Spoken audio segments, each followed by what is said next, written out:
Oh boy, that's me. Hi. We are playing Yakuza 5. Hi, I didn't even introduce myself. I'm RyuHousen. I speedrun Yakuza games occasionally. My schedule's been a little bit haywire with work and whatnot, but I have made myself available for this very special occasion.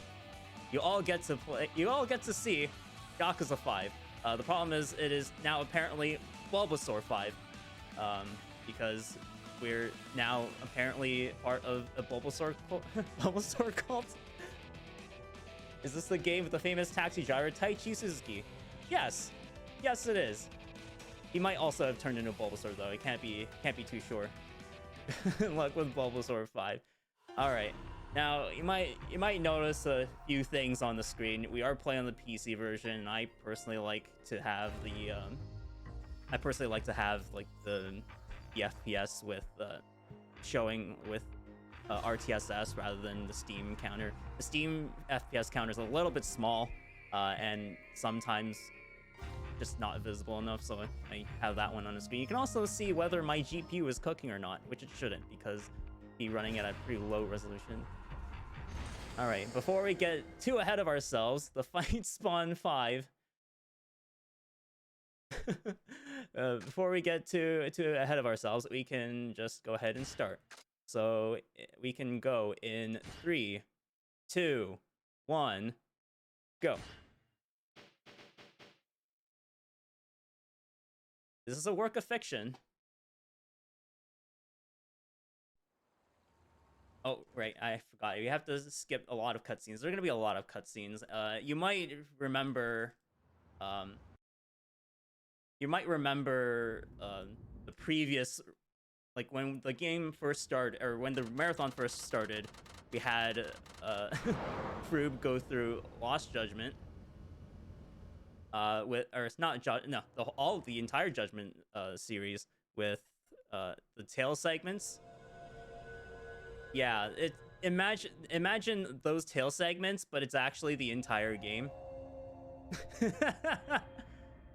We are going to be walking around a lot, and if we make one mistake, we're going to fight a bunch of people, and we do not want to fight a bunch of people. The time started. The time started, by the way. We start on the autos assignment turned off. I have my own splits. We are. You're on time in the end round. Yes, the timer's running now. It's fine. I have a recording. So we're going to, because Taichi Suzuki here left Daigo behind all the way in the middle of the street. We have to apologize to the next taxi or the other taxi company. We're pointing the camera down so we don't encounter any or so that we spawn in less pedestrians. Yakuza 5 Remastered likes to flex a little bit with the pedestrian spawns, so it's nice to see that Nagasugai here is in an incredibly empty city. You might be wondering what we're doing here. Well, we have to buy some gifts. We're going to very specifically buy 7 stamina X's and 3 blackjacks. Why are we doing that? Well, not too long ago, another fellow runner by the name of X-Play was taken, found out that blackjacks are also much faster for Kiryu. Well, I wouldn't say it's much faster, but it certainly makes things a lot easier, making certain parts of Kiryu's section here much easier to deal with instead of fumbling and failing to do the bounding throw, which I'm no stranger to. Because we are playing on the PC version, though, you might notice that we have a lot of extra items in our inventory. We actually could technically use them, but for the sake of speedrun parity, so to speak, we instead give the stamina X's that we bought. We could give that binding, but one, it wouldn't have produced more text, and second, it would have been an extra item that other like console runners say wouldn't have to go through. So It's a bit of a two birds with one stone kind of deal by buying the stamina X's and the blackjacks. So Kiryu here, he's a little homesick. He wants to hang out, or boss is offering to hang out with him. Did I say he was Kiryu? Forget it. We all know it's Kiryu. So we're gonna walk into the convenience store for the ATM. Are we gonna be blessed with the concept of love? Nope, it's some other song. Now we have to give exactly 10,000 yen, and you might notice that we are now left with a mere 3,550 yen. That is deliberate. We if we if we don't taxi in any of the wrong spots, we will actually have just barely enough. But that's assuming we don't make any mistakes. You'd think that Kiryu himself, being a taxi driver, would have a bit of a discount for taxi fares, and he sort of does. But now we're getting to our first fight, and you also might notice that we don't really have a tutorial, even though this says pretty much the slowest.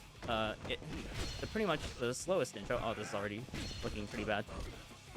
Even though there's a pretty slow build-up to get to this fight in the first place, there's no tutorial. We set the tips to few so that we don't get any pop-ups, or as few pop-ups as possible from the game, and that actually saves. Sorry, I have to watch my tongue here.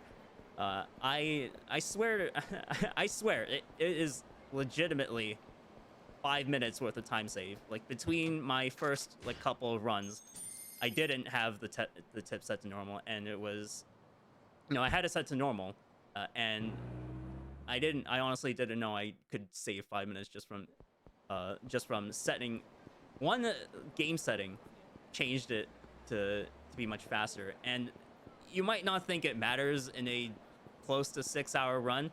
The estimate is I was extremely generous with my estimate. I'm pretty confident we'll get below it. Yeah. So now we're hanging out with our boss after those goons very rudely interrupted our evening walk. And now we're going to walk with our boss. Now, we have tried so desperately to get rid of this part. Unfortunately, you can't, because this game likes to tie everything to the audio clips. And even if the game was somehow sped up 20 times, they would just stand there until the audio clip completes itself. So you have to sit through the entire dialogue in order for the story to progress.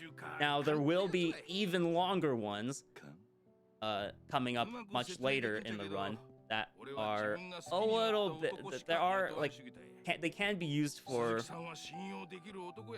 bathroom breaks, so that's good. Even though it's a 6-hour run, we do get pretty much mandatory bathroom breaks. I am definitely going to use that bathroom break. So let's hope those NPCs just casually disappearing into the background.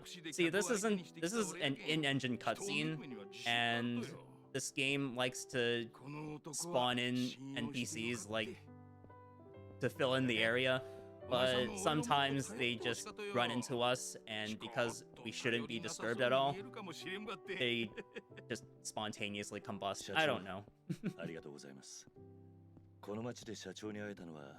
Cutscene remover for I have said multiple times that Yakuza 5 needs a taxi.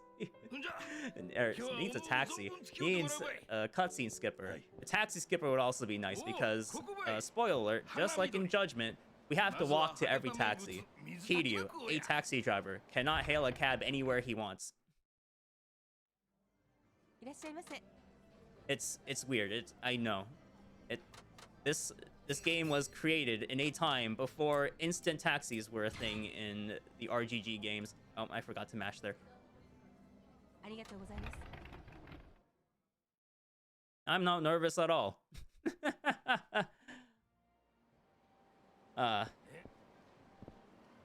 Taxi services like Uber weren't exactly big back in the days. Very interesting Pokemon. Yes, these are all variants of Bulbasaur. We spent so much time catching Bulbasaur in the previous run that we have to... everything's just turned into Bulbasaur. Now our boss here is going to stand up for this, what lady? It just said an assuming lady or something. We're gonna step in because we're Kiryu. We're Taichi Suzuki. We're tougher than we look here. So for these street punks, I'm going to very quickly go in and equip the blackjacks that we bought earlier, but we're not going to use them just yet. Oh, and speaking of bad menu design, the map is always the first option. Why is it the first option? We're gonna upgrade to finishing blow, and we're gonna also boost our heat gauge. That's gonna be important later. So that's how Kiryu deals with most of his fights. He will just do a 3 light strong combo. It's also called the hammer hook. If you ever played the the OG games, that was the very first double finishing blow. Unassuming lady, yeah, you got it right. And that combo is just barely enough damage to cleanly one-shot the ads in this game. Some enemies will obviously have higher, like longer health bars, but we deal with them in various different ways. Sometimes we just smack them, or like we try to keep smacking them with regular combos, and sometimes we use heat actions because it's otherwise just too time-consuming. Kiryu is indeed a transformer. He can... he's Taichi Suzuki now, but he can also be Dragon Mask. He can be John Yakuza. I'll stop there. In Hundo, you can eat the whole restaurant for free. Yeah, I'm actually not sure if you can eat the whole restaurant for free.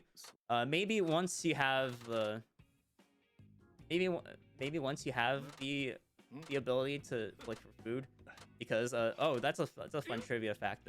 Even though you technically beat the game and you make a clear save file, right? Your food bonuses, which we'll cover in about 10-15 minutes time, very briefly because we're not going to be using it in this run. For the New Game Plus run, you should stock up on food bonuses, because they do indeed carry over. Yeah.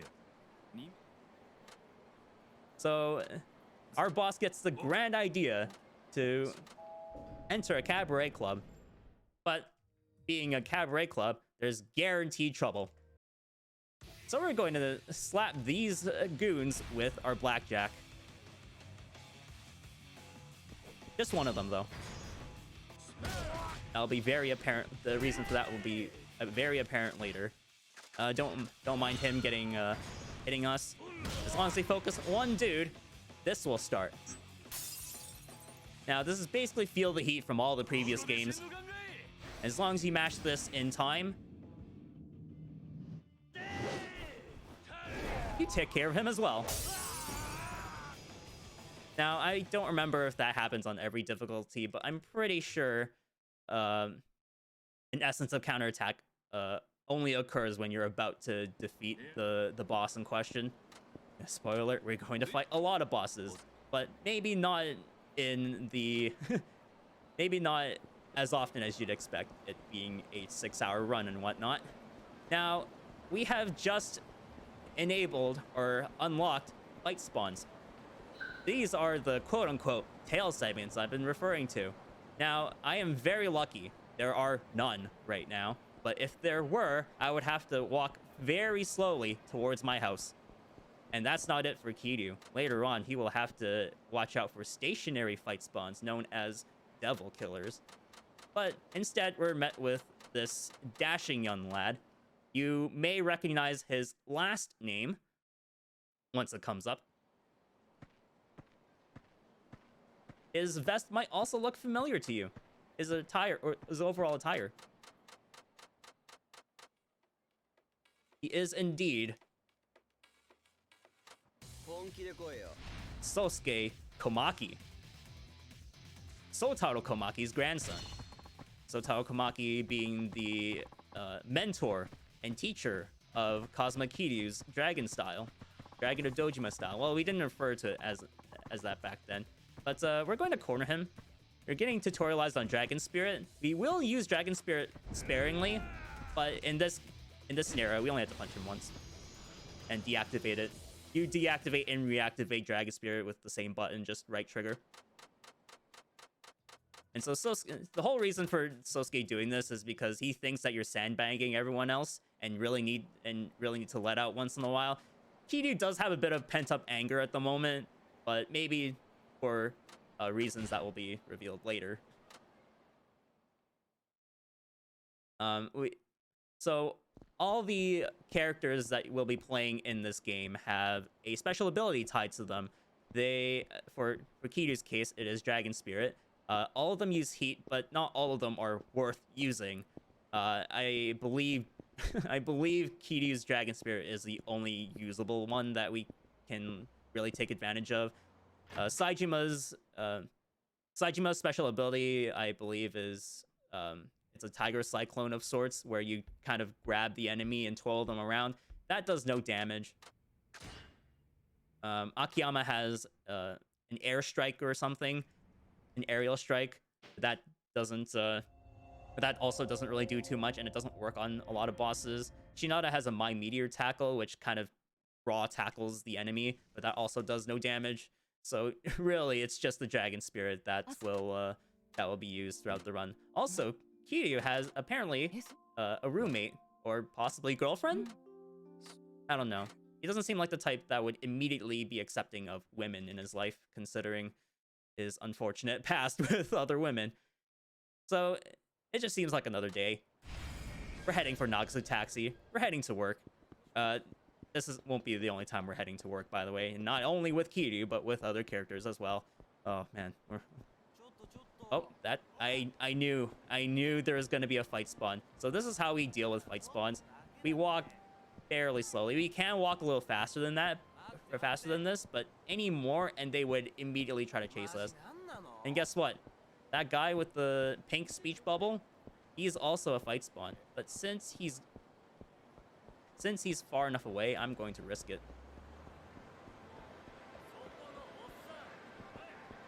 Is there one here? No. So those two kinds of fight spawns are not the only fight spawns. Or not the only type of fight spawns that you'll encounter. I did mention the Devil Killers, which are actually coming up in a few minutes.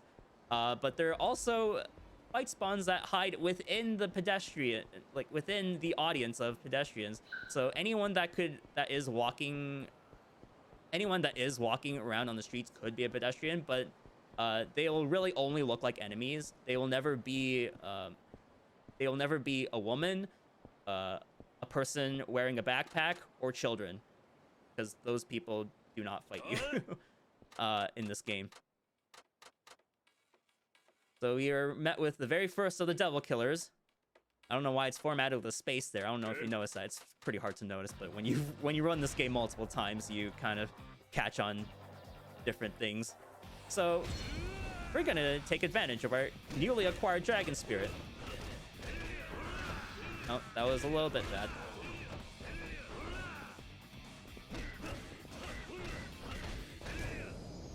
Alright, I do not have that much heat, but it's okay.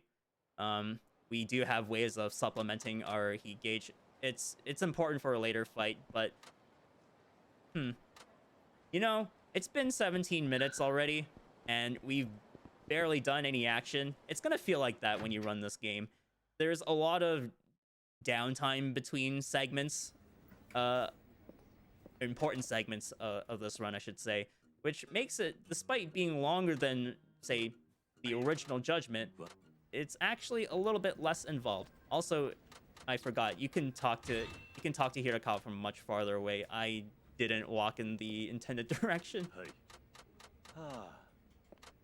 We will fight Majima. Oh boy. We won't be fighting... Unfortunately, we won't be fighting Majima until the very, very end of the run. But boy, let me tell you, that is probably the worst fight in this entire game. So now we're met with Kiryu's side story minigame, taxi driving. Now, it says to follow a path. We're going to ignore the path completely. Hopefully there are no... there are. Is that gonna work? No. I tried to... See, so we discovered something very recently regarding that...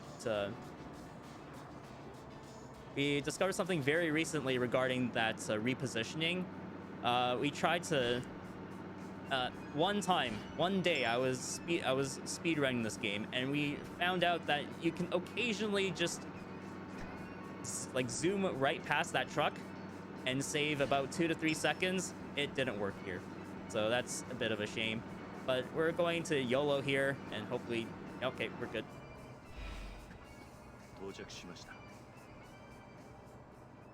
Yeah, this taxi gets a little bit wild. You could also say it gets a little crazy. And that's not all. We have this guy, we have to drive this guy to a highway for some reason. I forget the exact reasoning behind this drive. I guess he wants to, you know, teach Kiryu a few things. Oh, it's playing Baka Mitai in the radio. Baka Mitai is unfortunately a song we will not be playing. And I'm also lowering the volume here because that crash is extremely loud. I hope I got that in time. Sorry for your ears if I didn't get it. Wrap up the music.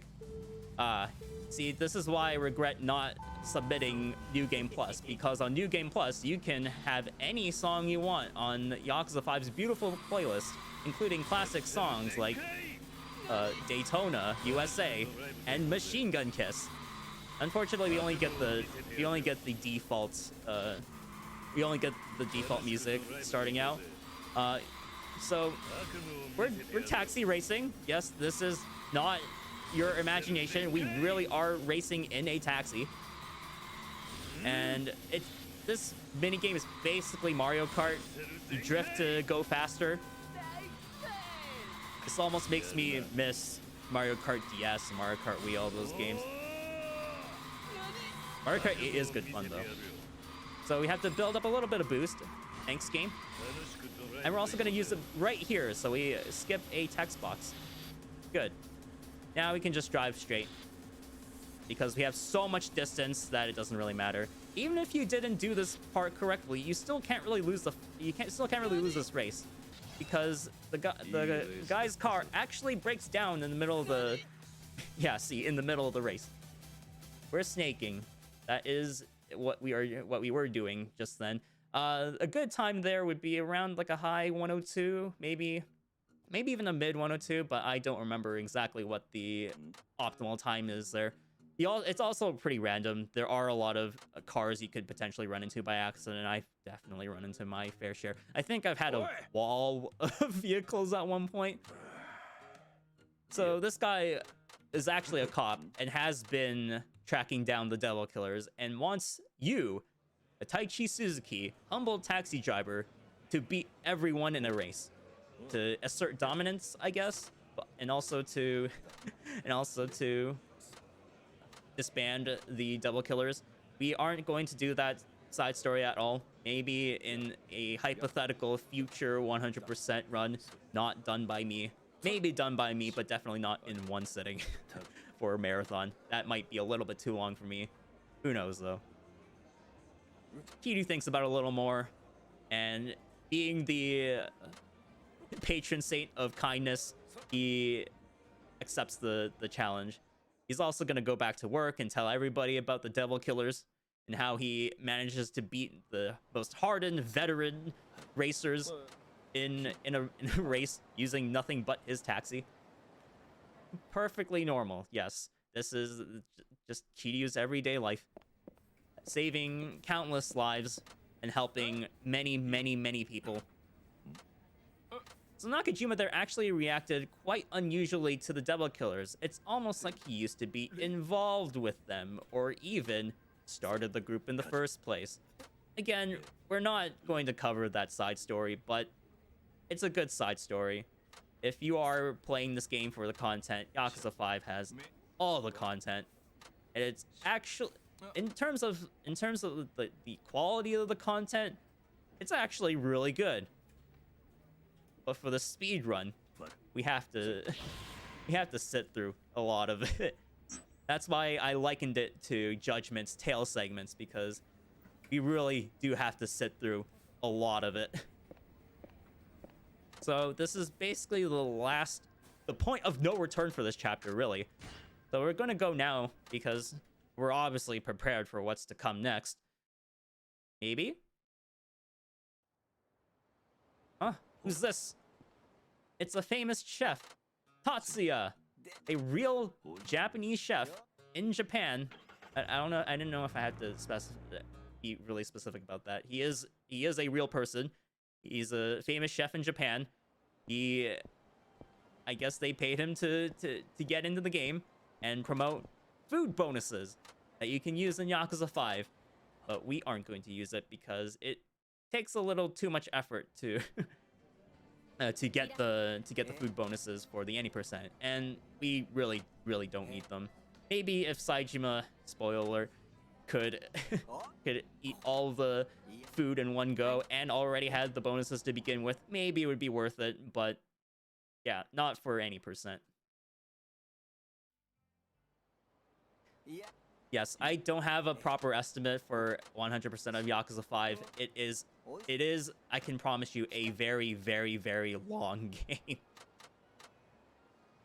But I feel like it's only this long because of all these cutscenes that we can't really skip. There are CG cutscenes that I'm skipping right now, but a lot of other things you have to sit through, and there's also a lot of walking with Kiryu because of the aforementioned taxi problem. So we have these two guys ganging up on us for some reason. We're gonna throw, because we have no heat, we're going to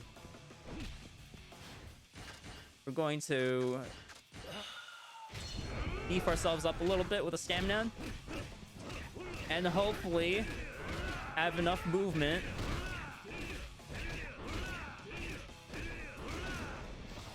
no. Okay, so I really wanted to slide on over to that stamina and XX there.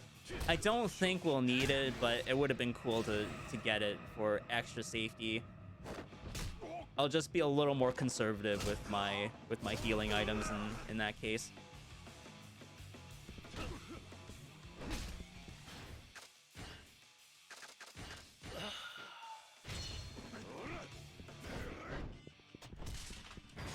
I did not want to pick that up, but that also works.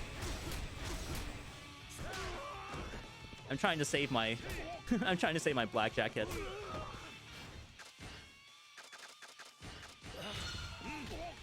Get up. There we go. That's how we handle this fight now. We use a combination of blackjacks, benches, garbage bins, and not any of Kiryu's fist attacks, because it's really not that good. Okay, normally, if you had good movement, not like me, you would actually be able to talk to the taxi before that call came around. It's this one.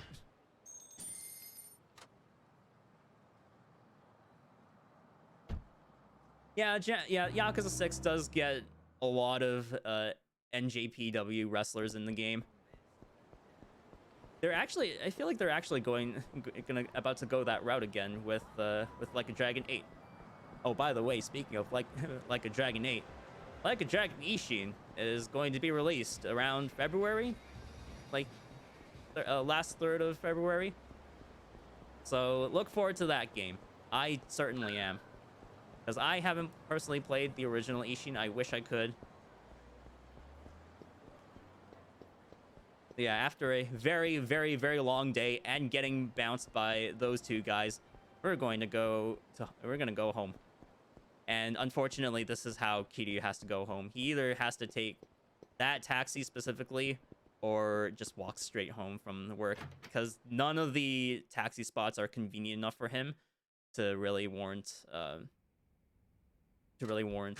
taxi stop.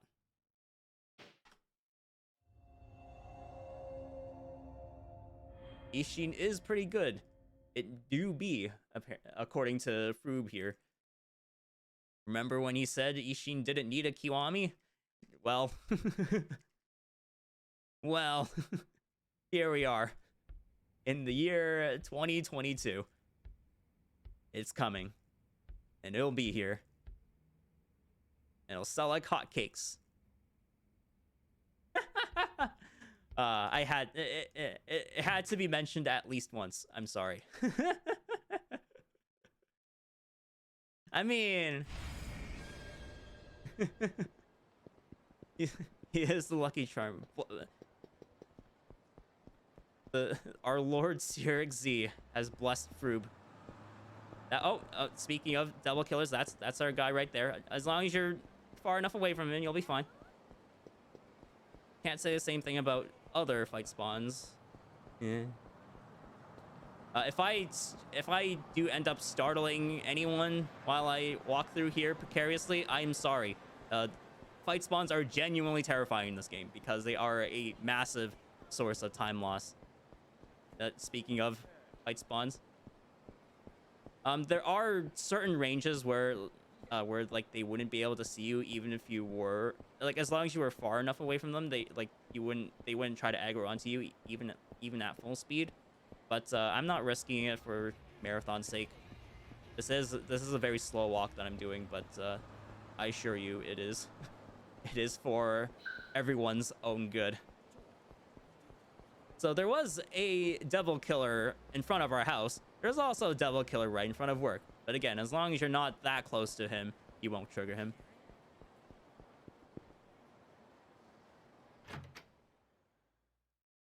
No, and it's not a free copy of Ishin that he got, but he did prophesize it indirectly by by saying it didn't need a Kiwami, and then 15 minutes later they came out with, oh, it's going to be Kiwami, or there's going to be a Kiwami of Ishin, and it's going to look amazing in Unreal Engine 4. Dead Souls? Oh man, we don't talk about Dead Souls here, but it might be worth exploring for the next marathon. So we're driving these guys. We don't want to mention anything, but we do want to go fast. So we agreed to their first request to go faster, and then shut up about everything else regarding Daigo. Peter will also say toe. That's it. I don't know if he's a toe person. I don't know if Kiryu's into that, but yeah, that's all he says. Kaito File DLC is really good. I haven't, like, I literally cannot stop speedrunning Kaito Files. I keep finding better and better ways. There's also apparently a stealth skip you can do in the very, very final stealth section. You can just walk past a dude if you're lucky enough and they don't turn in your direction. Do we do trash? Unfortunately, no. We do not collect trash in this run. If this run was all about saving the planet, we would do it, but instead we are saving the frames. You might also have noticed that the guy used to be there and he's not anymore. Sometimes that cutscene actually despawns. It actually loads, or rather it loads a new instance of the map for some reason, and can occasionally despawn the devil killer, but it may also occasionally spawn in the devil killer when he wasn't there previously. So it's a bit of a give and take. I don't risk it at all regardless, because even in New Game Plus, when you have the Beads of Good Fortune to despawn enemy fight spawns, they don't get despawned. Devil killers are the only exception to that, and that's because they're not technically fight spawns, they're just, I don't know, people hanging out, I guess. Pedestrians are a little bit in the way, but I guess that's fine. That guy should not be a fight spawn. He doesn't look like a fight spawn, but there is another devil killer outside my house. He's been waiting from morning till the evening. He's dedicated, if anything. The only trash here is Aizawa. Hey, we don't bully new Yakuza characters here, okay? We have to give him respect, even though we just beat his ass earlier with blackjack. Also, sorry, that was a little excessive. We did just beat him up pretty badly with a blackjack, though.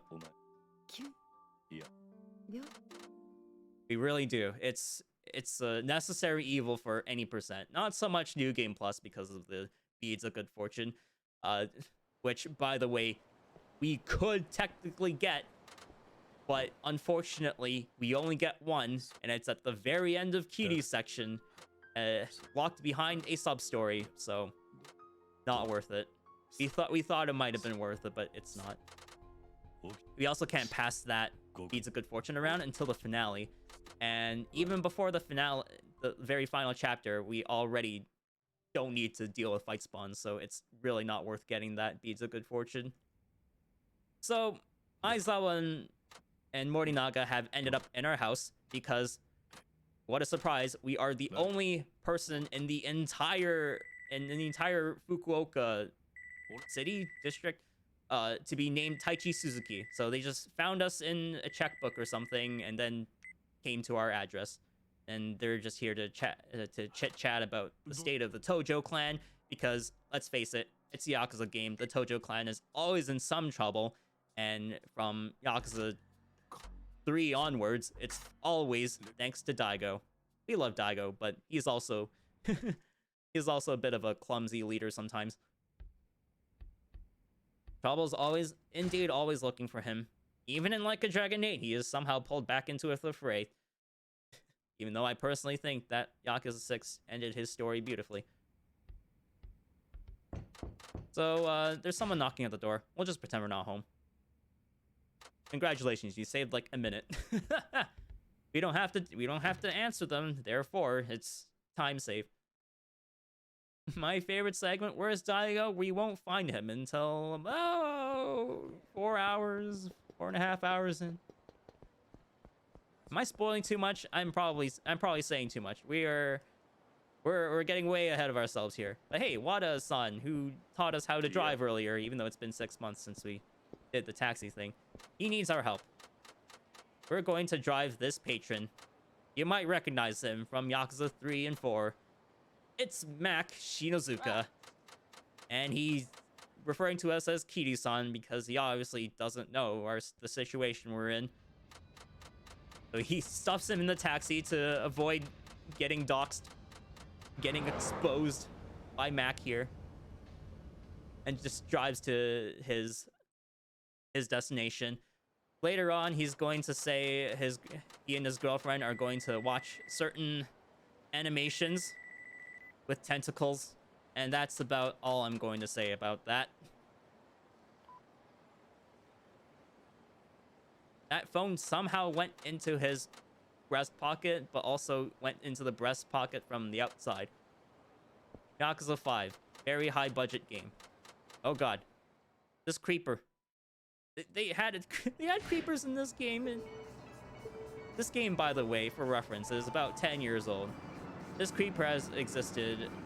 Well, I don't know. I don't remember how old Minecraft is, but I mean, that's a creeper.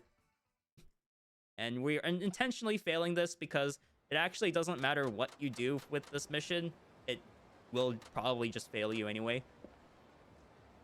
But little does Kiryu know, this is actually the gateway to his revelation. Just like in Yakuza 3, 4, and somewhat like 0. Or Kenzan, or Ishin. We do have revelations in this game. In Yakuza 5, it's a little bit toned down. We only get one heat action revelation, but we do get quite a few weapon revelations. But we don't trigger any of those weapon revelations simply because we don't use those. We don't use those weapons. That was a fight spawn that I just casually walked past. That's also another fight spawn that I should avoid, just to be safe. I'm walking too fast. If he spots me at all, we're going to fight him. So it's really better to be safe than sorry. Oh, my frames are dropping a little bit. I apologize. I feared this day would come. It is breaking apart. I'm not sure. It is definitely somewhat on my end. That is also a fight spawn. You know, I mean, I'm just going to walk very slowly. You can hold right bumper. You can hold right bumper to walk slower as well. Oh, okay. He gave up. He sort of gave up.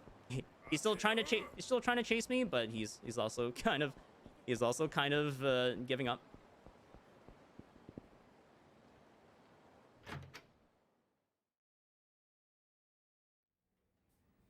Really unlucky fight spawns, man. Well, no, Frib, you do know how brutal the fight spawns can get. You can get like 4 or 5 in this in this city. And there's one particularly nasty street later on in Kiryu's part that can have all the fight spawns. Oh, that could collect the garbage, but I'm not going to. We only care about frames here.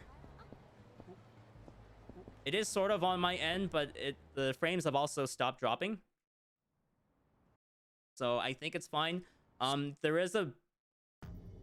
weather was pretty bad in the morning, but it seems to be fine now.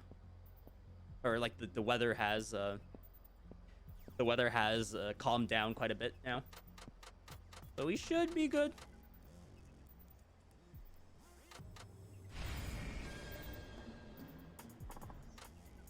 So we skipped through a lot of the plot. That's because I like to talk, and I don't like to talk about the plot of this game. That detective you just saw right there, yeah, he's we're going to be seeing him a lot. We're going to be seeing him a lot. You know, no particular reason. The game, I guess, just thinks he's cool or something.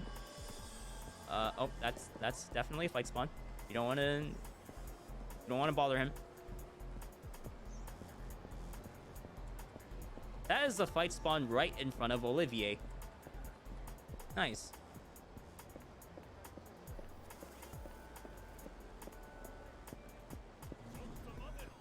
Okay, he looked away. Now, what I just did there with the attendant there is actually some speed tech. You have to, in this game, sometimes, not all the time, but most of the time, you have to be in the proper position to talk to people. And if you're not in the proper position, your character kind of walks very slowly in place. Also known as bonking the PC. I actually have 2 PCs running, but it's mostly for the recording. So we're going to Dragon Spirit this guy. Now, you might have noticed that these guys are going down in 1 hit. That is simply because if you take care of the leader first, you make most of the people fear and writhe on the ground.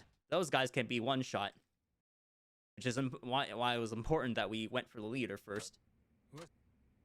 Good old routers. I have slapped my router so many. Not the router, but the modem, because I live in Canada, right? And you may or may not have heard about the gigantic Rogers network outage that happened in July. I am unfortunately a Rogers customer, and I was affected by that outage. And in fact, that outage lasted for so long that most of the workday was literally just, oh goodness, I hope we can actually do work. I hope I can actually take money out of my card and be able to pay for food. That was so chaotic. Interact uses Raj. Ugh. Tell me about it. At least my bank didn't use Rogers for their ATMs, and we could actually withdraw money. Pretty much every business was fucked. Oh, I'm also sorry if the cutscenes, like switching back and forth, is a little bit nauseating. Trust me, it is also nauseating for me. And I don't really know if it like there isn't really like a better way to handle it other than just constantly look away from the screen. Don't even watch the run.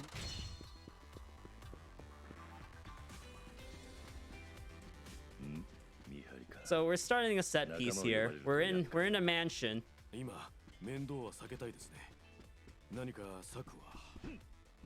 We're gonna try to punch this door, just so that we don't have to go through in a slow door opening animation.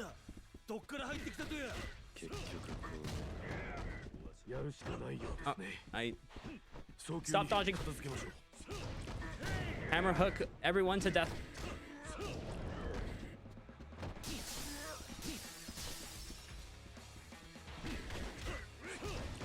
That was a completely wrong person.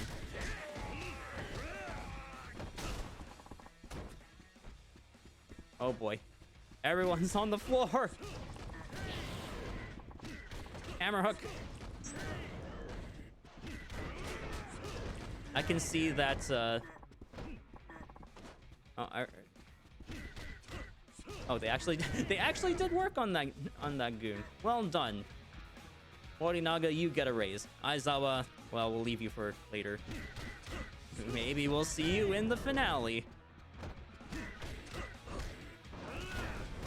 Oh, he didn't get the... we could have saved time by hitting him towards that.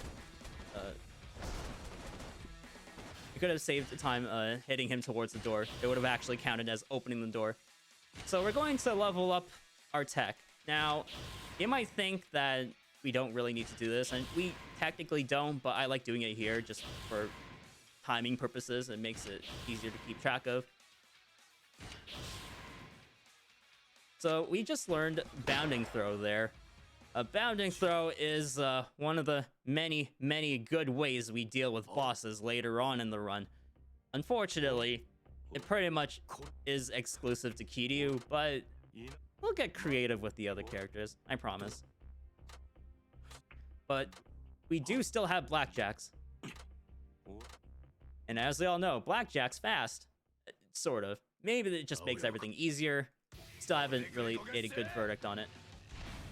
However, one pretty much universal rule of bosses is that you can always get at least one 3-throw. So we're first going to slam this table on him, because that definitely doesn't hurt.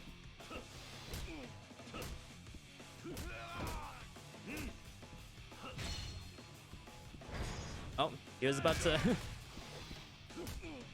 he was about to get up for a second there.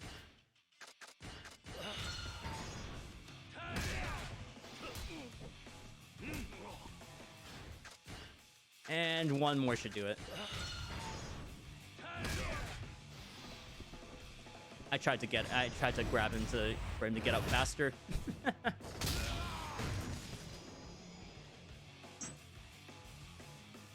Yep, that is the blackjack combat basically for Kiryu and Akiyama. Spoilers. It's not that good to use it on the regular enemies, just because you can just do this combo.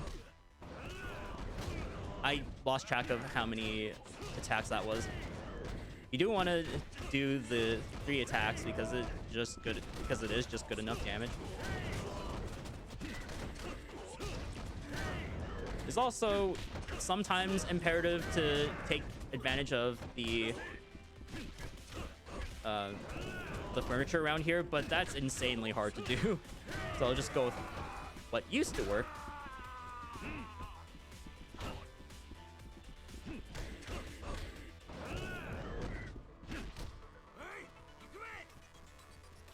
So there's gonna be a lot of people swarming us now.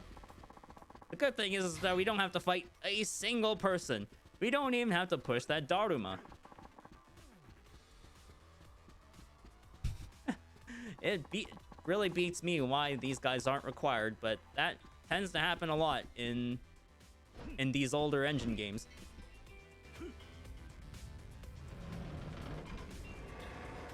And just for kicks, we're going to kick that thing down and strike a good pose. Because why not? Why not have a little fun while you're 44 years old and aging? Oh wow, these guys are particularly defensive today.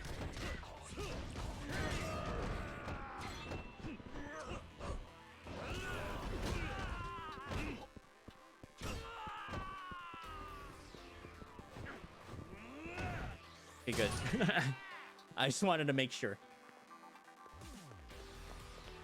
So this Honda guy is really, really annoying. We're going to try slapping him with a blackjack.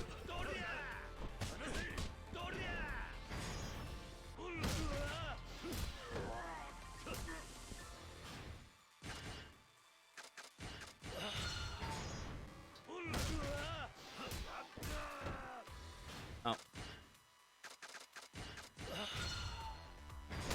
There. I wasn't sure the head press animation would come up. I want to pick up that. Yes. No, no. Put it away. Put it in our inventory. Kiryu's part is essentially a midlife crisis simulator. How did you know? You picked up on that so quickly. So we're going to save that club for later. That was an okay set piece. Not too great, but it is a marathon, so I'm not going to be too hard on myself for it. So I don't think we've seen this guy in the context of the speed run. So this old man just happens to be our quote-unquote girlfriend's father, and she was really sent to spy on Kiryu this whole time, so that Daigo knew exactly where to look. Now we're going to look for Yahata, because the old man wants his family to disband, so we have to go to Yahata to spread the news. He's unfortunately in hiding because, understandably, we just beat him to a pulp. And also that mansion that we were in earlier, it exploded. So naturally, he's in a bit of a loss. And also, unfortunately for me, I have to walk past this dude.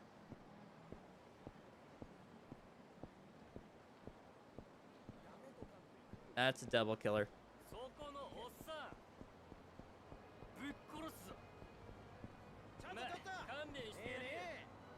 Oh, wow, that was really close. That was extremely close. I really didn't think the guy would stop. Oh, he started to aggro on me again. This is a very dangerous run. This is a very dangerous run. I'm making this unnecessarily stressful on myself. So we're going to try finding these guys in red, because they're obviously Yahata's men. For some reason, we're just walking right. We're walking right through the bike. Don't worry about it. There is one character that takes a great advantage of bikes, but it's not Kiryu. He doesn't take a good advantage of bikes until Yakuza 0, which we are unfortunately not playing in this marathon. Maybe someday. Okay, that guy in the red, that is not Yahata's minion. I believe that is actually a Victory Road guy. So we especially do not want to trigger his fight spawn, because that will also start the Victory Road sort of sub story. Man, these guys do not relent.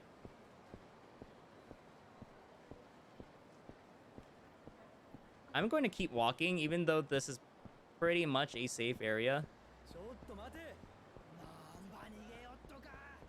Okay, good.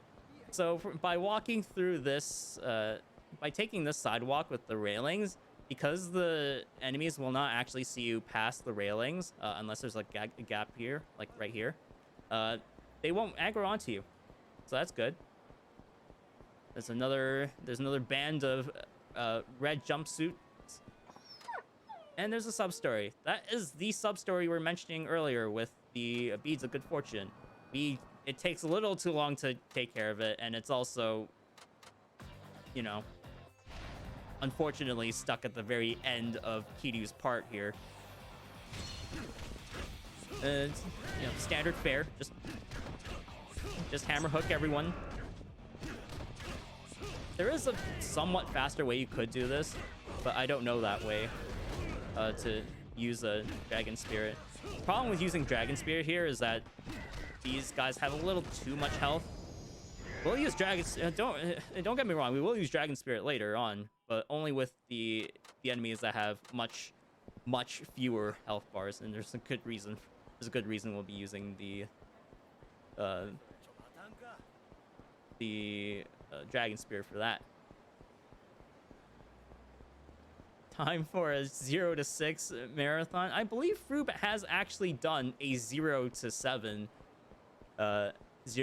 marathon before. Correct me if I'm wrong on that. I am almost certain he's done it's, probably not in one sitting, but he's definitely done something like that. So here's the last guy that you have to deal with. Again, we have to talk to him in a certain spot so that he doesn't waste any time trying to reposition himself.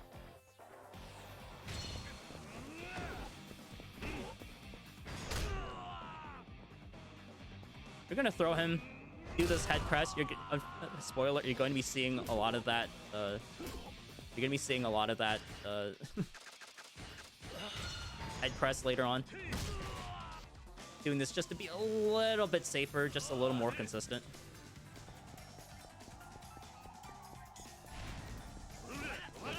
We're gonna wail on this dude. Doing only the first 2 hits of the combo because you don't need. We're a little too far away. We're gonna intentionally fail because it is a little bit faster to fail.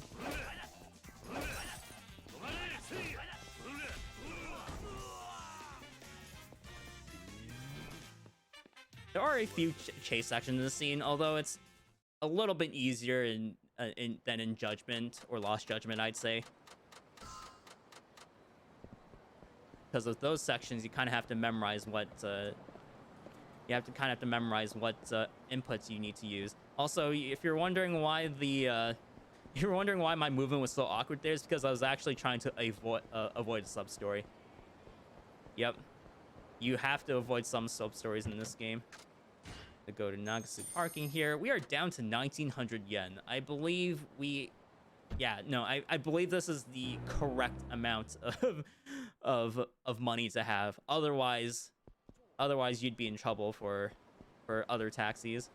Now this is the dangerous strip of potential fight spawns, and look at what we have here. I'm pretty sure that's another Victory Road person. He's staring extremely intently at us, but we're going to hopefully ignore him.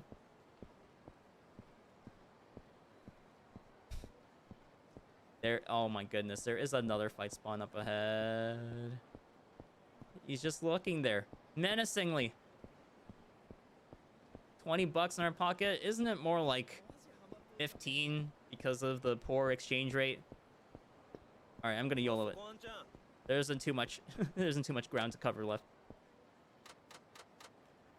Ah, he messed up. That certainly means that he's here.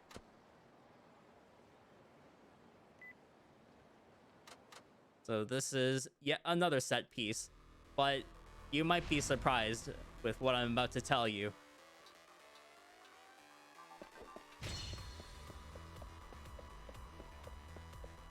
You don't have to fight these guys. I don't know. I took out my blackjack there. I don't think you actually. Yeah, you don't actually need to take out the blackjack here. Why did I take out the blackjack then?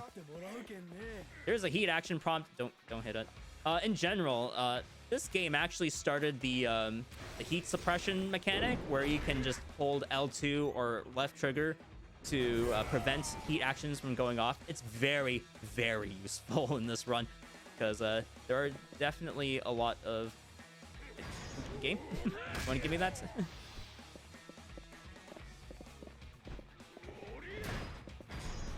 We're gonna use our climax heat here to actually defeat that guy completely. That was very deliberate, using the first heat action. And also this blackjack. So, in the previous chapter, I had to kick down the doors.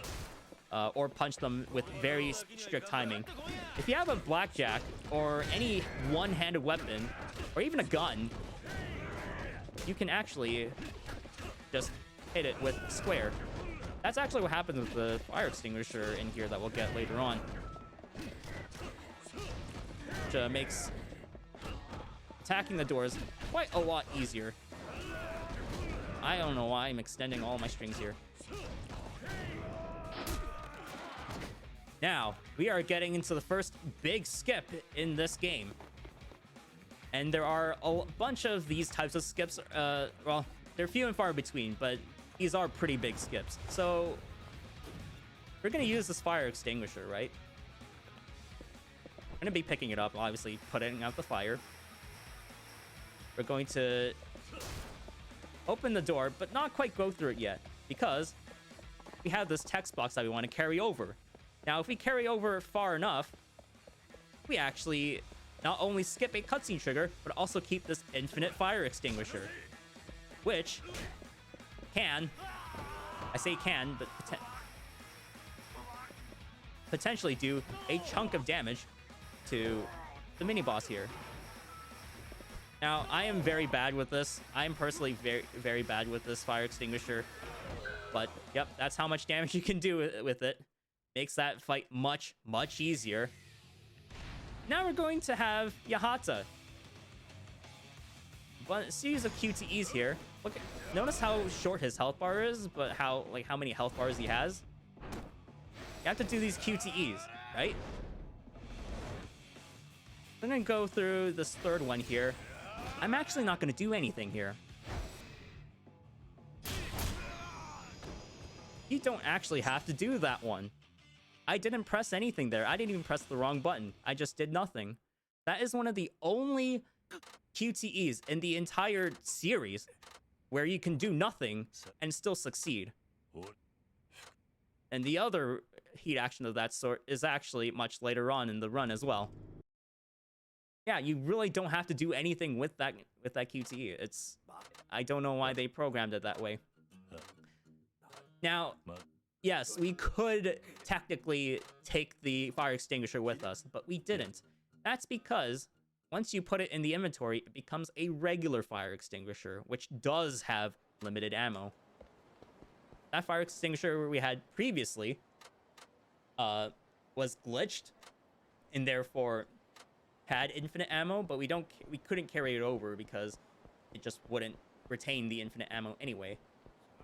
So we gotta walk back to the taxi, and there's another dude there.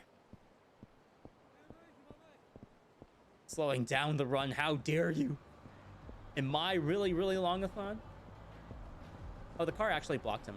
I could have I could have walked a long time ago. Whereas there's a QT, yeah, this game is full of unique QTEs. They throw everything at you. There's QTEs that you can fail and still progress, and then there's QTEs that can instantly kill you. Spoiler alert, there are 3 of those in this game. It's gotta walk back to work now. That devil killer is... Oh, there's a devil killer and a regular fight spawn here. Ooh. Okay, he spotted me. I'm gonna try to walk towards work. We'll see where this takes us. Yeah, I calculated that. He was also a burly dude, which means that he would have actually ran slower than usual. There are also QTEs that just loop until you hit something. And guess what? That is also in this game. There are QTEs that in this game that loop until you either succeed or you run out of health. Where are these fight spawns? Welcome to Yakuza 5. I'm trying to play it off like I enjoy it. It's really rough sometimes. But when you get to the action sequences, like this one coming up, ooh, I think for anyone that played this game, you probably know exactly where we are at right now. I'm actually going to equip this. I'm actually going to equip that golf club because it is pretty useful.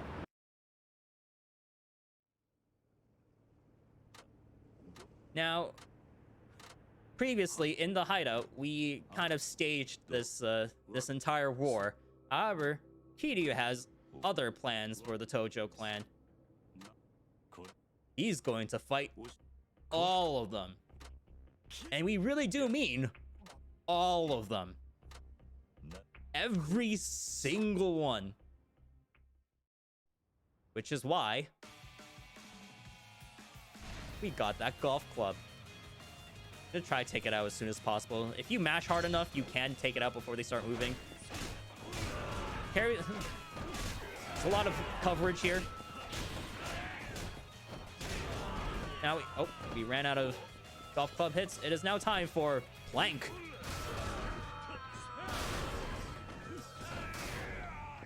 Oh man, those are good hits. Now, this Suzuki guy, hey, that's my name. He also has a shotgun, but we don't have to worry about him. If he wants to stand up, we want to get to the planks faster. Oh, okay, that works. Nope, that works. I didn't want to pick up that sword, but we still progress to the next segment. See, that dodge was pretty cool, but consider the fact that they're using javelins, and they could have just aimed at the ground where Kiryu was instead of trying to hit him directly with the rocket. There are guys with hammers there. We're not going to worry about them for now. Because there's still... if you can grab it, please. There's still one more plank here.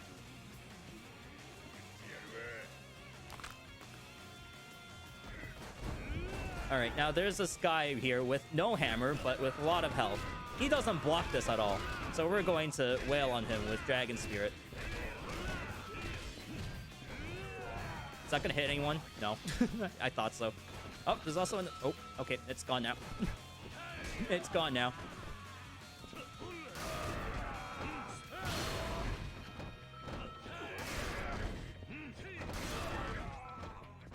There's the golf club. Like, guys, I would like to use the golf club. All right.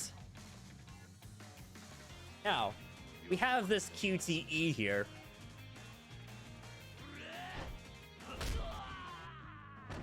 We're going to fail it immediately, because guess what? There is a faster way to do this. It's always going to be B, so you just press any button other than B. Get up immediately.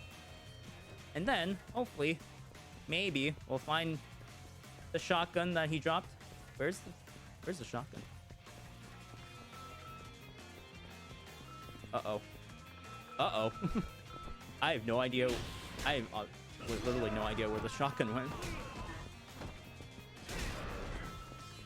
Where did it go? Ah. Okay, thanks for kicking that golf... Is that another golf club? Okay. Oh, no, it's the one I was using earlier. Okay. Huh. I have no idea where the shotgun went. If we had the shotgun, we would have picked it up and just shot everyone. But I guess it just wasn't in the cards right now. Vanishing weapons. Game's excellent with weapon retention, as you can see. Hey, it's that detective again. I'm sure we're not going to be seeing him anymore.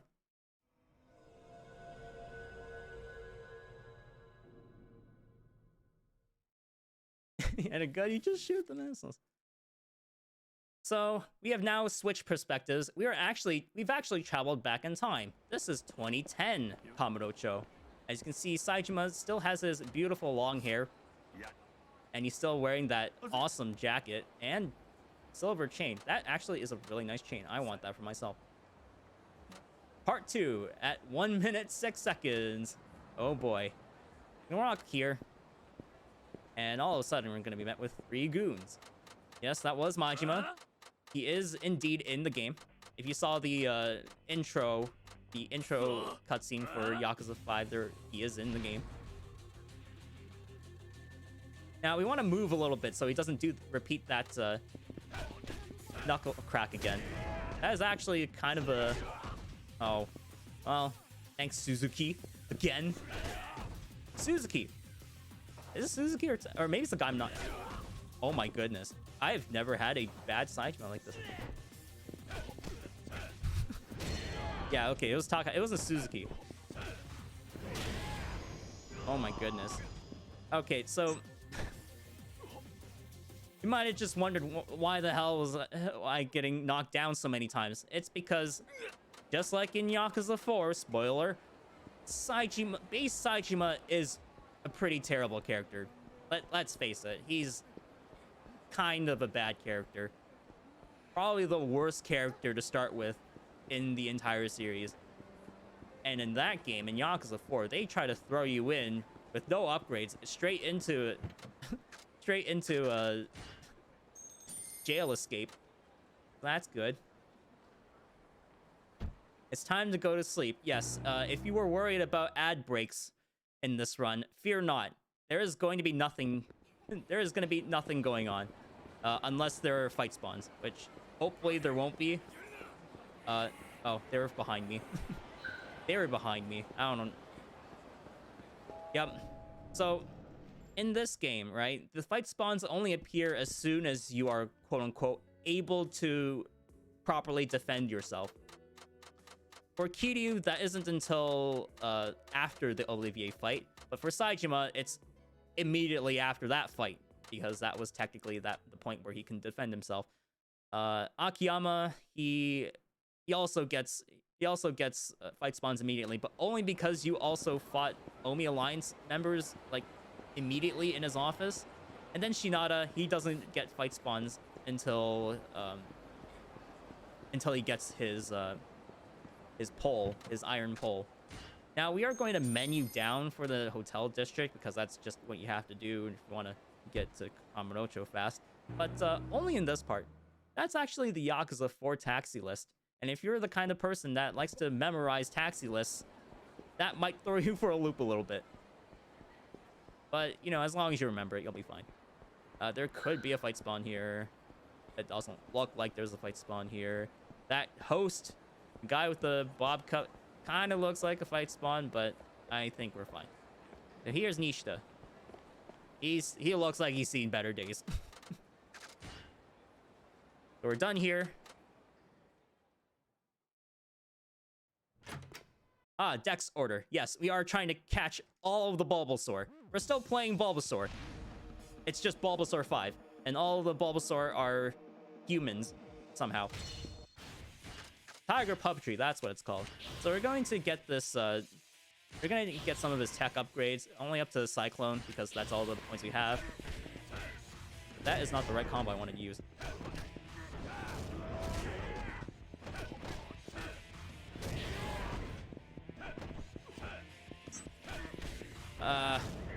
It is quite fortunate that these guys don't have as much health, but it is also very unfortunate that they are not crowding around me like they should. Good. Oh no, we're getting knocked down. That's because they don't have stability yet.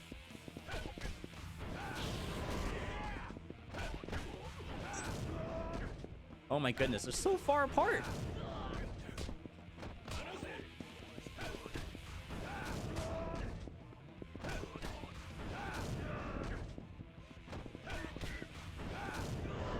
There we go.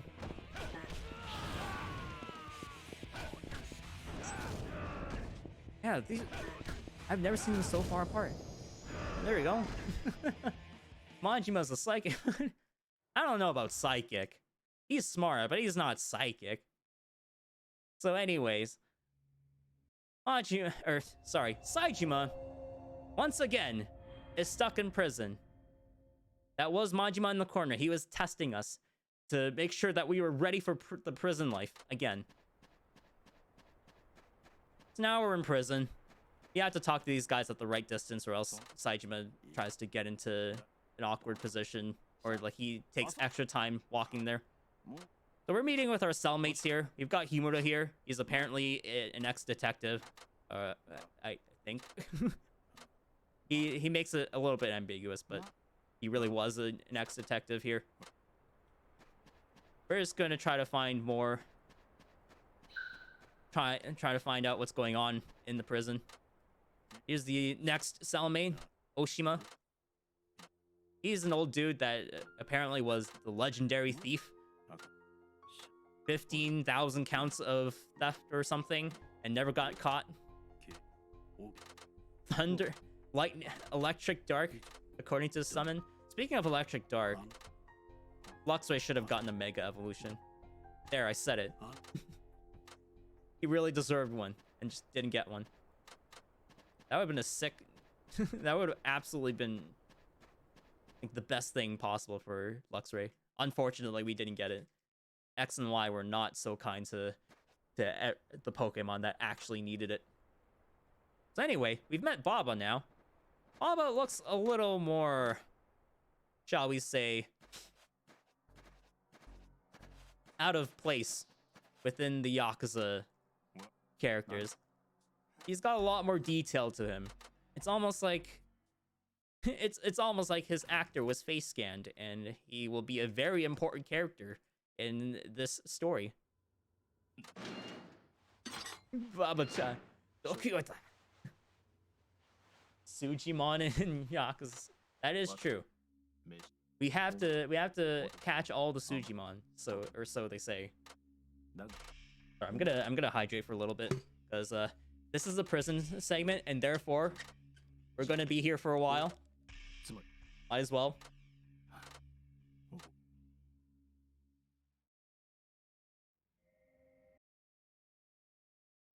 So as I said earlier, they all share a cell.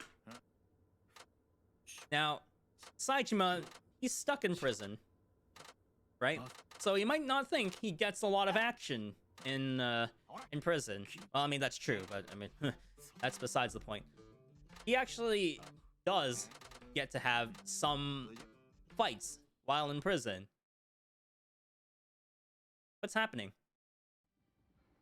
What is this? Is this Tsukimino? But not really?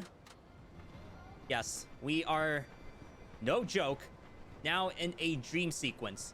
We are pretending that we are in Tsukimino because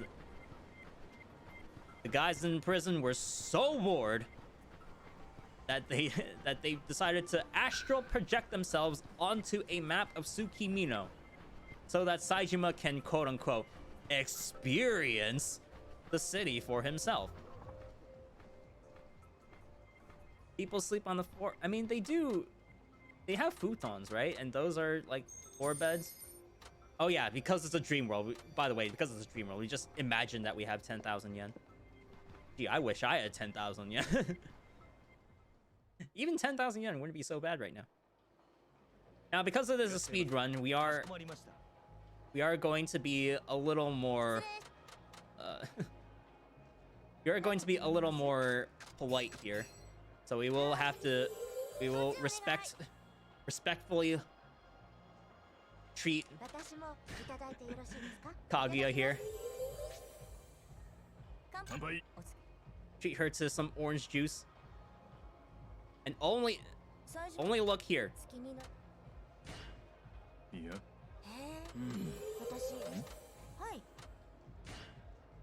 Don't. Nope. Oh, that's not the right. That's not the right one. Wait. Oh no. That was the wrong. That was the wrong dialogue prompt. That's okay. You have to ask her. You have to ask her on a date that's required. Now for this bit, we can just mash B. Shout out to Tapioca for mapping out the correct, or rather the fastest conversations. This one was all B. The previous one was supposed to be XXY, but I kind of messed up.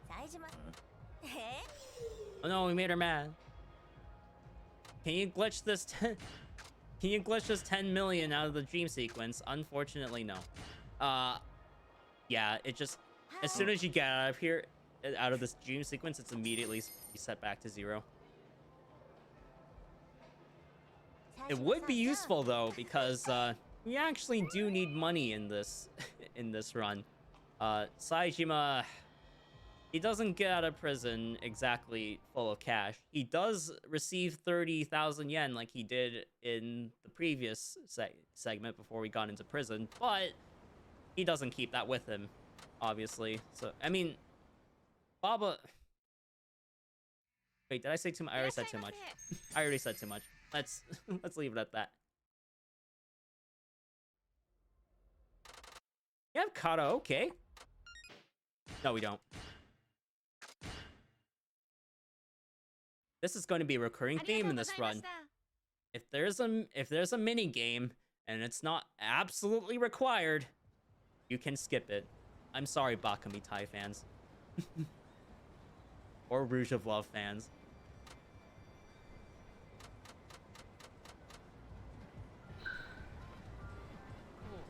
Oh. Speaking of skippable mini games, we'll get to those real quick. I mean, once we get out of here, but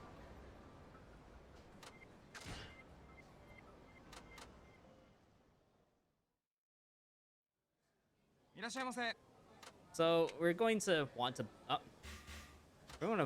to like buy something to eat. You don't actually have to buy any drinks, you just need something in your system. But in New Game Plus, you would actually want to order everything on the menu so that you get all the food bonuses. You actually do lose a lot of health during that bit. So in New Game Plus, you would want to stack up on food bonuses so you get it up and never run out. Your food bonuses in New Game Plus would actually run you until the end of the run, so... This is where Saejima gets his experience. Through osmosis, dreaming, I don't get it. So there's this bike here.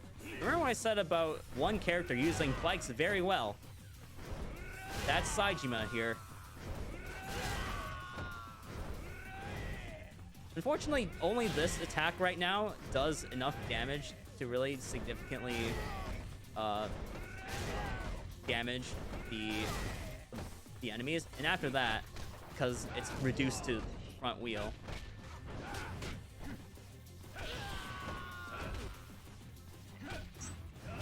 he doesn't get that good damage. Only the absolutely most gigantic bikes will have that damage bonus, not regular bikes. But it is very useful that Saejima can carry or use those weapons to his advantage, even this early on in the run. One day karaoke will be mandatory. One can dream, but I mean, in the context of speedrun, it actually saves a bunch of time. So it's actually pretty fortuitous that we were able to skip karaoke pretty consistently throughout the entire series, where it is forced upon story to do so. Like, you either don't do it or you skip the minigame. So we're back in prison. I believe we were going to the quote-unquote Baba bench, because that's where we found him the first time. So things are going to start happening in the prison that are pretty unsavory. I believe right now they are waiting on Baba's parole to get approved. And uh-oh, it doesn't look like Baba got out of there. He might stay.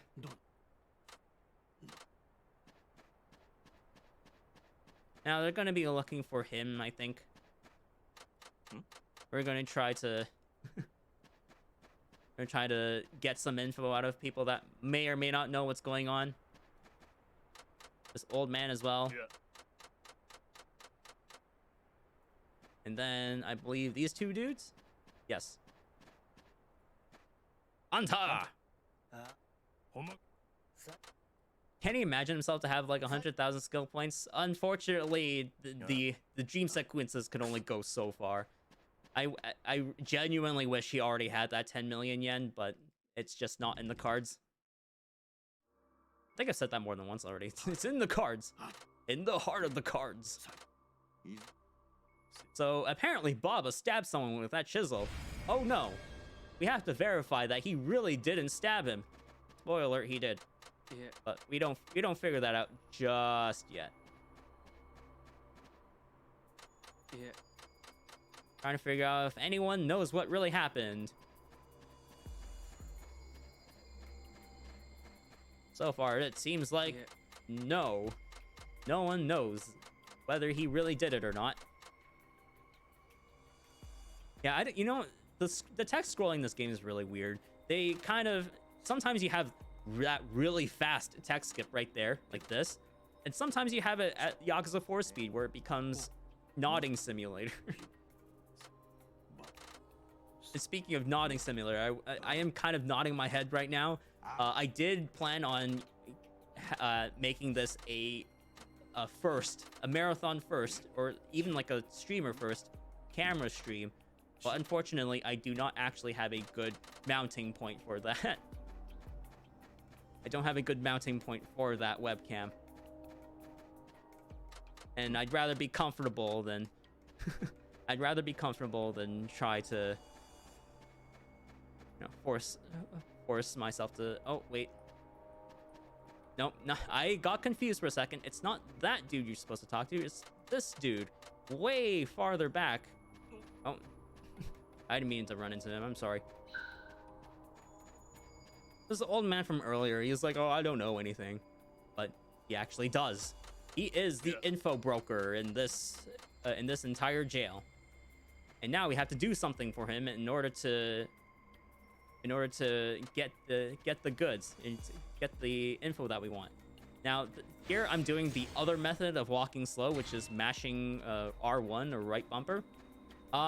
I'd like to do this for some reason. I don't know if I'm pretty sure the other method works as well. I just like walking like that because it lets you showcase how we handle certain things and like what we prefer doing.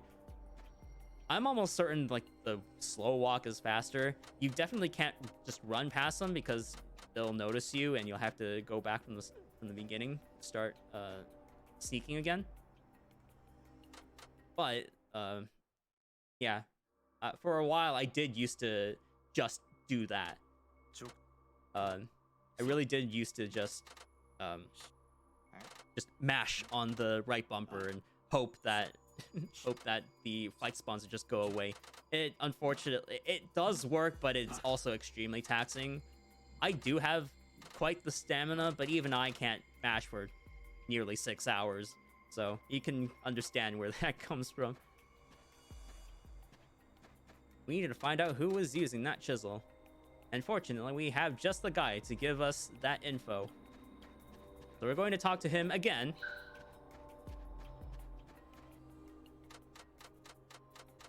And he's going to ask us to give something to this officer. The problem is he didn't really specify what else to do with this parcel, or that what we have here. So we're actually going to get chased around. It was you, exec gasp.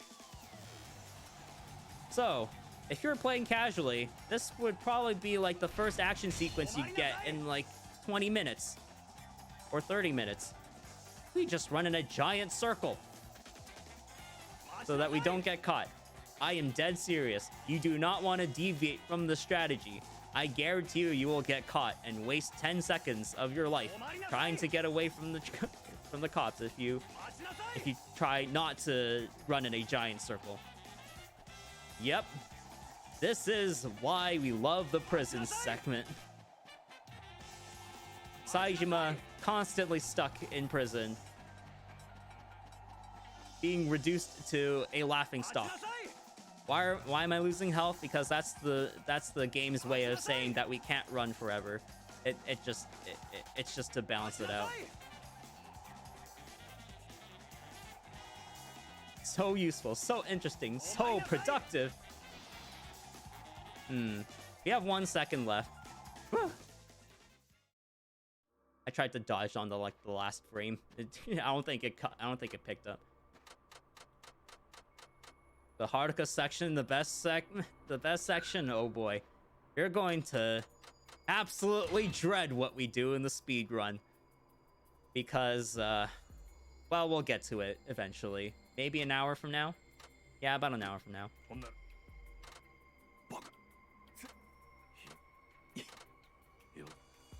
So they figure out that the chisel is indeed part of the woodworking crews, and that that Baba was 100% definitely put up to it. He was just merely holding the chisel and didn't actually stab anyone with it.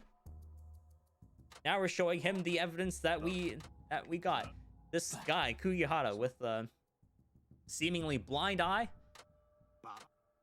Like, that scar is absolutely massive.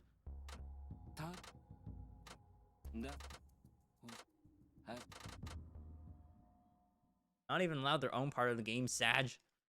Akiyama's such a good character. Alright. Kugihara. Grab him. Because you always get a free grab on bosses. Knock him down with a light strong combo. Do the heat action. And then stomp him. And because he's a leader, that guy goes down. So that combo I just did on Kugihara is pretty much the basis of what we're going to do to everyone else. And it's amazing. Hopefully we can keep it up in chapter 4, which is, I'm not looking forward to that. But for now, we're still in prison. And because we fought back against Kugihara, we are now actually in trouble. And not only are we in trouble, we're going to find out that we're going to be expelled from the Tojo clan. Because Saejima just, I don't know. I guess he was a little bit too rough in there. And, oh, is there even worse news? Majima's dead? Oh no. Oh no, Majima's dead. How will we ever cope with that information? Oh, now we're being summoned by that guy who we just talked to. Majima, no.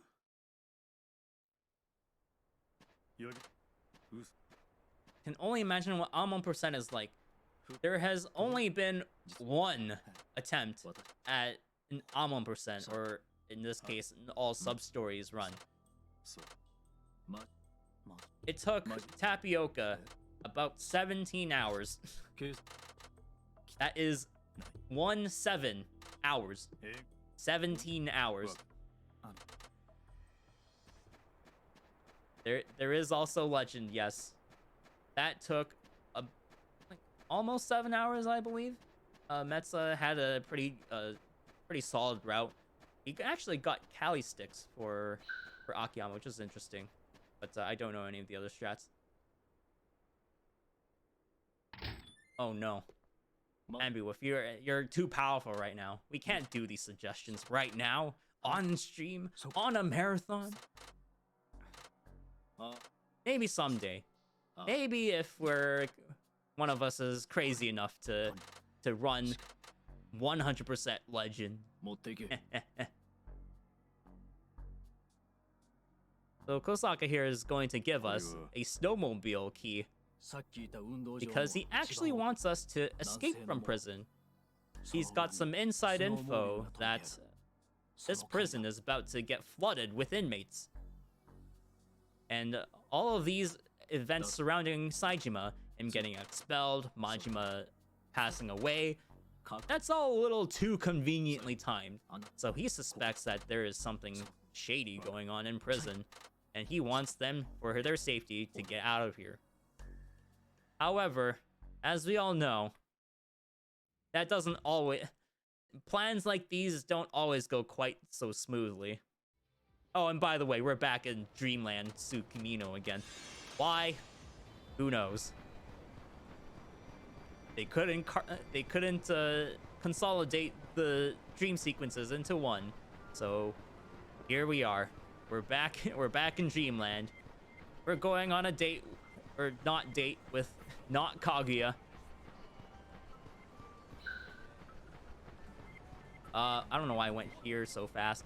Look at how many look at how many pedestrians there are here. I swear I was trying to despawn them and they just didn't get despawned. So yeah, panning the camera down doesn't always quite work out the way you want it to, but that's just that's just how Yakuza 5 works. It's very unfortunate. If you guess what happened in the Kato K section, it doesn't actually matter what we choose here. We can just exit the minigame. And we're gonna make Kaguya get a little full of herself and think, oh, she's really good at darts. Maybe she is, but we don't figure that out on the speedrun because you don't have to. Oh boy.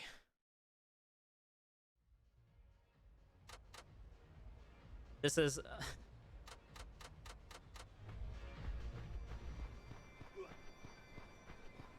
Yep, you really don't have to worry about ad breaks for this run because they're actually, I believe they're actually perfectly spaced out for, you know, if you're doing ad incentives for Twitch, they're actually perfectly spaced out for Yakuza 5 because you can just snooze the like within like hour intervals. You can literally just have a long 3-hour ad break. Sorry, 3-minute ad break for every hour. Because there's just that much downtime for every hour that passed. Anyways, we're going to corner ourselves now into this very small alleyway. We're definitely not going to be back here in the real Tsukimino. Nope, definitely not. This is actually, both dream sequences are actually part of Himura's past here, which is why he's the one walking around like he's a ghost. So, purportedly, he fought all of these Chinese mafia. That's how the story rolls. And apparently, it really did happen like this. Well, maybe not this way, with the motorcycles and whatnot. But he definitely handled them somehow. And we're just gonna swing them. We're just gonna swing this around because there's not really much of a better way to take care of these guys.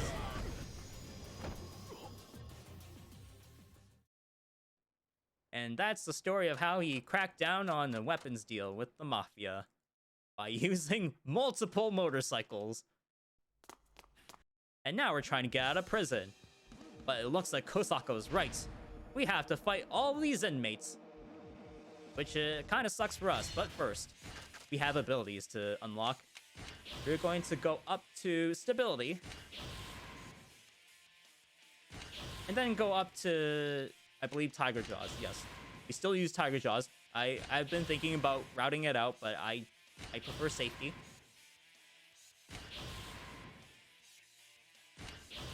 You know what? Just for the heck of it, we'll get Essence of Coastlining as well, just to be safe.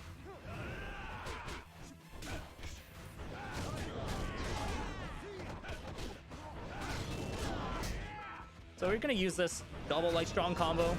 That's what we were also using in the batting center earlier.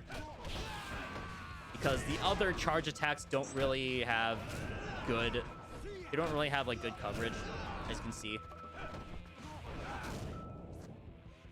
After defeating enough enemies, he takes out this giant ass pipe and proceeds to swing it at everyone.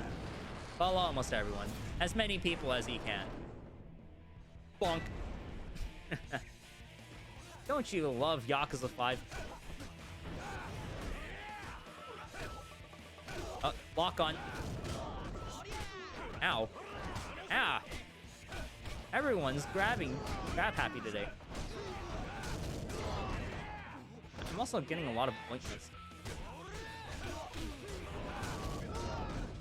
Trying to punch everyone.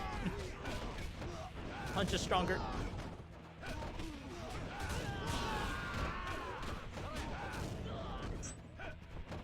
Lock on.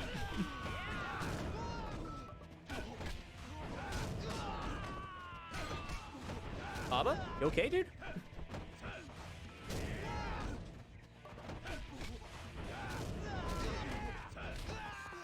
Okay, we're good. Baba sometimes helps you during the fights. Sometimes he gets... sometimes he gets beaten to a pulp himself.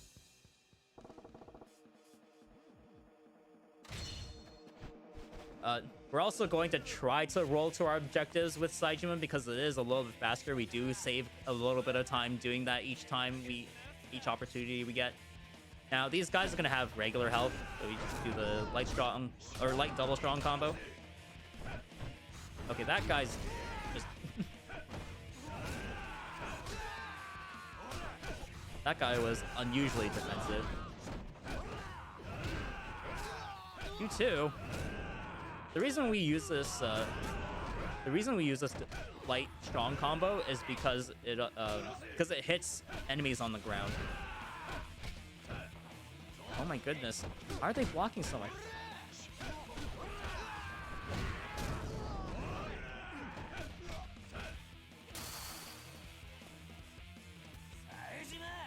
Here, play Ishin Remake. Ishin Remake is definitely a game to play. I hope that Ishin Kiwami doesn't have segments like this where there's no action at all. Or like action every like half hour. Alright, so Kugihara 2. Grab him again because he always get a free throw.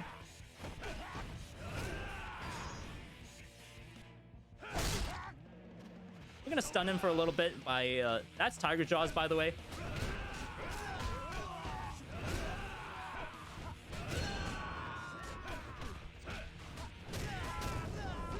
Oh my goodness, he's actually doing damage to him.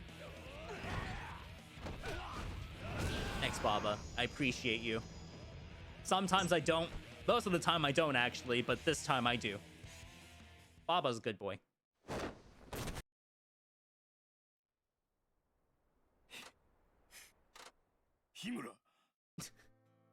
Notice how he said Shimura, but then the game was just like, ugh. The localization, now, fun fact, the localization of this game is different than it used to be in the original game. I don't know if that was also in the original Yakuza 5, but there are a lot of questionable, like, localized lines, I should say. That was one of them. That's not the only one. We'll get to that one in the first part of the finale. Oh, shoot. I have to actually accelerate with this snowmobile. This snowmobile section's a little bit boring though. You just kind of full throttle and hope you don't crash into anything, and most importantly, don't explode. How are we gonna possibly explode? You'll find out. You'll find out soon enough.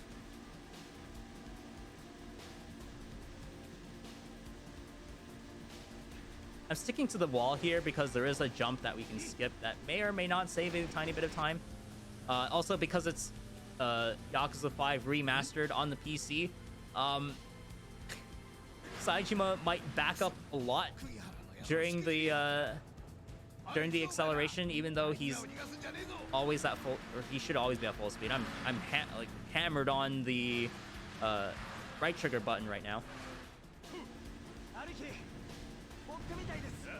Yep, those are the explosions of their explosives, their Molotov cocktails, as it were. That is an extremely long jump, just because we slowed down so much. Thanks, guys. Appreciate you hitting me constantly. I don't think I've ever gotten through this section without getting hit at least once. It's almost a given that I'm just always going to get hit.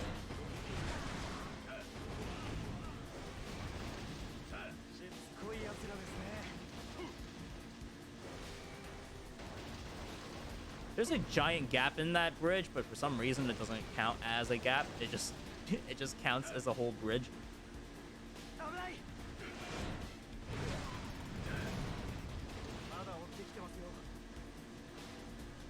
Sorry guys, I have to concentrate a little bit. I do not want to die in this segment. It is possible, but you know.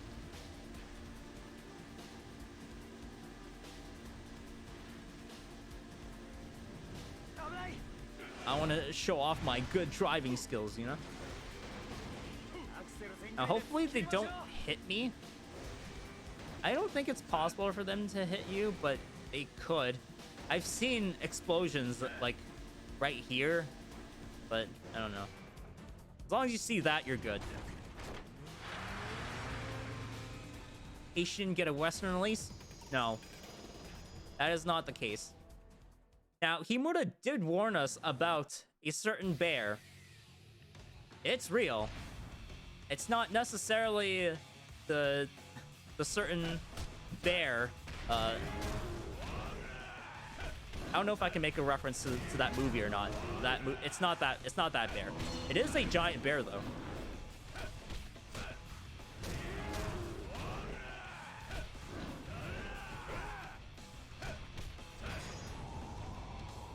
Yep. Yakuza 0, eat your heart out. The giant bear did indeed debut in Yakuza 5. More specifically, this is Yama Orochi, the bear from 9 years ago. That's his full title. He is about to turn back. Now,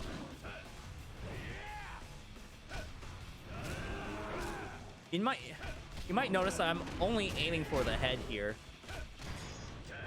Not because I'm listening to Thanos' advice, but because it actually is the only place where he takes damage. So as long as we do this QTE, we'll be fine. Yep. Get launched in the air, and then smack a bear down on the ground. That's definitely how you should be handling bear fights. Local man punches bear. Except he's not a local, he's more of a tourist. Now, you thought the prison segment was long and boring. Welcome to the hunting segment, or as the game likes to call it, Saijima's side story. Kiryu has a side story, Saijima has a side story. Basically, everyone has a side story except for Akiyama, but I mean, Akiyama's kind of like the part 3 conglomerate of Haruka and Akiyama.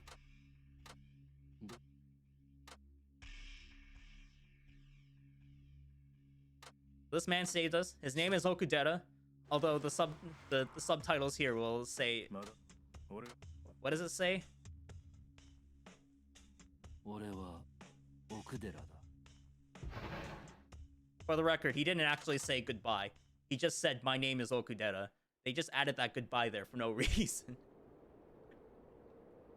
Localization. I mean, I hark at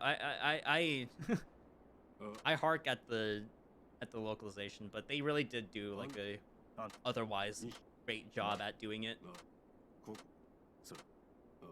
I was going to play another cutscene that had like sort of not really localization, questionable localization blunder, but it was a little too long, so I skipped through it. However, I will play one of the most ridiculous feats, the most ridiculous speed feat a Yakuza character has ever done in the entire series.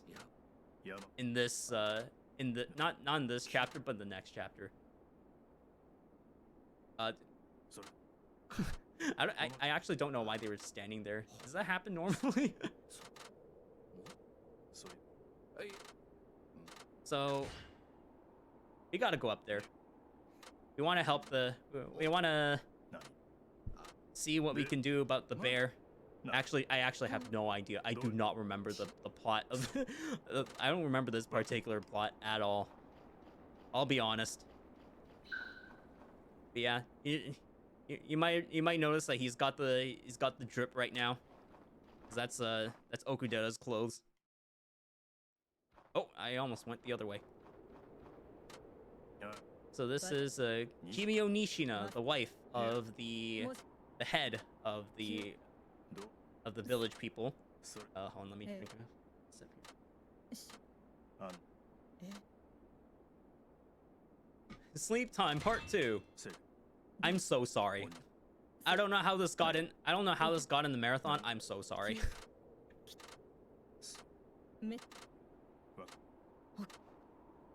It doesn't just end here either, but I mean, we'll get to it when we get to it. You have to talk to Saejima. This guy's name is Sakurai. Not to be confused with Masahiro Sakurai. Which, by the way, oh no, never mind. No, we're just gonna go straight to the mountain. Oh, it's cold. Oh, it's so cold. Look at that. He's already suffering from frostbite again. You might have noticed me trying to move there. I never told anyone this, but we're actually playing Yakuza 5 Dark Souls, because they're just gonna be rolling around here. Now, on the mountain, because you walk so gosh darn slow, it's actually better to roll. Normally, you wouldn't do this, say, in the fights or in the set pieces, because you run fast enough, but you're on a snowy mountain, so, yep, this is your fastest mode of transportation while you're here. We are rolling around at the speed of sound. Footprints. We are getting close, sort of.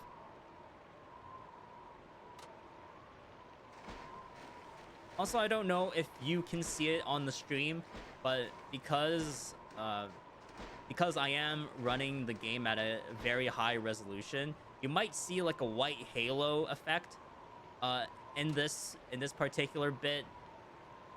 I think it's because of Yakuza. I honestly think it's because of Yakuza 5's engine and the way they render some effects. You might it's probably really hard to see in the stream, but I see it very clearly. It's sometimes about I try to ignore it. No stamina bar. We have infinite stamina, evident by the fact that we never run out of stamina even while we're running. I mean, we worry about stamina in what, Ishin 0, K1, K2, and then we never worry about stamina again. Yagami and Kasuga both run with infinite stamina. Four-way rolling. I think you can technically make Saejima and the other characters, or no, I think Saejima, everyone can roll except for Akiyama, or can all of them roll if you upgrade them. Anyway, I believe you can somehow make them 360 roll, like literally roll in place, or like do a 360 around the enemy. But I mean, it's not very practical, but you can make that happen, I think. So we just saved Baba. He was literally bleeding out on the cold floor, but he's fine. He's alive somehow, which supports the theory that that Yakuza characters here are just organic slabs of concrete with 4 liters of ketchup in their system. Yeah. So we're going out, seeing what we can do about Okudera being, you know, out on the mountain and everything. Seems like he's trying to get his revenge, and we want to try to chase him on the mountain to stop him from his silly quest for revenge. Yeah. So. We're gonna... So in order to be able to actually go out on the mountain, we need to be able to defend ourselves. And quite frankly, even though Saejima is perfectly capable of it, they don't advise punching the animals on the mountain. So we have to get a gun.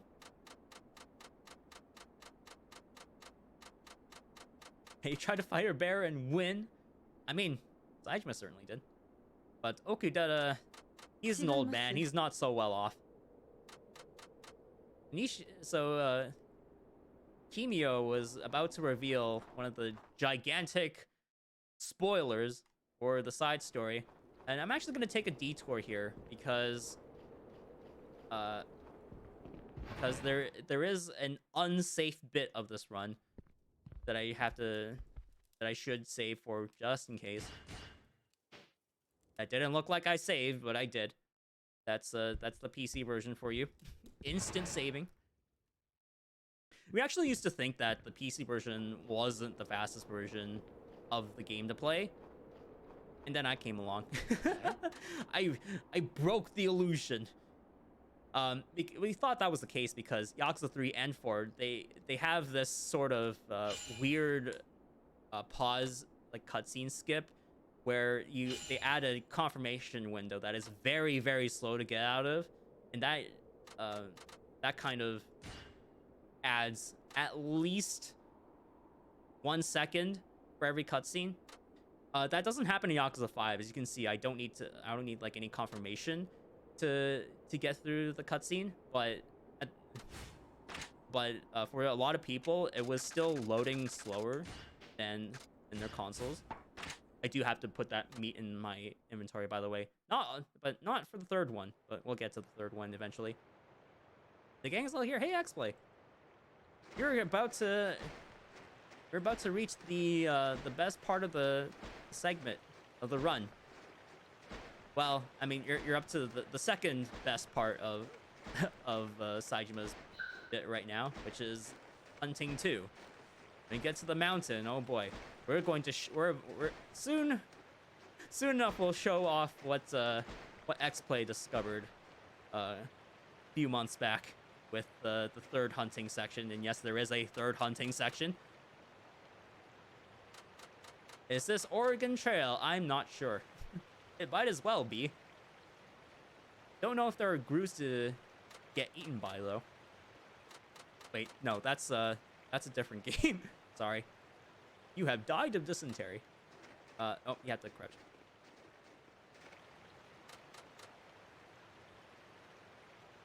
Also, if you're wearing headphones, I apologize for the stereo water. There is a lot of stereo water in this game.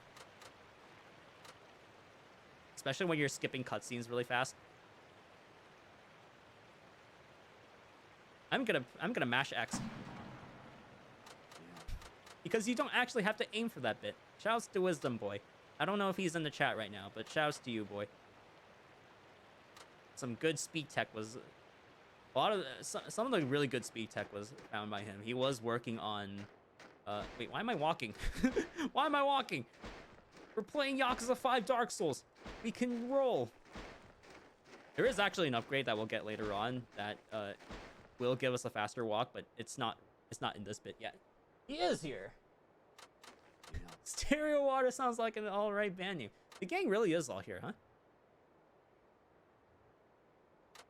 We're all out here enjoying Yakuza 5's hunting as best we can. So this bit was the reason why I made a safety save here. Darkusa Soul. They actually could have named Dead Souls Dark Souls, and I don't think anyone would have batted an eye. Or maybe that's exactly why it's Dead Souls, not Dark Souls, because there would have been my copyright infringement. So yeah, this bit was the reason why I made a safety save.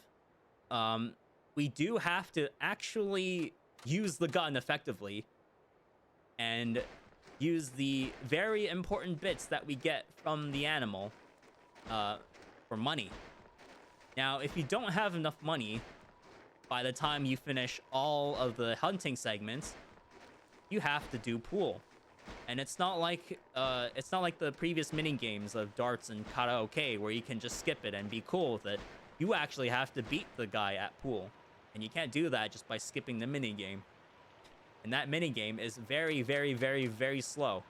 And on top of that, it's Yakuza 5 remastered pool, which means that your aim will be extremely imprecise.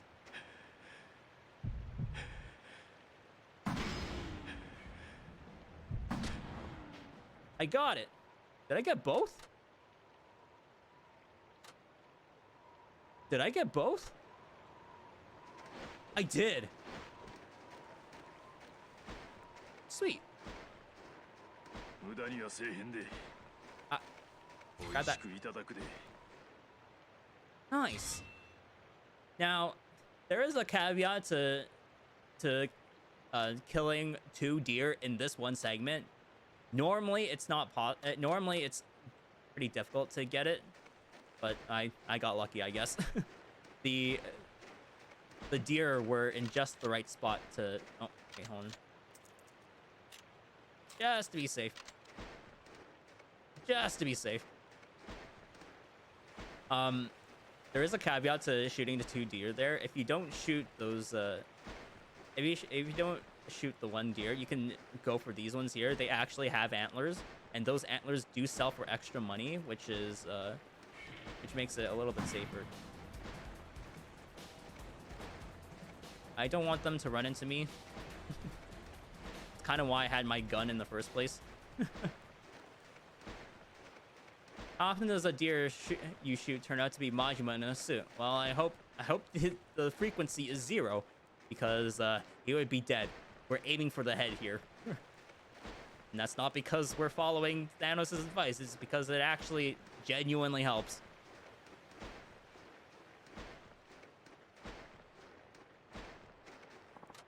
Leave the mountain. Remember to menu that properly.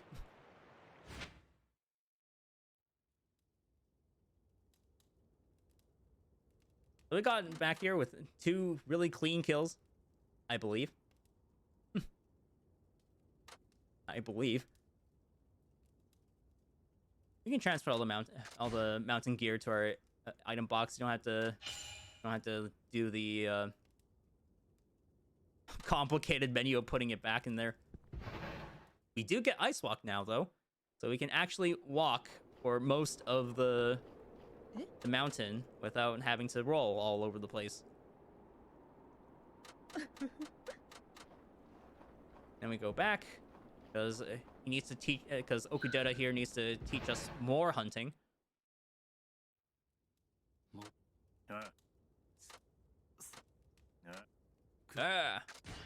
We're ready. I said we're ready. Yeah, you actually don't. For some reason, you actually don't need to put the deer meat in your inventory again. It's a little strange, but I mean, that's just the game is nice enough to not make you menu for more deer, meat.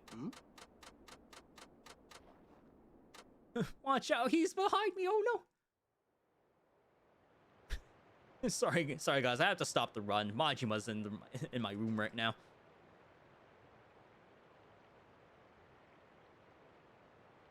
So Okudera here is going to teach us how to trap animals. So most of the animals we're going to trap are small animals like rabbits. And you can see that we do indeed run much faster now than we used to. However, going uphill, I believe it is still faster to roll. I'm gonna do a little bit of rolling and then start walking back up.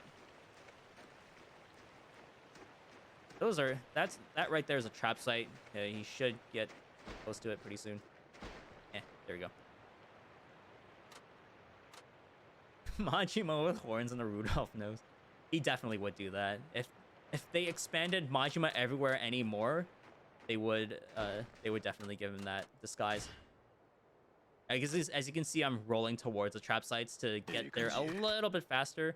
The burst of speed in a roll is still really good for getting to objectives fast. This truly is Yakuza Dark Souls. We're equipped with a gun.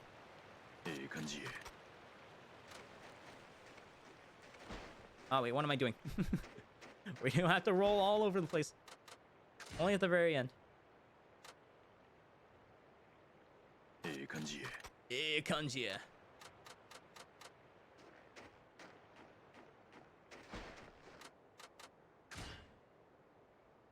So we're going to set our last snare here, and we have to very specifically walk 25 steps away from the very first trap site. I have already lost count. I'm sorry. That should be enough.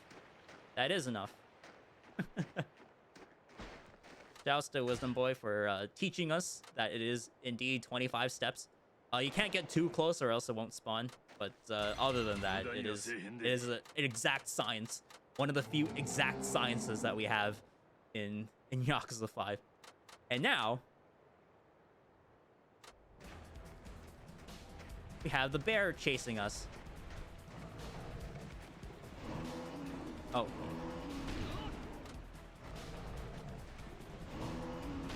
Oh, darn it, he hit me too. Trap site. Thank you. So that was the X-Play tech. Apparently, dealing with or trying to interact with the trap site resets everything, including the bear and Okudera himself. So you don't have to wait for Okudera to get up and get hit again and all that stuff. We just now normally, if you're really lucky, the bear actually grabs Okudera right away, and that does enough damage to him to end that fight. But yeah, we're usually not so lucky. Yep. Look, anything that we can do for this segment, we try to. Any like speed tech we can get really helps. Do we beat the bear casually? We fought the bear in chapter 2, but other than that, we do not fight, or we don't hunt for the bear, unfortunately. There are regular bears, but yeah, we don't get far enough in the hunting side story to get to that point. We just don't need to. Like really, literally, as soon as we're done here, we can. As soon as we're done here, we can progress the story. And hopefully say goodbye to Tsukimino soon, or at least this village. Forever. And then Tsukimino later. We're gonna stay out of it. We don't want to deal with that. So before we confirm if we're allowed to get to Tsukimino, we have to sell our stuff.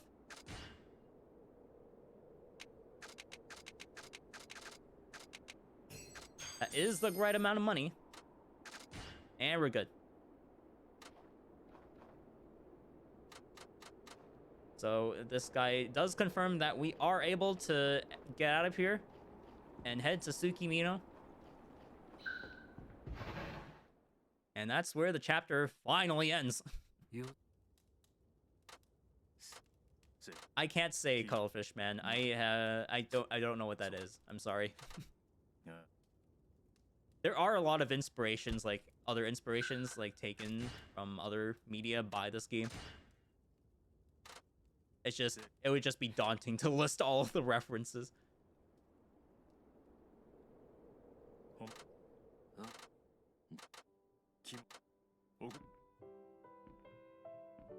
Gee, Baba, that is a nice jacket you have on there. Wonder where you got that from. Wait, I was trying to create a new slot for some reason. That's actually time safe. I have my own splits up for the for loadless time's sake. We do have a loadless. We do have a load remover for this game. It was it underwent various versions or additions. It's pretty much finalized now.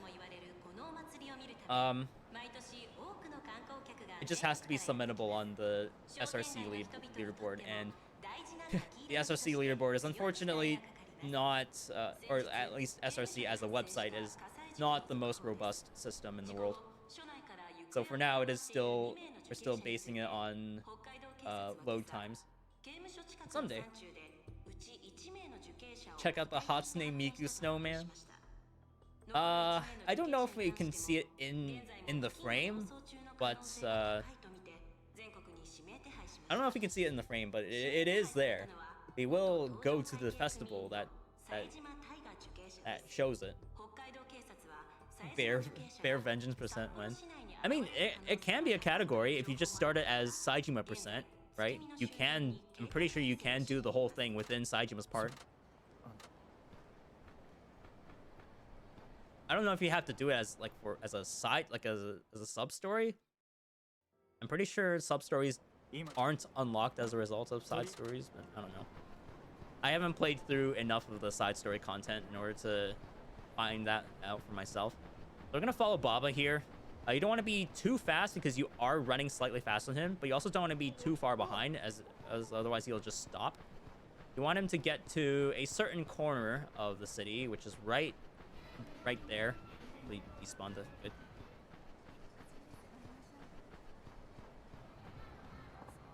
Hold up, there's a cop. Now, if you remember Yakuza 4, Saejima had to constantly run away from cops. The way we do that is by taking this bottom taxi. If you're wondering about the fight spawns, don't worry. They will come eventually, just not in this segment. To my knowledge, they don't show up until you reach the hideout already. Where did those guys come from? I should not have been walking. I should not have been walking in the sidewalk there, because that was questionable. Okay, so very carefully, because we don't have that much money, go to North Tsukimino.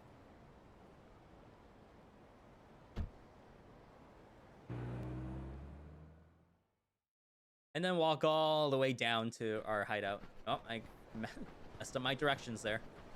Didn't know which way was up.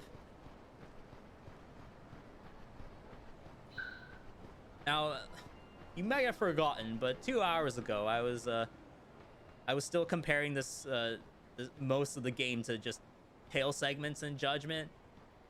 Yeah, basically this whole chapter is one giant tail segment where it is almost guaranteed that you'll mess up or even have a guaranteed fight spawn because some of the enemies have infinite range. I wish I was kidding about that.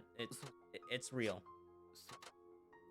There are, I believe I went over the 3 types of fight spawns. If I didn't, there is the regular fight spawns that just like roam the city. That just roam the city, like they're patrolling the area or something. There are the fight spawns that disguise themselves as pedestrians, and if you run into them, they'll trigger a fight. And then there's the squatters. The squatters are the most dangerous, I think, by far. Are you telling me you'll spend 22k yen? Not quite. See, we got the 30,000 yen from Baba, right? That we now have just enough money to actually skip a mini game. South Suki, yes. See, now we have to go to a bar. You may have heard of it from half an hour ago. Ambitious. That was the bar where we had that date, that play date with Kaguya. I'm not taking any chances. I see that fight spawn. And there is an quote-unquote underground casino there that we have to get access to, but they won't give us access right away. I believe that is definitely a fight spawn. See, some parts of this game are really evil. They won't immediately tell you that that's a fight spawn, but you have to be really diligent when you're looking at people just standing there menacingly.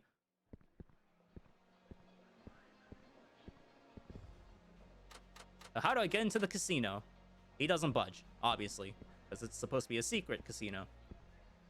Now, this guy looks like he knows a bit about the casino. We're gonna pay him 50,000 yen. And that's how we spend our money, and that's why we needed to hunt in the first place. Now we have to look for a homeless man that may know exactly what the password to get in is. We do not have 10 million. I wish we did. I wish the 10 million yen was real. Imagine if Baba had even better, underground connections and had even more money in his pocket, but he doesn't. Such is life. Just making sure there are no fight spawns here. Ah, there is a fight spawn. Okay, he gave up. That's a Victory Road guy. That's a Victory Road guy. We do not, absolutely do not. There might be another guy in this corner. Oh my goodness. I think that guy in the purple might have been a fight spawn. Not sure. It doesn't look like... Oh, okay. I don't think the squatters are even here. That's good. Ah! Sorry, this is the part where I get a little too startled because the fight spawns are evil. It's Tsukimino.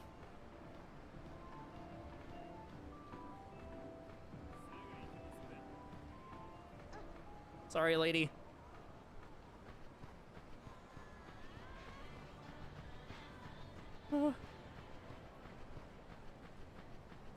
Okay, I actually think we're good. We're good. We got to the old man without a fight spawn.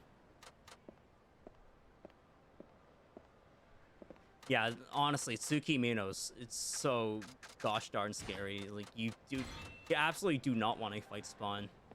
Because Saichima does not deal with fight spawns very well. Unless there's like a bicycle, or like, not a bicycle, unless there's a motorcycle in the area.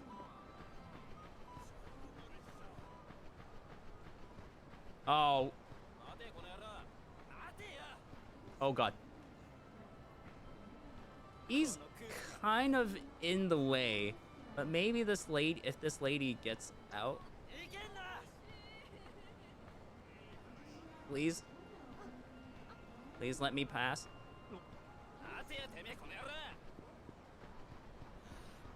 Okay, good.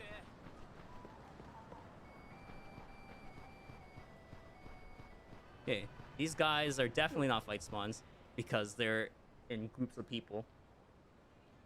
Squatters are... The squatters are not here to ruin the run anymore. I'm so glad. But we're not done with Tsukimino fight spawns just yet. What was the password again? Oh no, I forgot the password. I skipped the password.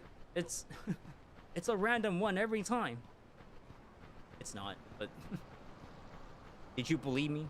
Even for just 1 second?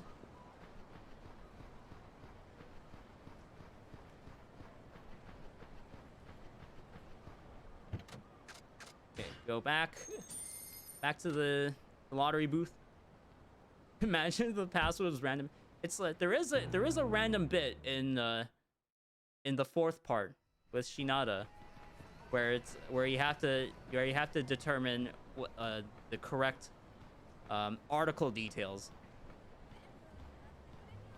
and the positions are always random, but the answers are always the same, but the positions are random. That's a fight spawn. I do not want to trigger. Thank you. Okay. It's always the same here, though. 7. Scattered. Losing tickets. We now have the pass, but unfortunately, the Victory Road guy might still be on the... Yep. He's definitely still there. You're always there to ruin our day.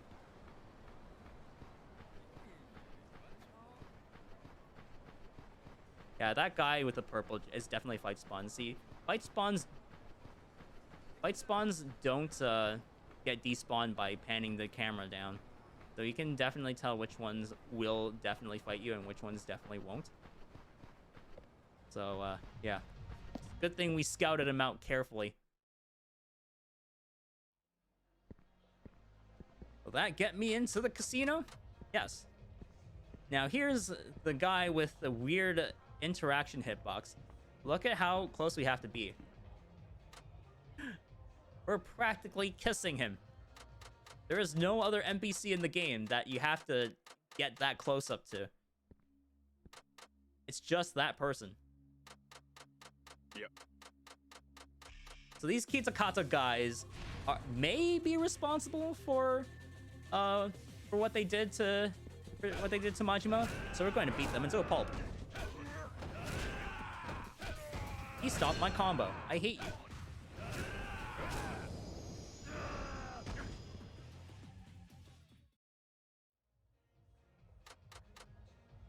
Only Kitakata, or the patriarch, really knows what happened. So we wasted our time, basically, is what he's saying, is what they're saying. Oh my goodness, the camera. There may be a fight spawn here. Yep, that's definitely a fight spawn. Yup.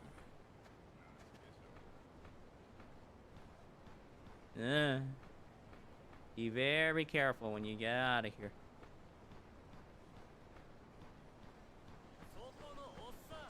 Okay, we're fine. He's too far away.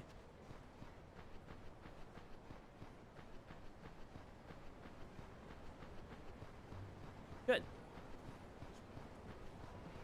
Now we just taxi back over to our hideout. We have 1,000 yen. Password is probably 80,000, 85, maybe. We'll never know.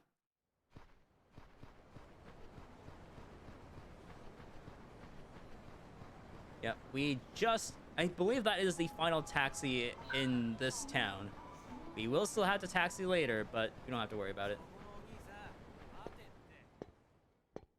So we've got all the info to pass on to Baba, and unfortunately we don't have much to pass on.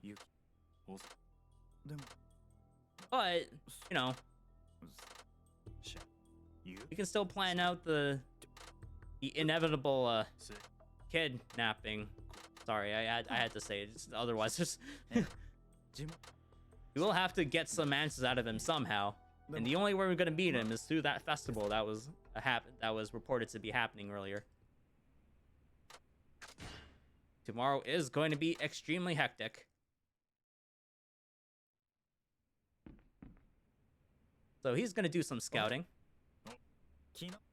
Baba is recovering quickly because he's a Yakuza character. Also, probably a very important character in this entire game. Oh, I thought that was a fight spawn for some reason. That's a fight spawn.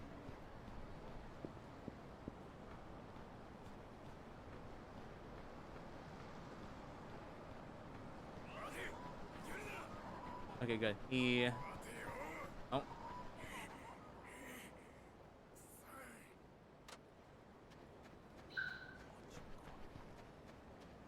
Where's the... Oh, it's not here. Okay, it's not within...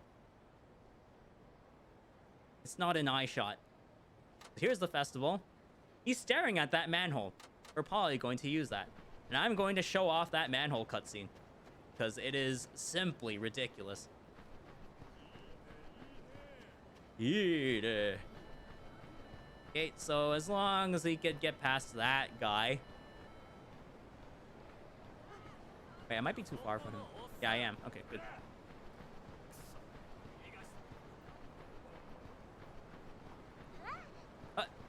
Excuse me, lady. You weren't there 2 seconds ago. Oh, wow. All right. They got through Tsukimino without a single fight spawn triggered, that is. There were definitely a lot of fight spawns, just none that we ran into, fortunately.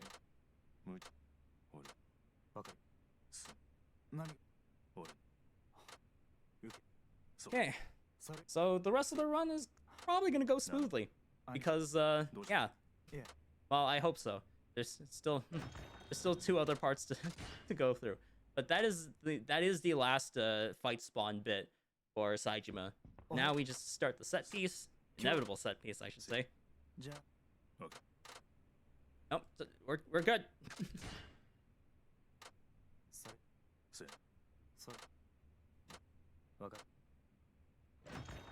We are A-okay. We can now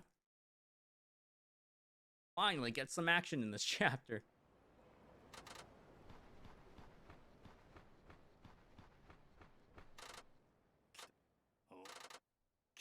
So all these people have somehow surrounded the hideout already. And we're gonna fight through them. Unfortunately, these guys are required. Please, Saejima. Thanks. Oh god, sorry if you get nauseous from the camera movement. It's just a little bit awkward, unfortunately.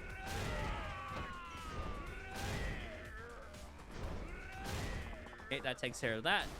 You can let go of the motorcycle by pressing down on the D-pad, and just keep.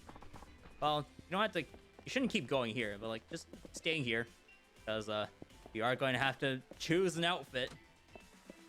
Gee, I wonder what you want to choose. It's almost Christmas after all. Yeah, we'll pick the Santa. Pick the Santa outfit.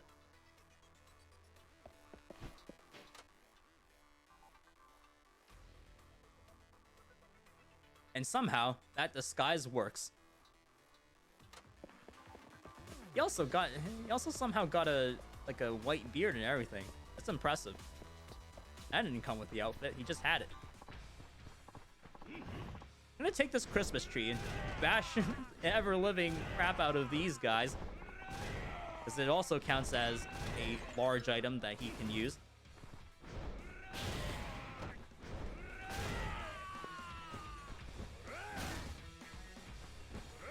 Oh wait, he doesn't have that. Okay, never mind.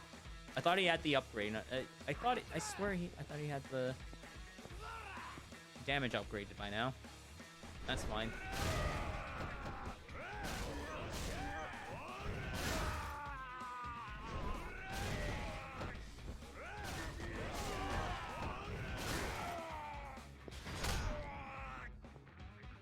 That takes care of this mini boss. Also takes care of... Oh, wow. Yeah, that was an amazing fight. Jeez. No, don't grab the gas cylinder. Grab the bike. Thank you.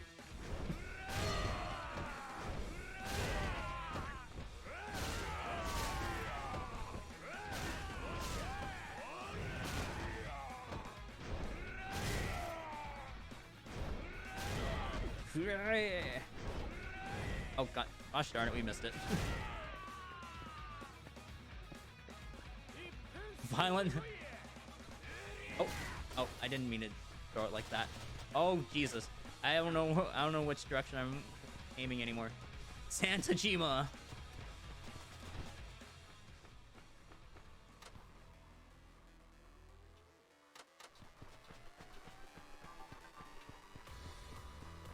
Now, Santa Jima here is about to get run over by a car. As long as you know how to press the button B, the B button, you won't get run over. Look at him casually stop a speeding car with just his bare hands and some leverage. Impressive, right? Wait until the cutscene. Wait until that cutscene. His movement will literally blow your mind. We're almost there.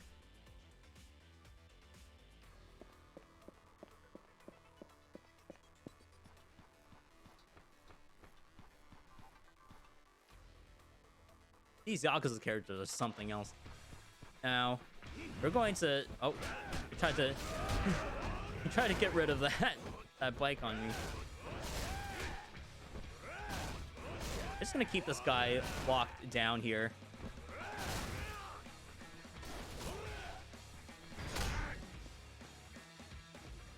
As you can see, Saitama also has head press, which is good as a last resort.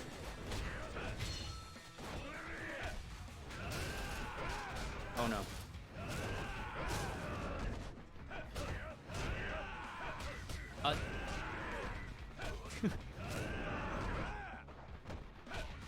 Oh. Wow, Baba, you actually did a lot of work in that fight. Good job. I'm genuinely impressed. Baba's been doing so much work. I love Baba. Except when I don't. Because very soon he's going to rear his ugly end at us when you least expect it.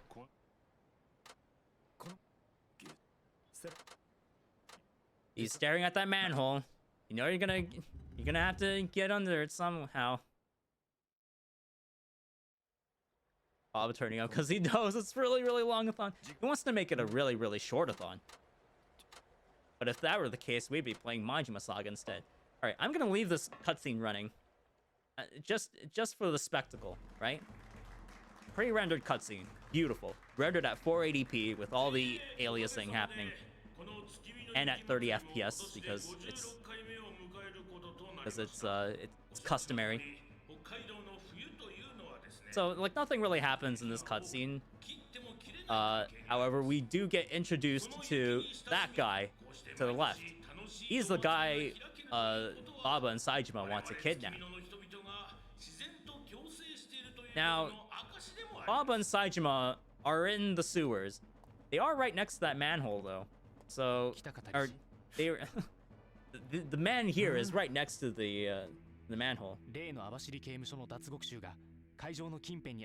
So this, let's set the stage, right? This city or this area is completely guarded. Security is tight. That's what he said. There are even people in the vicinity. There are literally snipers in the area, right? They're all watching. They're literally all watching that area.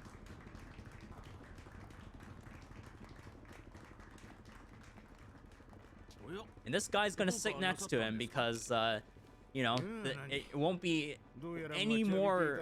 It couldn't get any more ridiculous than to have him surrounded by people.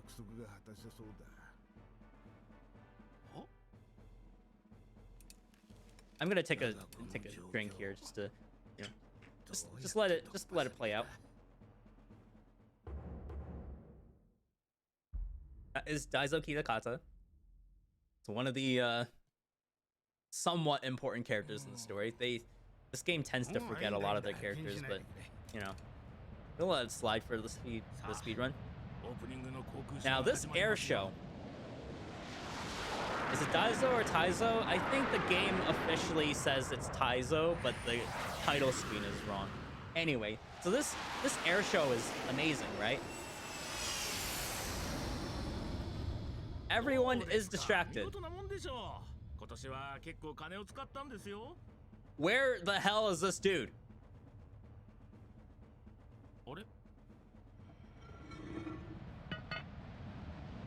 You see where I'm going with this? There is literally no way he could have possibly done that with people watching and sitting next to a dude.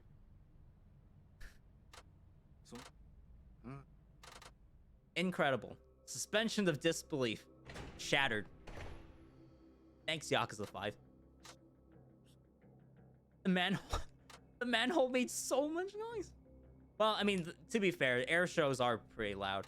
But snipers, the security guards, the guy right next to him, he didn't see anything. Stealth, forget stealth 100. That was stealth like 10 billion. 10 billion yen's worth of stealth. Holy moly. Saejima. Why couldn't he be this fast in the game? Man, I wish he was that fast in the speedrun. Otherwise, we would have been done by now. That's the world we live in. Yakuza 5, where you have ridiculous speed feats like that, but then have the literal slowest section given to that character to, I don't know, balance it out. So this stranger is definitely not familiar to us. We're gonna beat him with the bottle, of course. I think you can stop there. He's just at some point he's just going to speed up and be impossible to catch. So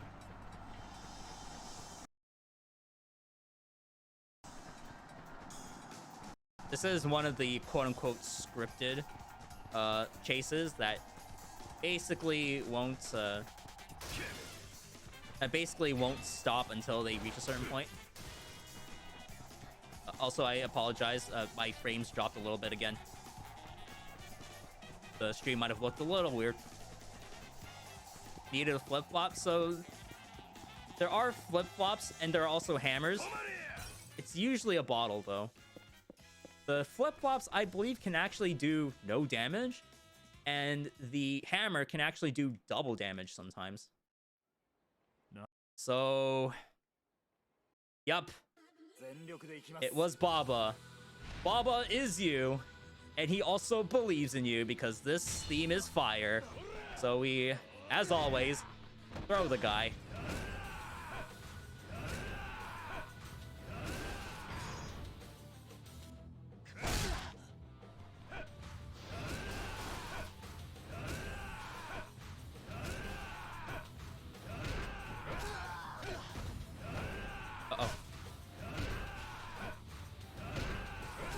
There we go.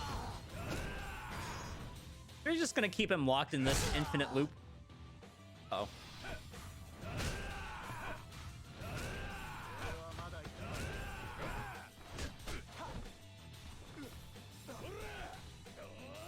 And that's it. That's the entire fight. Oh wait, you didn't have to do that. That was a little too harsh. I'm sorry, Baba. You were supposed to get beaten badly, but not that badly.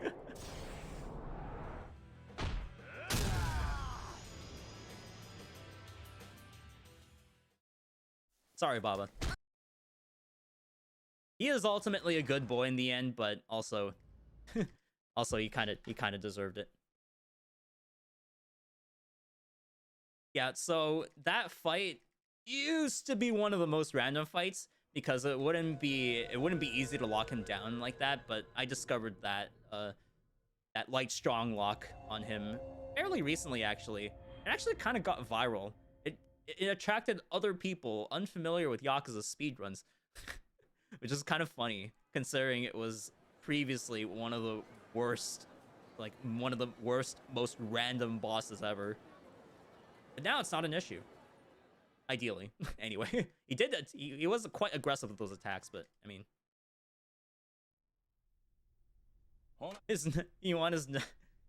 yeah, the person who did Baba's nose job is quite impressive.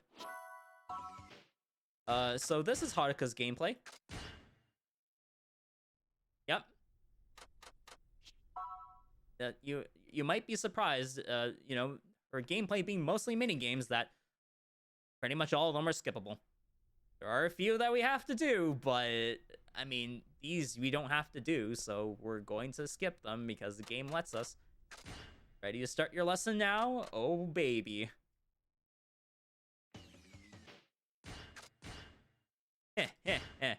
We never get to hear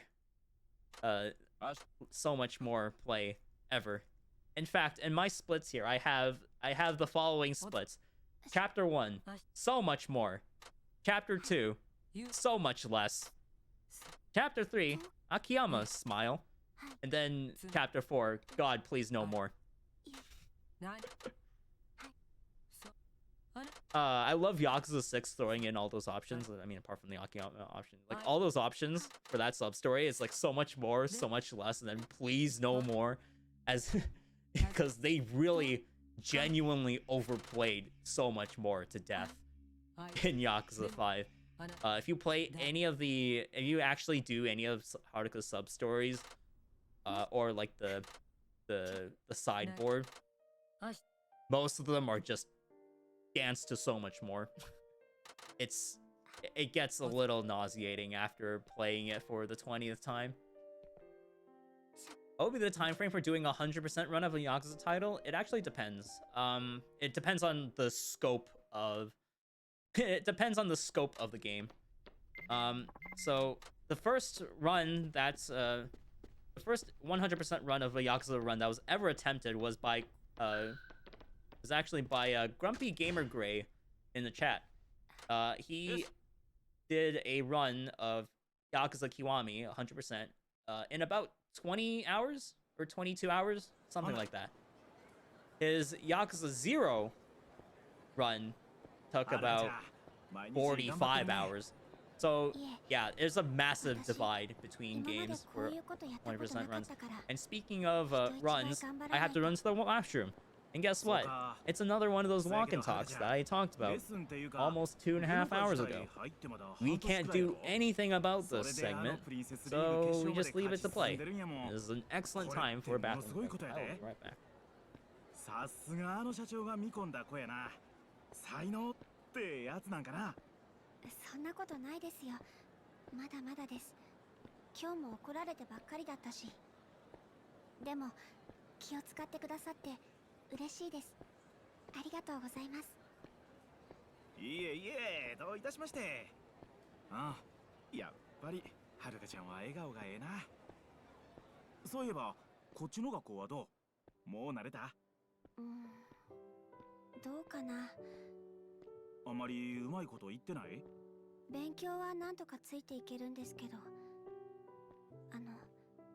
あまり友達が。そうか。これだけ忙しかったら一緒に遊びになんかなかなか行かれへんやろしな。はい。それとこういう仕事してるっていうのが気になる子もやっぱりいるみたいで。そんな奴ら気にすることないって。妬んでるだけやそんな。うん。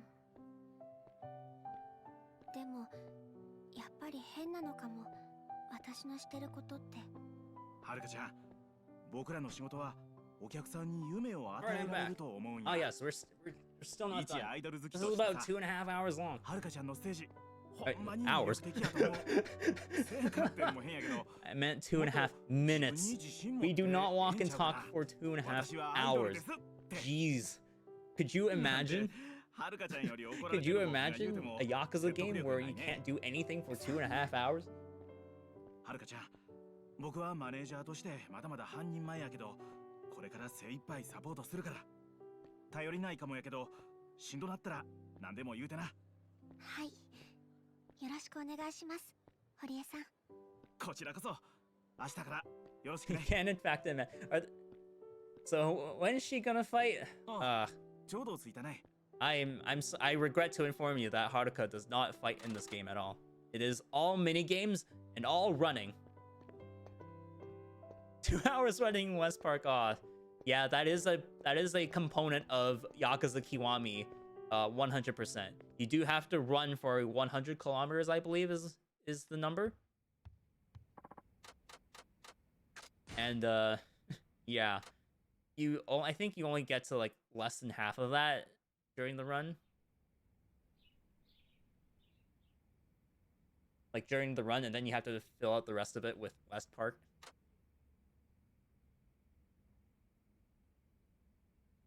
So she's a little nostalgic too for the kids at the orphanage.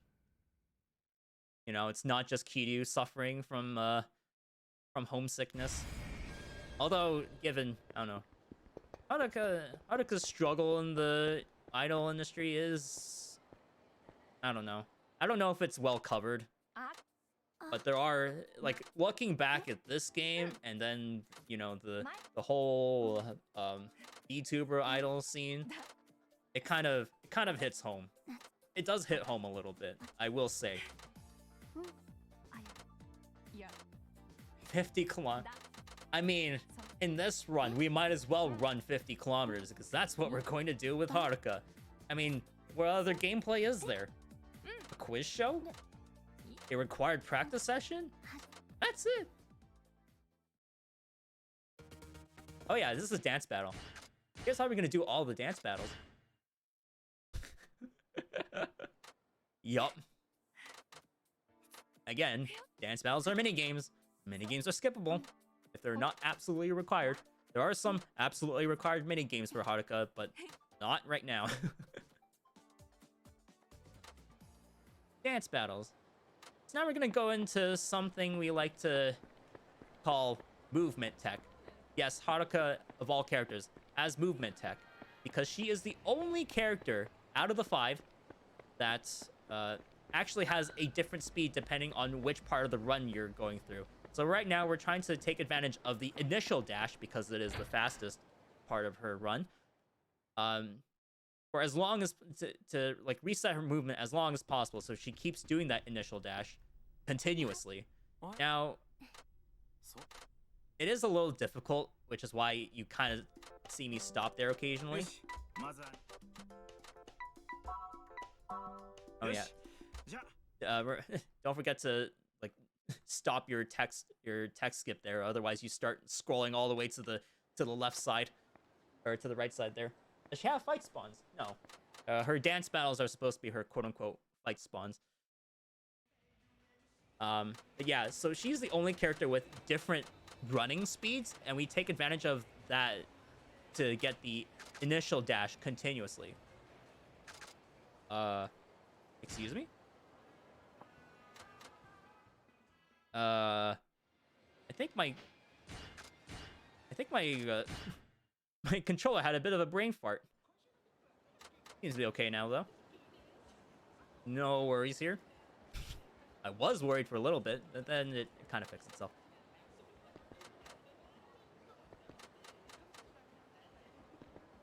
Yeah, there is one particular there's one particular part of her run that we absolutely want to avoid at all costs, and that's the head turning.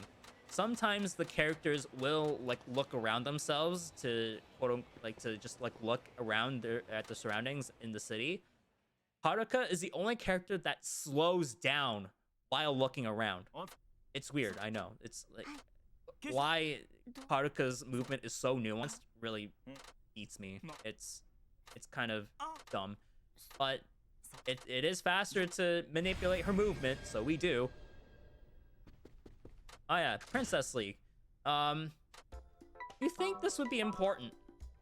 You think this would genuinely be important to the plot, where canonically she wins the entire Princess League, and you know goes about her idol career? But Princess Leagues are mini games, and you know what that means. Yes, we are actually going to forcibly lose every single Princess League round by skipping it. And if you're wondering why the run is still approximately 6 hours long, it's because the game actually doesn't care about Princess League at all. No matter how well or poorly you do in Princess League, the plot will continue regardless of what happens. I have to explain all of that within this massive downtime because of the text scrolling. If this were a Dragon Engine game, we would have already been in the in the mini game. Such is life, you know. Truly was a different kind of game. But then again, if this were a Dragon Engine game, some of the cutscenes that were already CG would probably have been cut up into several different parts, making the pause skipping that much more tedious. I did comment on that, like if Zero, for example, had those skippable cutscenes, it would probably just. There's like one really long Yakuza 0 cutscene that I'm sure you're all familiar with. It's Majima's introduction, right? That cutscene is like 5 minutes or 10 minutes long or something ridiculous like that. And in a Dragon Engine game, it would almost certainly be cut down to like 7 different parts. Just to make the pause skip that much more tedious. And yes, because it's a minigame, we really do skip all of Princess League. And I mean all of Princess League. Except for one bit, but we'll get to that later. Much, much later.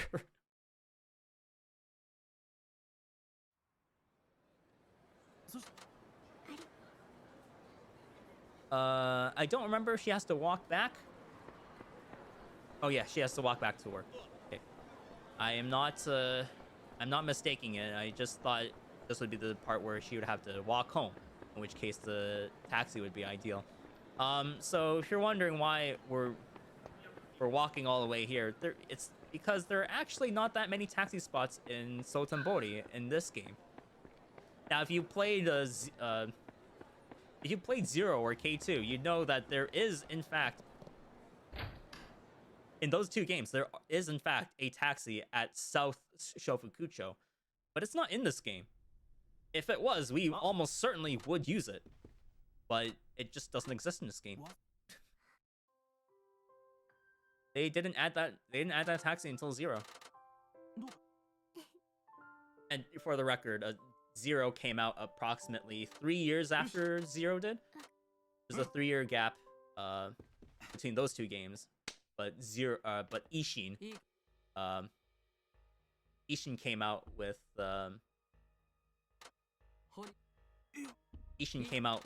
the like right before Zero. The freaking stream ads. Yeah, I'm so sorry. Like, then again, on one hand, I am terribly deeply sorry for the ads. I don't know the stream settings that the marathon has. They are incredibly intrusive, but on the other hand, for Yakuza 5, it actually works out. Yakuza 5, it actually works out because a lot of the game is just this. It's just running around. So if you do want to get rid of it, I suggest either Twitch Turbo or subbing to the channel, right? That does get rid of ads. You can also ad block. Your mileage may vary on those apps, though, unfortunately, or the browser extensions.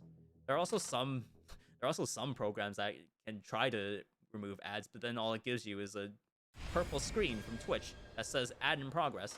So yeah, I don't know why Twitch is... I honestly don't know why Twitch is so hell-bent on projecting ads. But it is the way it is, unfortunately. That being said, I don't think you're missing much, especially for this bit. When you're just running around as Haruka, ignoring all of the gameplay. We ignore all the gameplay for about 35-40 minutes because it's all Haruka's section.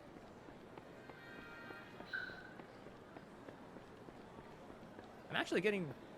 I'd like to say I'm getting pretty good at the movement tech. NPC. Yeah, I know. I'm probably like explaining. I'm probably explaining like a lot of things and like not the best, not at the best time. Also, that option was the fastest. The flashy tan man. That is what Christina looks like. Weird naming convention. I think it's... I don't know if they genuinely made a mistake because Christina is a guy. I don't know if there are men named Christina. But I wonder if they meant for that name to be Christian instead. Really beats me. Anyway, so here he is. We're going to have another dance battle. And you know what that means. We don't have to do a darn thing in this dance battle. One of the longest Yaku runs. Yep. Sit back, relax, and watch as I skip this minigame because we don't need to do it. Now, despite the fact that we basically stood there and did nothing in front of Christina and Akari, Christina actually thinks we're the better dancer. We did literally nothing, and Akari danced her heart out and was still rejected by Christina. Let that sink in. The most savage and violent moment of the entire Yakuza series, and Haruka didn't even have to throw hands. She didn't even have to throw hands. She just stood there, menacingly. Probably just struck that pose and that was it. Yeah, that was her entire performance. I mean, well, technically in the minigame, she still dances, but she doesn't do a good job, clearly, because we don't do anything. Yeah, Ugyu, you never had to do any of the minigames. Well, most of the minigames. My rule of thumb is, if it's not absolutely required, like if there's no requirement, like a score or a grade, you don't have to do any of those minigames. And yes, that includes karaoke and dance battles and a minigame coming up that I will be very, very sad to skip.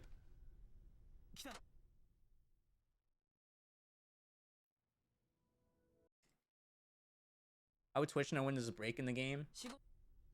Oh, we were talking about the ads. That's not on my end, I believe. That would be on the Marathon's end. Because I mean, I'm streaming through their channel.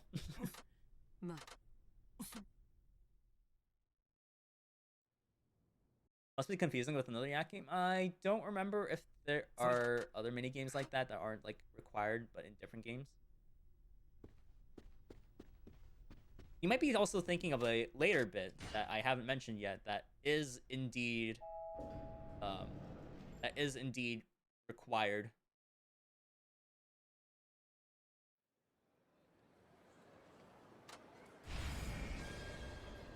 We're heading for Soten TV. We're walking around again because, once again, there are no good taxi spots. They even forced you to go to this one for some reason because Odier is actually standing there in front of the taxi. It's not a taxi point. It's literally where he's standing. I said I spoke too soon. My canceling, my movement canceling is not very good right now. There's Hodier. No, I didn't talk to him in the right position. I had to waste a couple seconds.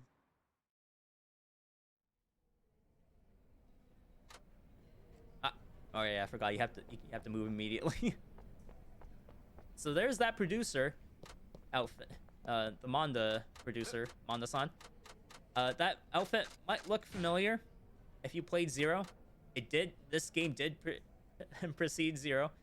So actually, I think that guy in the red shirt is the same NPC, except higher quality in Yakuza 0. Interesting. So they recolored the outfit and then added that guy. It is actually faster to say yes in that text bubble, the first text bubble. To say yes, I think I'd better. If you said I guess I don't need to, then it would play another cutscene that would be harder to, or that would take more time to skip. So this is the only game that you have to do. And we're going to answer B for everything. It's definitely spelled Sultan Hori. There are definitely no parks in Sultan Hori whatsoever. Not even the triangle park that we just walked by like 2 seconds ago. We work for Dino Chair, right? Ah, darn it. Ah, but we do have our lessons on the 4th floor. That's absolutely correct. Now there's no arcades. So what kind of city do you take Sultan Bori for? Arcades in this day and age, in 2022. We are competing against T-Set, but I mean it's T-Set. I don't like those characters. That's just an aside. I really genuinely don't like those characters. There is no karaoke, and there is no Queen of England. Gasp! I think there's only Takoyaki. Respect Crab. That is the correct name for it. Respect Crab. Kaini Doraku. Respect Crab. Bustling Bridge. The round plaza is EY Bridge, as in, why do we go to that taxi spot so often? Poor Haruka. We unfortunately have to deface Haruka for the sake of the speedrun. We have to make her do absolutely terrible performances and do almost all the wrong options for the quiz show, just to go a little bit faster. The purpose of mashing circle was to get more wrong answers than right, so that we skip a bonus at the end. It's a very, very minor optimization, but an optimization nonetheless.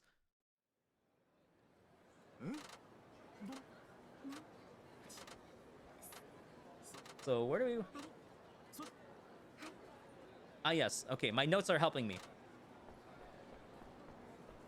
Walk in the same direction that she's facing, and then head towards this taxi. Because we need to go home. We're not going to work anymore, we're going home. It's been a long day. I believe that is the right taxi. I mean, if it wasn't the right taxi, it would have been trivial to correct it, so. Because, spoiler alert, we don't use Akiyama.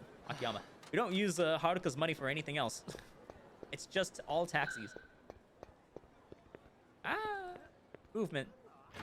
Movement in cramped space is really difficult in old engine games. You see, especially see it in Zero when you have to walk inside Little Asia constantly. Now, I'm taking the side of the bed here because sometimes the hideout hitbox overlaps with the bed, and then you get into the hideout and not the bed. It's incredibly frustrating when you're going for an actual speed run of this. But you know, we take a little slow here. You can chill a little bit more. We do have to get under estimate, but I'm pretty confident, honestly. We're only 6 minutes behind. Out of the 30 we would need to completely blunder for. I've got a lot of leeway. I was intentionally generous with my estimate because because there can be unforeseen circumstances, and two, might be able to show off some things at the very end, if the marathon will let me. But probably not, which is fine because you know you're all here for the any percent speed run. Riveting, tantalizing, mouth-watering gameplay of just running around as Haruka. Gifts from fans, oh boy. Ah. Doors. Doors are my enemy right now for this run. I can't walk through them. I can't even get past the staircase. Oh, you're also supposed to sweet spot Christina here. So it's another practice section, but we also don't have to do this one. We get a T-pose from Haruka instead, which, spoiler, is a tech we will be using much later on. Yes, we do make a character T-pose later on in the speed run, but only much later on. It's not really useful for any other bit. Ah, no. We have to take on this job. It doesn't matter what difficulty because they're probably going to skip it.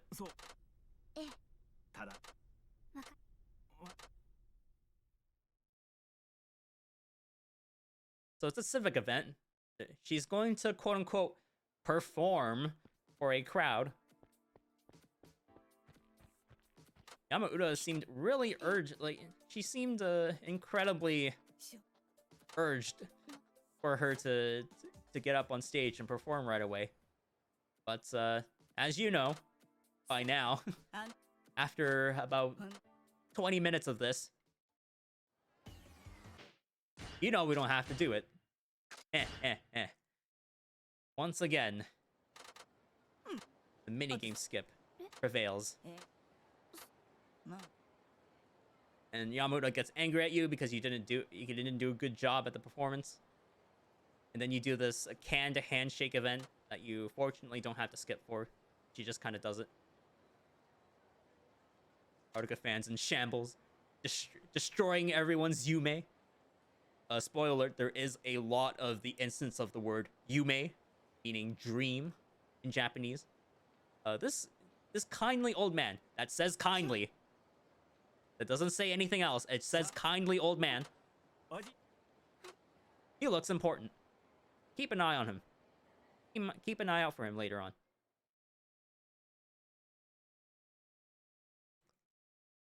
Shoot, I was gonna say something else, and then I completely lost my train of thought.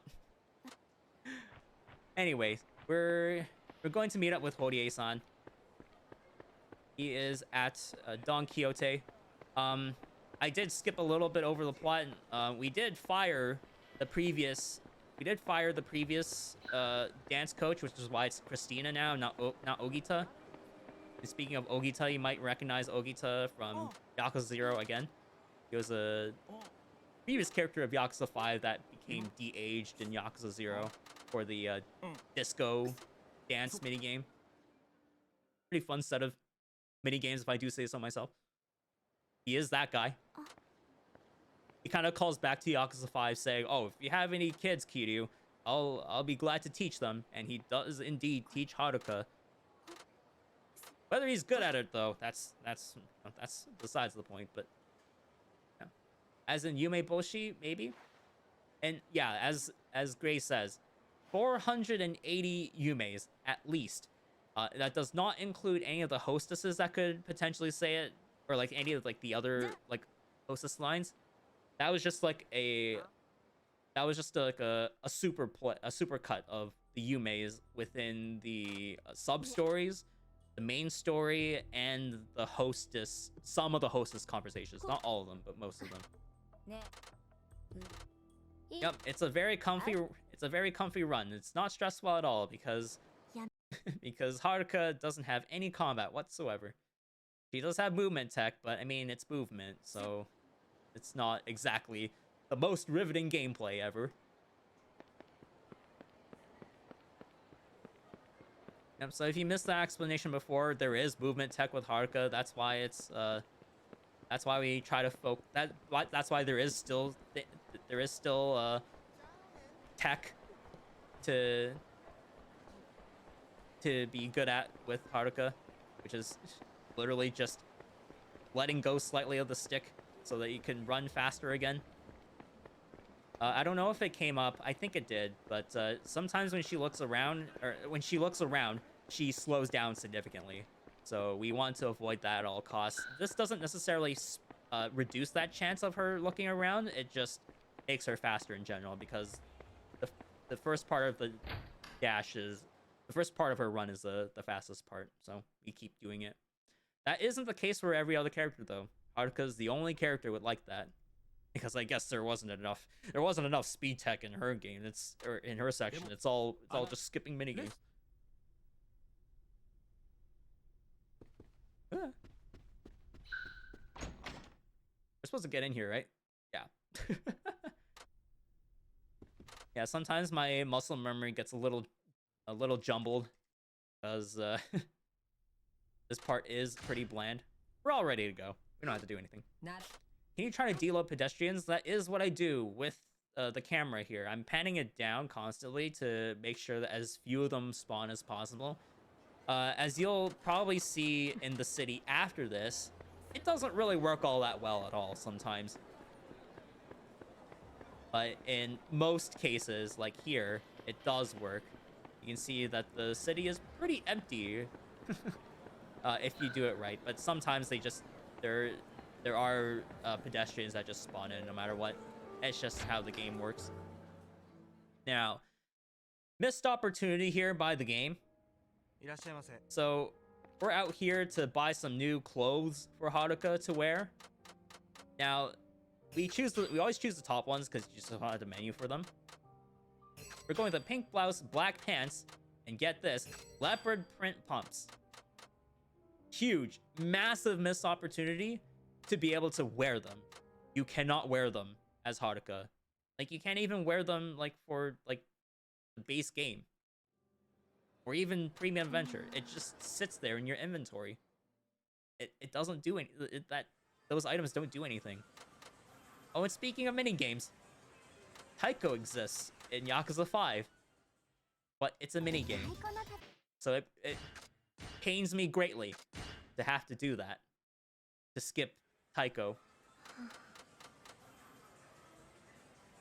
This game's so evil, making us skip some of the best mini games ever. Taiko, you got dance battles, you got you know, the actual like Princess League. Almost all of that is skippable.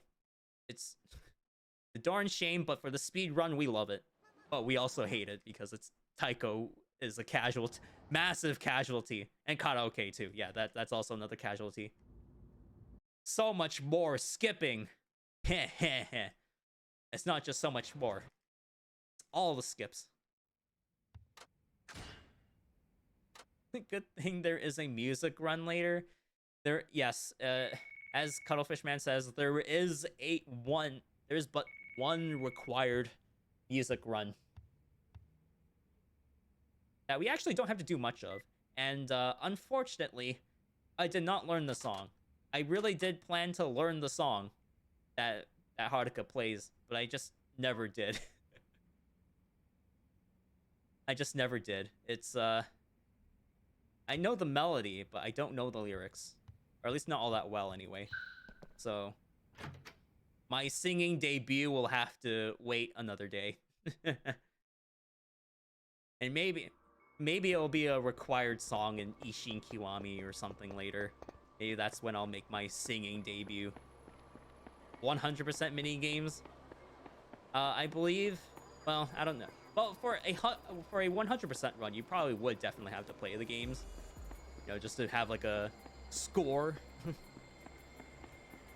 But yeah, we don't have to do any. We don't have to do most of them in the run, but there are some that we have to do later on. So something tragic just happened in the Dynachair office. There's been a suicide, and it was the Dynachair president. Also, sorry, this is kind of heavy-handed. Suicide is serious business. Very unfortunate. So we're gonna skip a couple of cutscenes here, and then we get to the second half of part 3, which now features a certain Shun Akiyama. Now, unfortunately, in this game, his combat is kind of crappy. It's, to put it lightly, garbage. So, I mean, there's no way around it in this bit because, you know, all these guys are surrounding him all of a sudden with very little weapons to fend them off with. But there is one weapon that helps tremendously in this fight.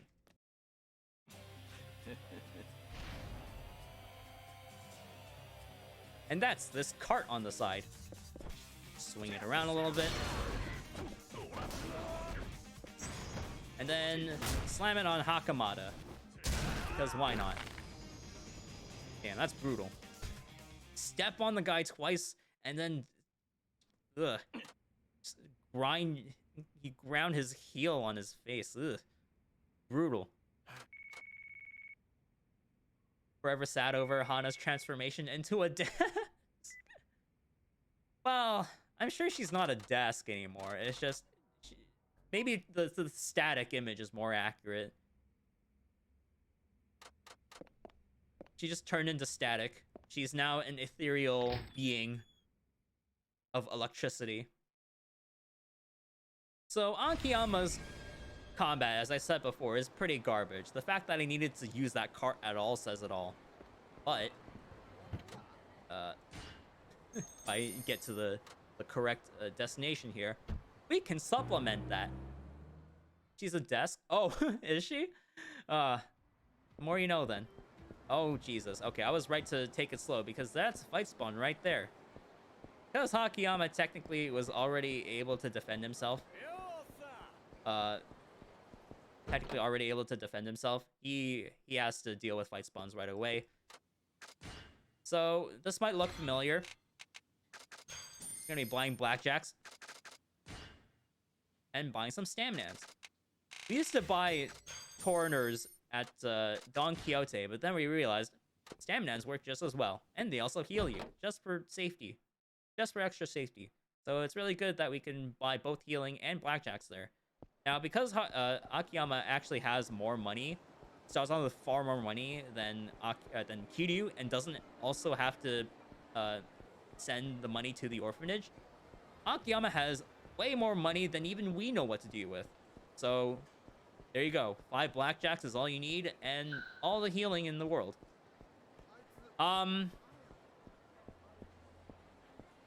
Okay, he's actually walking away from the place we need to go. Thank goodness.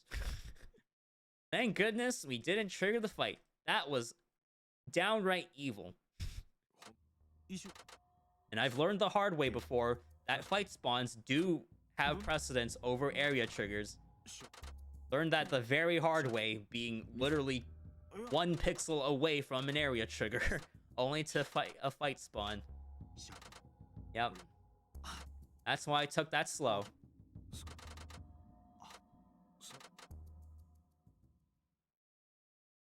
Oh. I thought there was going to be another cutscene there, but turns out we can just walk straight to the room. Now, Haruka and Akiyama don't really get acquainted with each other. Like, in the main series, they do meet each other in Dead Souls. So, or I guess they do? Yeah, they do know of each other in Dead Souls. So, Dead Souls canon? Is Dead Souls canon? Because they don't meet up before, like, they don't meet up in the main series before this. So, eh? Dead Souls canon? Zombie apocalypse really did happen? Eh?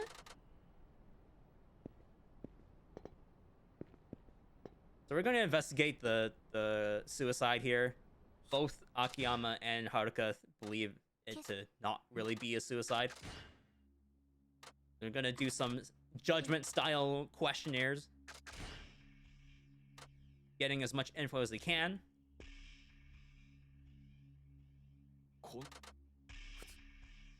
So they think because it's not that far of a jump, she definitely must have been outright killed and murdered rather than a suicide.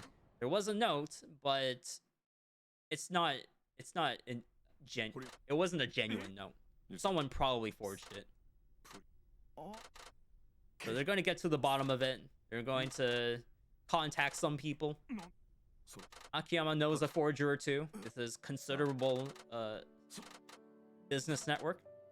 And Haruka, meanwhile, is still in the Princess League, so she's gonna have to focus. She's gonna have to focus on that somehow. And the reason why Akiyama is even involved in this at all is because Park was actually an extremely wealthy CEO. Because she managed to secure a 300 million yen loan from Akiyama's company. So with his money on the line, I mean sort of on the line, but not really on the line, because Akiyama doesn't care about the money per se.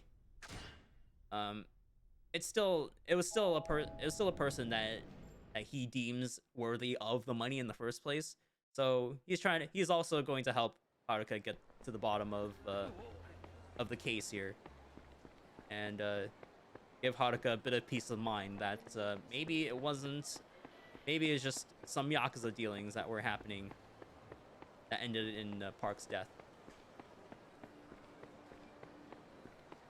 They're gonna walk back home. There's no taxi in front of her workplace, so she has to walk all the way there. And fortunately, it's not a very long walk. It's just up here.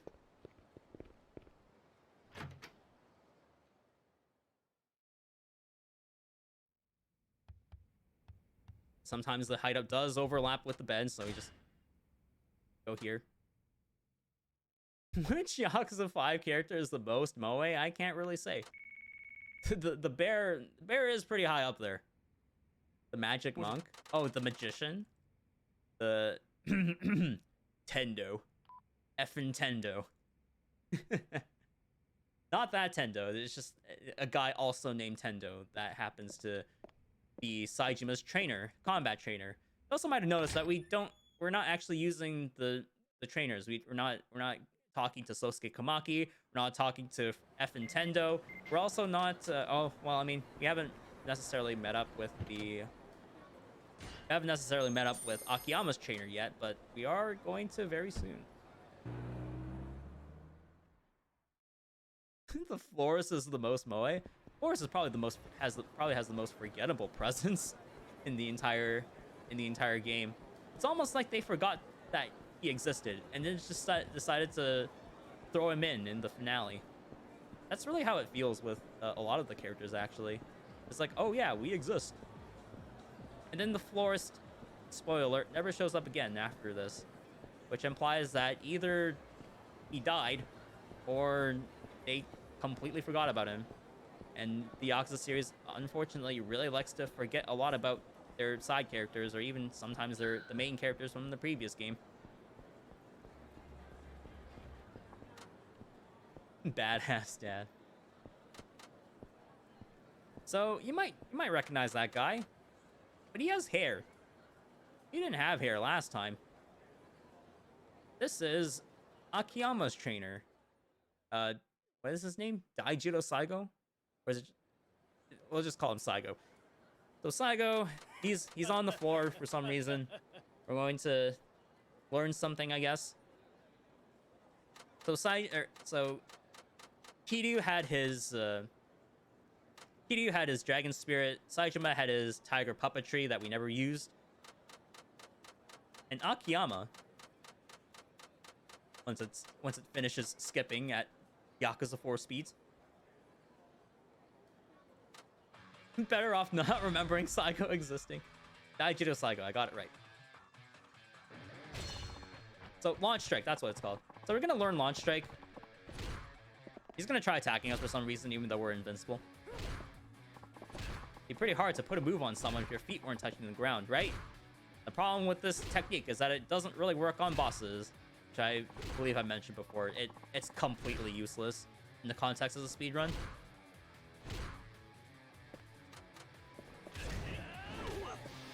Only had to hit him once. Just like in the Dragon Spear tutorial. That's it.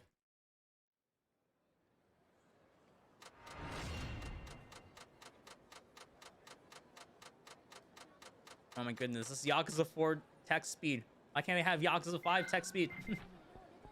Anyway, now we get back into the Dyna chair. Just make sure. Okay, good. Check this out. Sorry, you had to get the wild shirt. Oh yeah.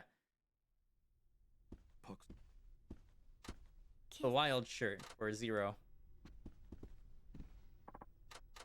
48-channel's not here yet. Suspicious.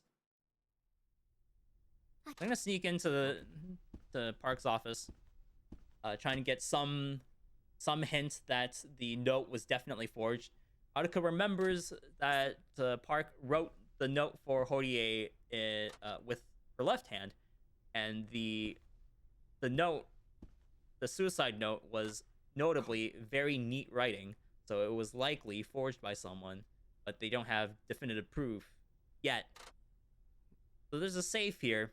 Akiyama's gonna try to open it with a pen that may or may not have just spawned on top of the laptop there. And guess what? It doesn't work. It's not a keyhole for just any old pen, but the pen that Park gave her in that taxi ride. And now the music is all spooky and stuff. Why? Because Horie just fell off a building. And we're going to investigate immediately. But before that, we're going to equip the blackjacks. And do as much tech as we can.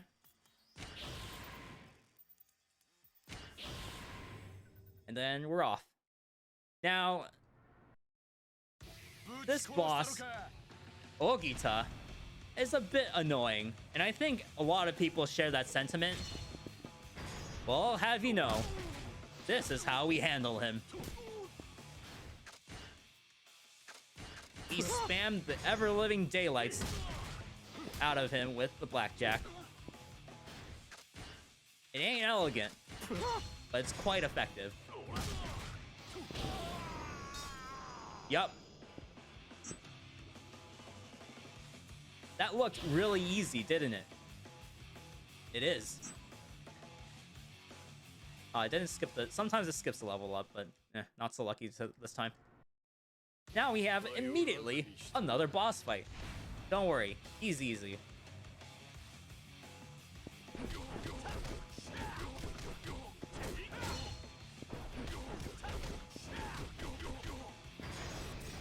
Do that. Like a full combo on him. Do the QTE. Now we have these blackjacks to work with. Don't mind him hitting me, that's not important. I think that's it. Yep. Hit him with the fire extinguisher that may or may not have been stolen from Chiryu's hammer space. And that's it for that fight. We have no idea who that guy is, and I'm sure we won't see him again. We are on easy mode, that is true. I didn't go over this when I first selected the difficulty, but the reason we selected the easy difficulty is simply because we do more damage. And the enemies are a lot less aggressive. Most of the combat principles should be the same, though. Pretty much always get a free grab on every boss when the battle starts. But everything else is like, you know, the damage combos that we use to defeat the ads with Kiryu and Saejima, that being the hammer hook and the light strong combo. That, like, those combos don't work on any other difficulty. They would be left with not enough damage using those combos alone. Definitely is absolutely brain with a fire extinguisher. Ranks high, and that would have been a straight up death on this one.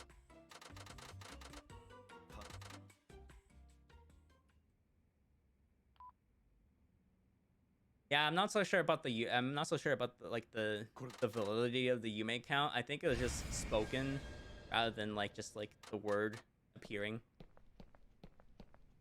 Came in at the most exciting part. Yes, indeed. This is, ladies and gentlemen, the longest chapter in the entire run.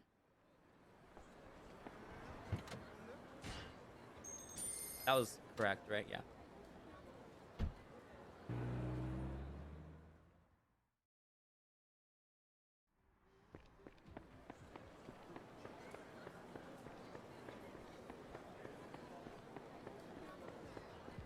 We're just gonna run back to work, just like Kiryu did 3 hours ago. Just walk to work. Boring adult life.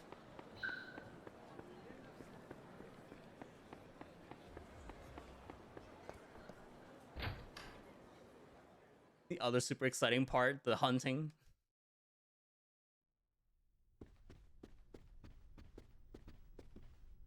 Oh, darn, I go to the Princess League. Ah. So, Princess League, finally, round 2. Yeah, mostly the reason why this chapter is so long is because it crams both round 2 and the final round of Princess League into this one chapter. And as you know, there's a lot of text cutscenes that we can't pause skip, so we're sitting through all the dialogue here. Yeah, so we do have separate leaderboards for the individual parts. So there's Kiryu percent, there's Saejima percent, there's Haruka and Nakayama percent, and there's Shinada percent. We'll get to Shinada in just a moment, but bear with me here. Literally the only segments that have any interesting action are Kiryu and Shinada. And Shinada only has like what, 3 fights? Oh no, no. I don't like this outfit. It's not very appropriate for Haruka at all. I don't like it. Absolutely curse cut. Get out of here. Baseball man soon. Yes, that is our only solace. As a consequence, we have to watch Haruka wear this outfit for this one bit. I really don't like this outfit. I'm sorry. It's just a somewhere out there Kiryu is somewhere out there Kiryu is just screaming at a TV, probably punched the TV to death, and I don't know, maybe even fix the computer at work, because Uramatsu is having problems with that. He's just really not having it out for that outfit. It's just disgusting. Anyway, everything's a rhythm game. Yeah, you're not wrong. Oh no, she slowed down. You're not wrong in that saying everything's a rhythm game. It really is. It is sort of a nice break from the action, but I mean, it's kind of what defined the series in the first place, and that's why I'm going like way off the rails here. But that is kind of why I don't like the turn-based games, because turn-based games. I mean the one turn-based game, Like a Dragon, because it just kind of kills the pacing that the series used to have with their action set pieces, among other things. But I think those are basically only like problems with the game rather than like the idea of turn-based combat. Let me take another hydration break here. My voice is pretty coarse. I don't know if you can tell, but it is my throat is pretty dry right now.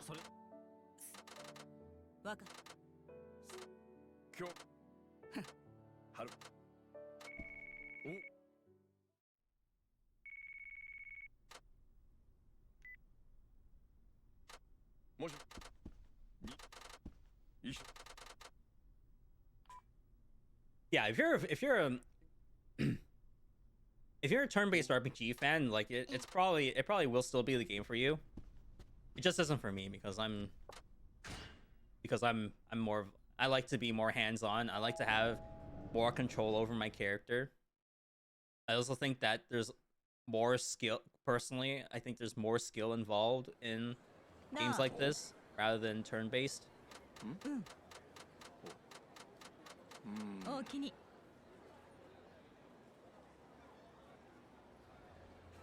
Sorry if it sounds like I'm sorry if it oh that's a fight spawner. You better not get too excited. I'm sorry if it sounds like I'm slandering LED. It just isn't the game for me.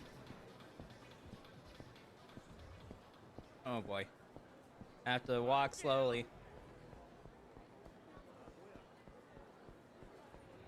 Different kind of skills needed. Yeah.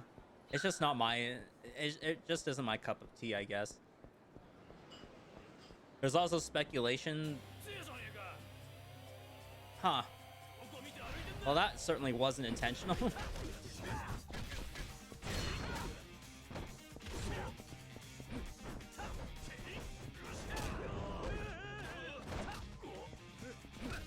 That wasn't intentional at all. I didn't even see that guy coming. Well then. That's our first fight spawn of the run. And look at that. We were literally right in front of the bar. 0 fight spawn dream ruined. That was unfortunate.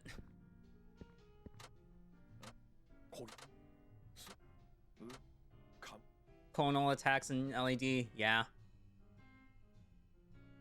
Throughout the run, or at least like the very like early mid game, we use Nanba's Pyro Breath a lot in the hopes that the enemies will run into it. They do run into it pretty consistently, but oddly enough, not at 120 FPS.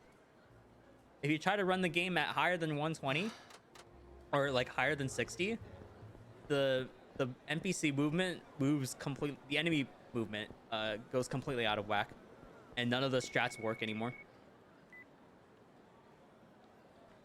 They did say that, Melodia, but they also said that if they don't think that the turn-based formula will work for that present game, they will move on to a different genre. They did clarify that like they can move on from the turn-based formula. They'll probably still go in like a turn-based direction, but not necessarily the exact same style as Like a Dragon. Now, before we were so rudely interrupted, I think we actually could have done a bit of an upgrade here, but that's fine. So we're gonna move up to combo speed boost.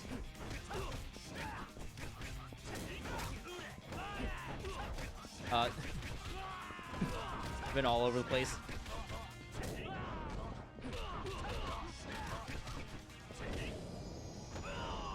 So one full light string for Akiyama is just enough to defeat enemies, but because they were moving around so much, I couldn't actually demonstrate that.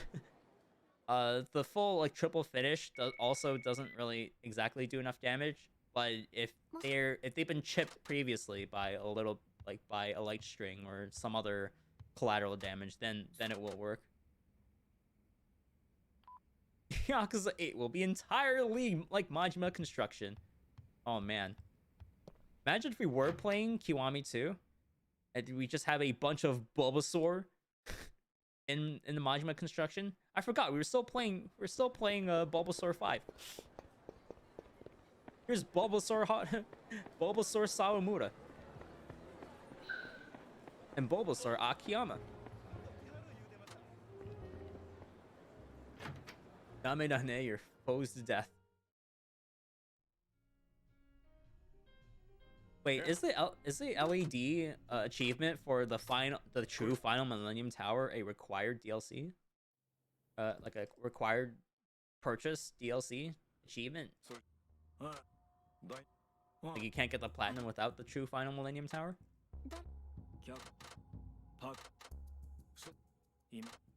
Just by checking the achievements. Yeah, they don't. Sometimes they don't do a good job. I mean, in general, I feel like here's the thing, right? Turn-based RPGs tend to have that sort of community I don't know if I should. Actually, I might want to stop there, but I don't know. Sometimes those games get spoiled too easily because not just because of like the game being so heavily promoted, but also because of the community in general. Like the people that want to play it, like the people that have already played it are going to. They're likely to. They're not going to. They're likely to, you know, visit people's streams and maybe talk a little too much about the game. That's definitely happened to me. And that's also affected one of my friends. But I mean, we're still friends. It's just, you know, I can see that like sometimes they do talk too much about the game that I want to play. And I wanted to play Final Fantasy VII, but I don't know. I feel like there's enough media out there that just spoils the ending for me that I just never wanted to play it. Not limited. No, not at all. Every community has a little bit of that somewhere. This is a required sub-story encounter, basically, and you know, as long as you say no, you skip the sub-story. Where do I go home? West Show Fucho.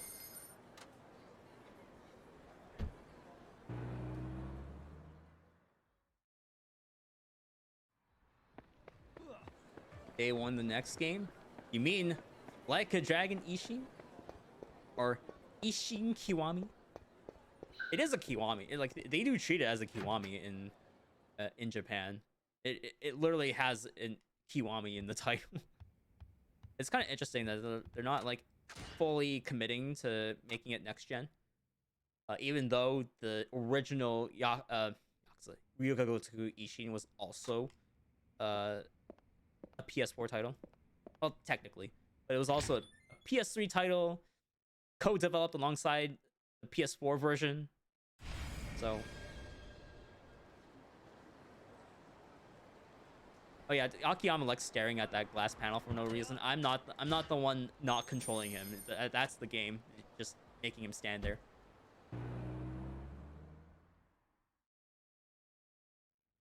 Kiwami means extreme. Mainline title? Mainline title is not coming in 2 years. We don't know when in 2024 that will be. It might be another December game. It's almost Christmas again.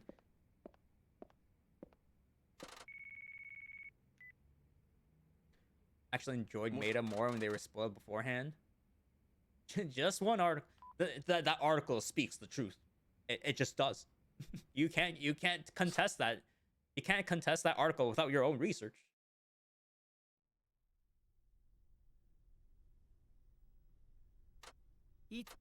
Played the series in chronological release order, and it felt like the series was building towards 0, and it went on a decline until LED.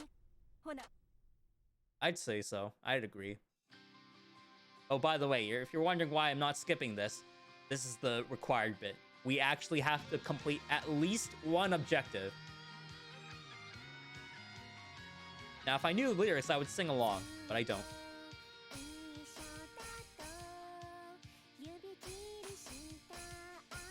Focusing on hitting the notes, because the max combo is the fastest one to get.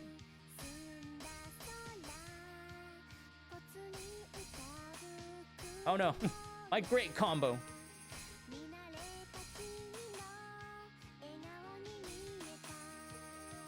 And that's it. I don't have to press anything else. So how are you doing, ladies, gentlemen, and non-binary pals? Playing an X. It's almost Christmas. Kashiwagi said so, therefore it must be true. Yes, in 3 weeks' time, Grumpy Gamer Gray will be running Yakuza Kiwami all sub-stories. And he literally means all sub-stories. It's not 100%, but it's all sub-stories. So look forward to that. After 0, Kiwami 1 and Kiwami 2. Chronologically, yes. However, I don't know. This is just me. I personally enjoy release order. However, I do understand the convenience of chronological order. because 0, Kiwami, Kiwami 2 are all on PC. They're all on like every, you know, modern console, or quote unquote modern console. So, and the OG games, not really that easy to get a hold of. So I do understand the convenience of release order, or the convenience of chronological order, but I do believe release order is better. You kind of see the growth of the series when you start with the very first game, but not so much when you start with 0, because I feel like 0 is the best game in the series.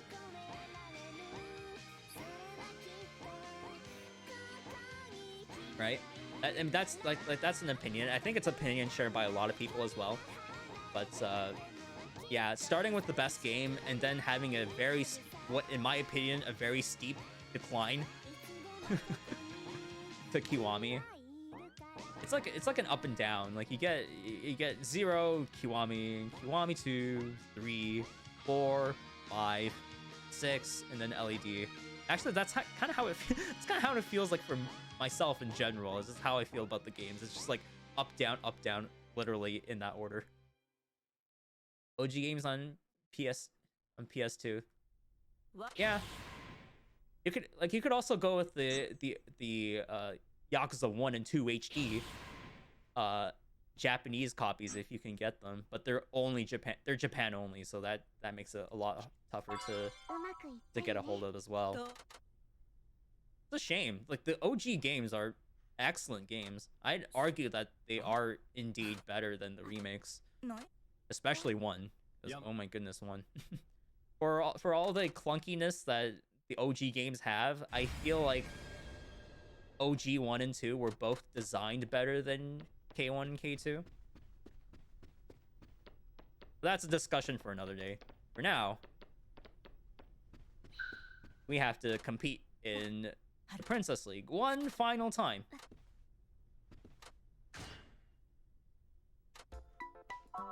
Take on the job. Doesn't matter the difficulty.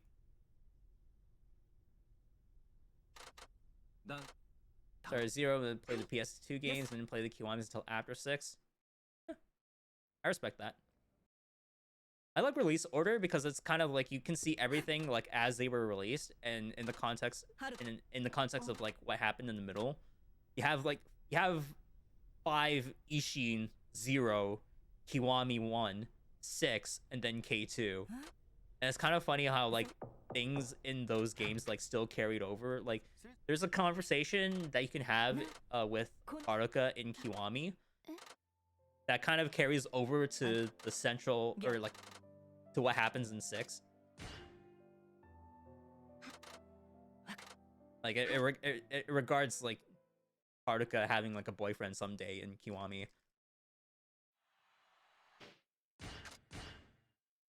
And Kidu talks about how how like he views beauty on the inside and not the outside. That's kind of what happens with Yakuza 6 later on in 6 with Yuta. But yeah, the plot continues somehow. Anyway, the plot continues somehow, even though we skipped through all of the Princess League. And moreover, there was actually a decision there that you could have made, right? It said yes or no if you really want to continue the Princess League finals. You could have actually said no. Like, you really could have genuinely said no, and the game wouldn't stop there. It would keep on going. But because it's Yakuza 5 and it has to be as inconvenient as possible, I'm kidding. Because they really want the plot to continue, they just they just play an extra cutscene instead. Now, that extra cutscene does add a little bit of time, which is why we still said yes and then skip the minigame. It is just faster that way, because even though you don't have like that cutscene before it pans to Akiyama, we just go with the other route because it's faster to say yes. K2's combat is kind of like I would compare it to this game's combat, where a lot of the characters don't do well without weapons, right? And K2 Kiryu, or even 6 Kiryu, really doesn't do all that well with weapons. Or without weapons, I should say. Even when you're massively upgraded later on.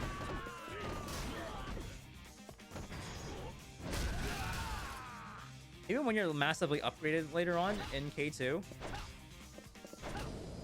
Wow, he literally kicked him to death and he kept flipping around, making his animation reset, and that wasn't intentional, but it was kind of funny how he kept flipping him over. Regenerating bosses. Yeah. That is probably one of the biggest mistakes they made in K1, in my opinion. But again, that's a story for another day. Oh, okay, I'll mention this one last thing. You know that car chase in K1? It also exists in OG1. And you might think, well, the OG1 car chase must be absolutely dreadful. It is. But in OG1, you can actually save before the car chase. You can't do that in K1. And in K1, when you play on Legend, if you die in the car chase, you have to do that entire chapter all over again. So there's that. Alright, so now that I've dropped that bombshell for K1 versus OG1, we have a set piece to deal with. Now, there's gonna be another instance of that text box stack that we did almost 4 hours ago. Is it 4 hours? Close to 4 hours, or no, 3 hours ago. So we're going to leave everyone except one person alive. Oh, stop grabbing me.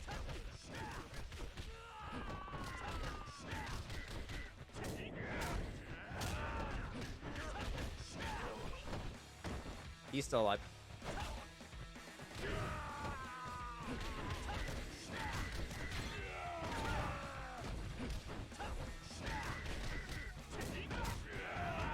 Alright, we're gonna leave one person alive and have this trigger this text box. Oh my god, he is so freaking far away. Please. Okay, we're gonna trigger it again just to be safe. Ah! Walk up to this invisible barrier. Congratulations. We skip the rest of the set piece. And we walk through. Ooh. Akiyama's a ghost. None of this is real. It's all a Yume. That is the true potential of text box stacking. As you can see, we can literally skip entire chunks of set pieces if you do it correctly. But the caveat is that you have to do it correctly, otherwise you lose a lot of time. There are fights like there's this fight right here, right? It looks menacing. It's 5 people, and it's Akiyama's garbage combat. Yeah, we'll ignore. We ignore. We ignore him. He's kind of not important. Also, these guys are also not important because you don't have to fight them. We're gonna skip over to that door because there's definitely. Oh god.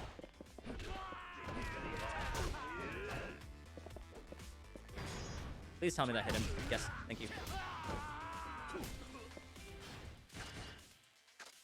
That's a stamina royale, Jesus.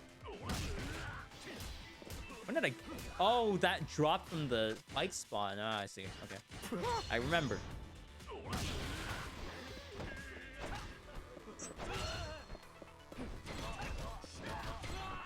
Now we have the first office floor key. Oh, Jesus. Akiyama, where are you going? No, I didn't want to slap the door. That's fine. Whatever.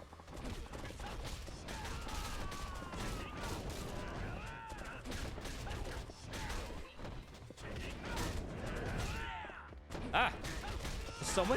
There's so much furniture that you cause collateral damage and just destroy everyone with it. third game tryout. Really, in reality, I feel like basically, you can start with any game, right? Because a lot of the story elements are self-contained. You don't really have to know any previous plot point from a game. That's probably why Zero like speaks out to a lot of people, because it's chronologically it's the first game, so you don't really need like any previous context or like to understand the references that they occasionally make to previous games.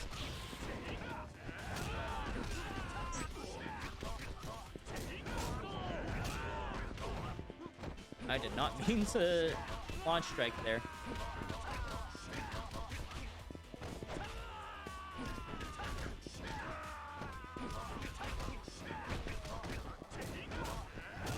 Really? No, stop grabbing. Yeah, Yakuza 0 does have a lot of references. Ah! Cursed menu. Oh, wait. Why did I think that was skippable?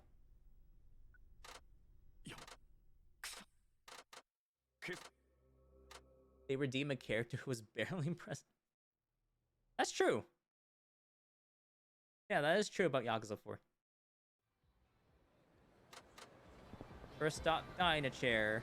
We're already on the way there. There's no taxi. There's no other convenient taxi. Huge power dynamic shift.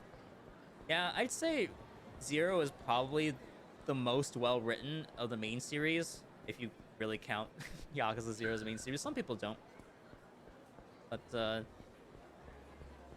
yeah, I think Yakuza 0 is the most well-written story of the main games. Judgment and... Okay, I say Judgment, Lost Judgment. Oh, sorry, hold on. I messed up my control stick a little. I was fiddling with it too much. Sorry.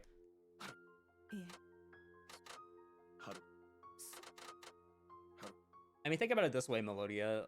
In Zero, your money doubles as your experience.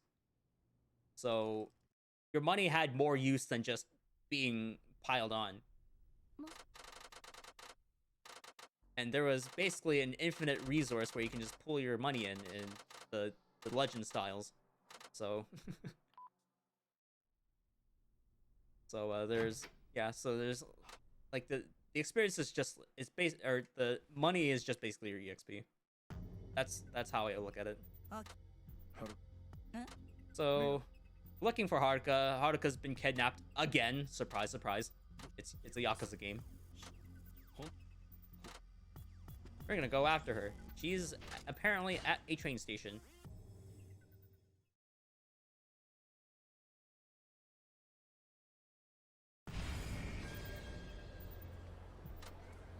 And hopefully you don't run into any other fight spawns ever again. Oh no. Oh, that guy's walking towards where we need to go. Turn around, please. Oh. Yeah.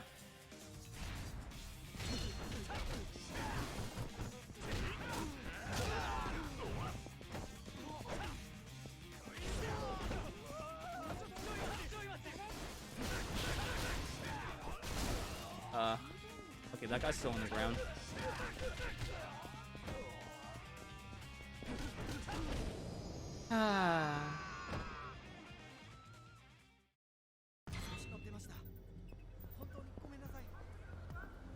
That's fight spawn number 2. And you thought Tsukimino was bad. Well, unfortunately, because Sotenbori is an incredibly narrow street.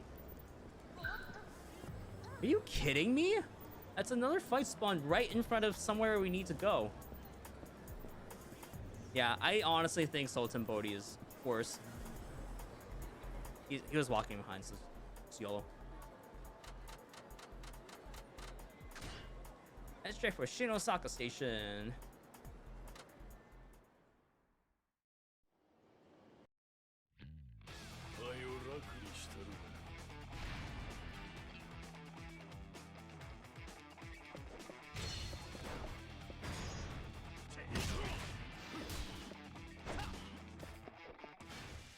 Huh? Oh. I triggered that a little too early. I triggered that a little too early. I think I pulled out the wrong blackjack. Yep, that's what happened.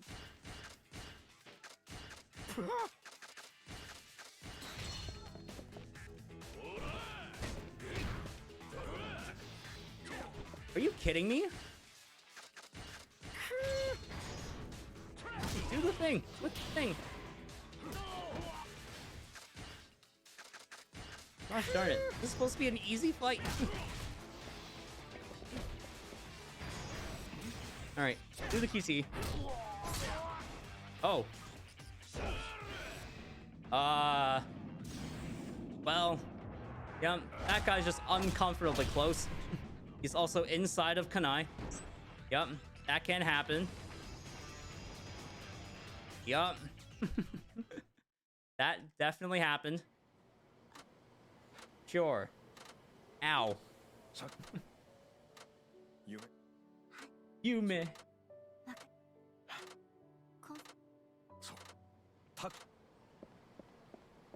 Taxi. Oh yeah, Katsuya. We forgot to talk about him. He's supposedly the bad guy behind everything. But he's actually sort of a nice guy. Sort of. He is still Yakuza, but he's sort of a nice guy. So now we've taken a giant left turn in the story. Now we're now focusing on this guy.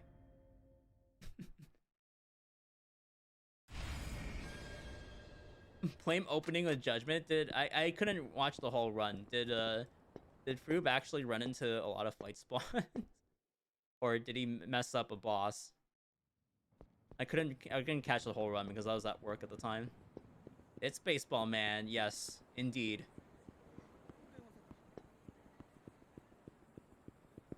So you're gonna start off with another quote-unquote tail segment. We have to run across the entire city, and we are going to have to do that a lot because Shinada here has literally no money.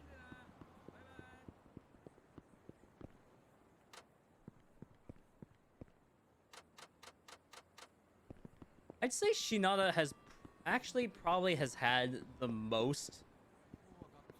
Actually, no, I stand corrected. Technically, Saejima had. Why did I walk that way? Of course you're gonna walk here, and it's gonna take more time. My bad. What was I gonna say? Oh yeah, Saejima probably has like the most advancement in his combat like ever. I used to think Saejima was a terrible character to play as, and he sort of still is, but Shinada also has had his own fair share of advancements in combat. Because we used to not take advantage of his explosive finish all that much, but you know, he actually has an infinite with it as well, just like Kiryu does with the bounding throw, which I don't think we've actually used yet in this run. You don't have to until the finale. Oh yeah, watch this cutscene very carefully. Watch this cutscene very carefully.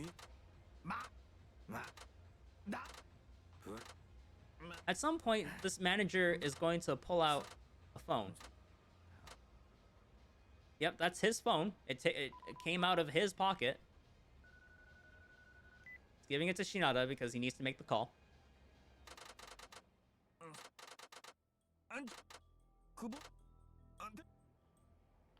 And then Shinada just takes it for himself. Remember, that came out of the Futomomo manager's pocket.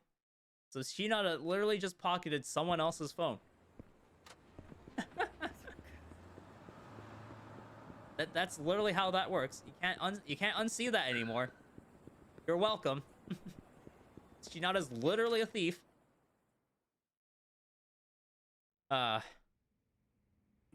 What a great game. He was able to fool the Futomomo manager. You could probably sell that phone for more yen that he has. Later on, you'll find out that he only has 217 yen to his name. Okay, so we're going to use this desk here because it is very useful. Oh god. Why did he walk that way? I did so many hits that I actually got the revelation. That doesn't normally happen. I did so many desk hits that I actually did enough for the revelation. That's funny. That's funny. You normally don't see that in the run because, well, we would do enough damage to actually avoid it, but yep. Thankfully, that didn't actually waste any time. It was just funny because we got it right when we defeated him. Gotta pay the rent for the manager's kid. I mean, Shinada doesn't have children of his own. But he most certainly is a Chad. Once all this is done, and trust me, it's gonna take a while before it's done because it's Yakuza 5 and text cutscenes.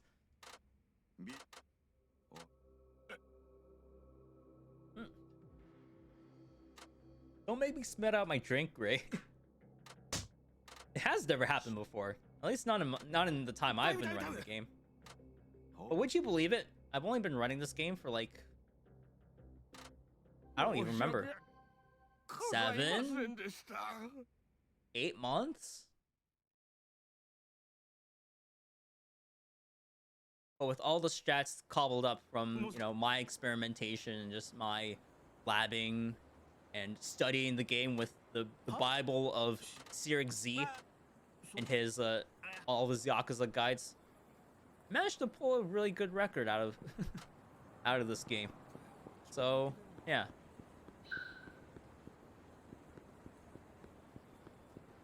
We resolved all the problems with Milky's brother here. And we're gonna unfortunately skip the in-depth interview that Shinada so succinctly describes it. Yes, that pretty much confirms that you know, he gets a lot of action. Now this guy wants his money. He's a friend, but he still wants money because Shinada borrowed a lot of money from him earlier. Now we have another walk and talk. We have a walk and talk here now, and you would think that this would be another, you know, extended bathroom break, kind of like the walk and talk from before, and the mini game that we had to do, except only partially. Now here's an interesting bit. They're going to stop walking here, which means you can actually skip some text. It saves about 15 seconds. Supposed to waiting for them to talk. You're welcome. You're welcome for me discovering that. I saved 15 seconds and removed the bathroom break in the process. I mean, you could still technically go after this. It's like about a minute and a half. Still worth the talking. A lot of interviews, yes. That's what Shinada does in his free time. Just interviews a lot of women. They're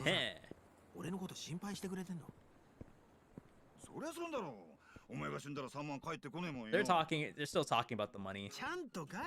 And then they switch the subject to you know, Uno's antics. New girl joined my favorite parlor. Wink wink, nudge nudge. This is a very suggestive conversation. I mean, this is a rated M game, so recommend not watching it if you are, you know, not of that age yet.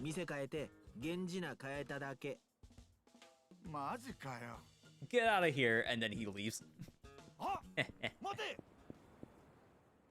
That's a good localization. That doesn't necessarily mean get out of here. Majikayo.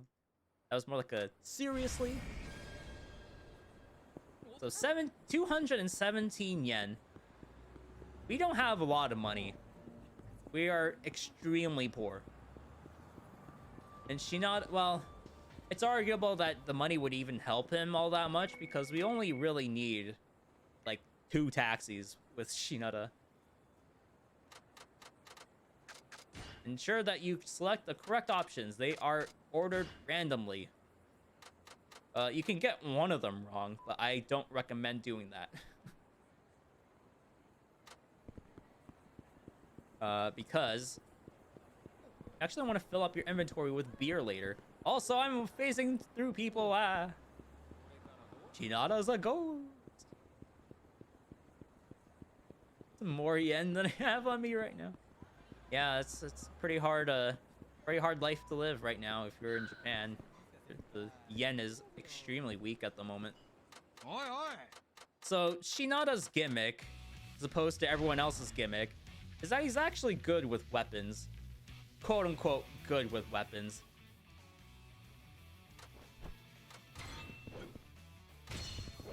We're going to put away the weapon because it's actually faster to punch. Yep. It is indeed faster to punch with Shinada most of the time. We'll get into why his combat is so interesting later. But first, upgrade Boozer's lore and my explosive finish. That is what enables an infinite, and the Boozer's lore is what enables him to actually add on damage. The fun fact about this game, no matter what your level is, and by the way, we're down to 17 yen instead of just 217 yen. No matter what your level is in this game, you always do the same amount of damage. The only way you can get your extra damage is if you're either Shinada or Akiyama, who have Boozer's lore. Akiyama gets his much later on in his level tree. Or you use techniques that you gain from leveling up the character. So it doesn't really matter whether Shinada here is level 1 or level 20 or even level 25, he always does the same amount of damage. That's where the Boozer's lore comes in and increases his damage pretty substantially. Oh, there's also the food bonuses, but they don't grab those in this game. Hey Panda. Shinada is doing his best, and at every turn, Takasugi-san, with his exclusive, unreleased theme, that only plays when he's in there, in shot, in frame. That's literally his theme, and it's unreleased soundtrack. The game does not do a good job of releasing all the soundtracks. A sandwich costs more than 17 yen? I would surmise so. Because that would be almost the equivalent of around like 13, 12 cents. I don't think you can buy a sandwich as 12 cents. Now we have another tailing segment. Quote unquote tailing segment. Because we have to walk all the way back home. That's a fight spawn there, but it's so far away that it's not really going to be that much of a problem. Yeah, Kinecho, even though it is very bad with the fight spawns, or not very bad, no, even though it's very bad with the pedestrian spawns, the actual fight spawns are usually a little bit nicer because the streets are so wide open. I'm taking a little bit of a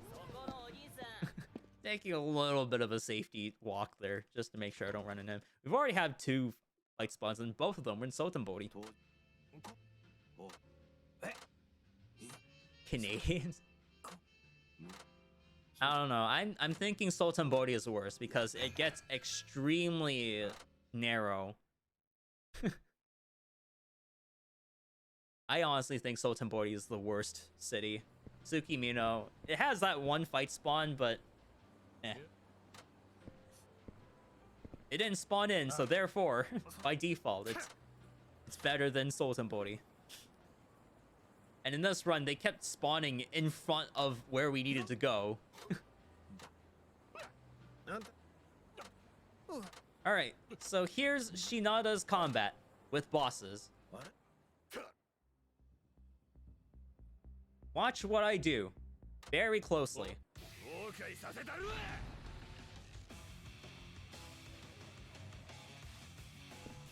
Take it out before the thing. Oh, alright. We've already messed up. That's fine.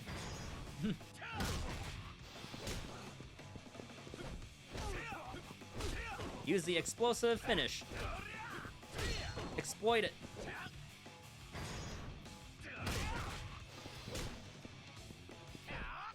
As long as you hit the light strong from behind,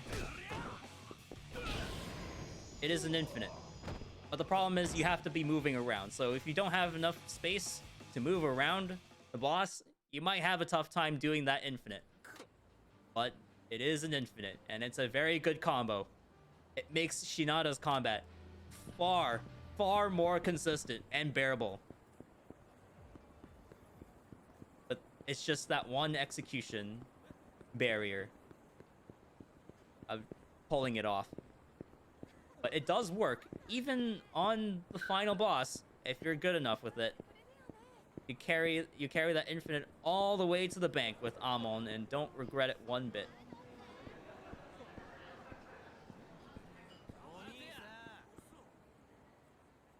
The Tatsuya's... You might have noticed that Tatsuya's like literally everywhere. That's because everyone has to individually unlock the food bonuses. So he's kind of like everywhere all at once. Bit of a stalker, but I mean, he's a famous person. Had to put him in every part of the game.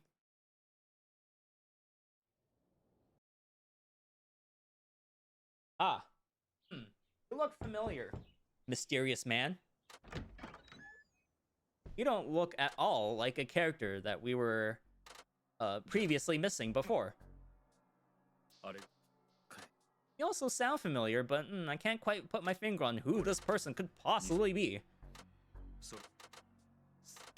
Also, Shinada is jacked. Look at him. He's even bigger than Kiryu. I almost said bigger. He is pretty big.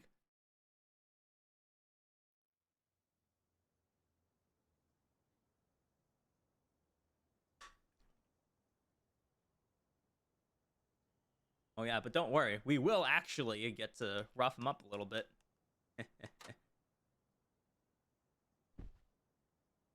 You just don't exactly know who he is yet. Or why we would want to beat him up. On we go. Out to... God knows where. Where are we going? I've already forgotten. Oh, right. Okay, I remember. There's gonna be a guy standing right outside our house. Man in hat. Not man in black, man in hat. So this is a former classmate and high school rival of Shinada's. Would you be surprised to learn that Shinada's side story involves baseball? Because he used to be a baseball player.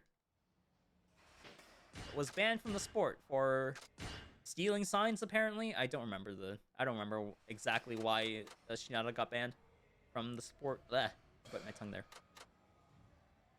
So because you don't absolutely have to do that minigame, you can skip it. Unlike the previous one, where we spent the 200 yen, that one was required, so that's why we did it. That old man over there, that's actually his coach.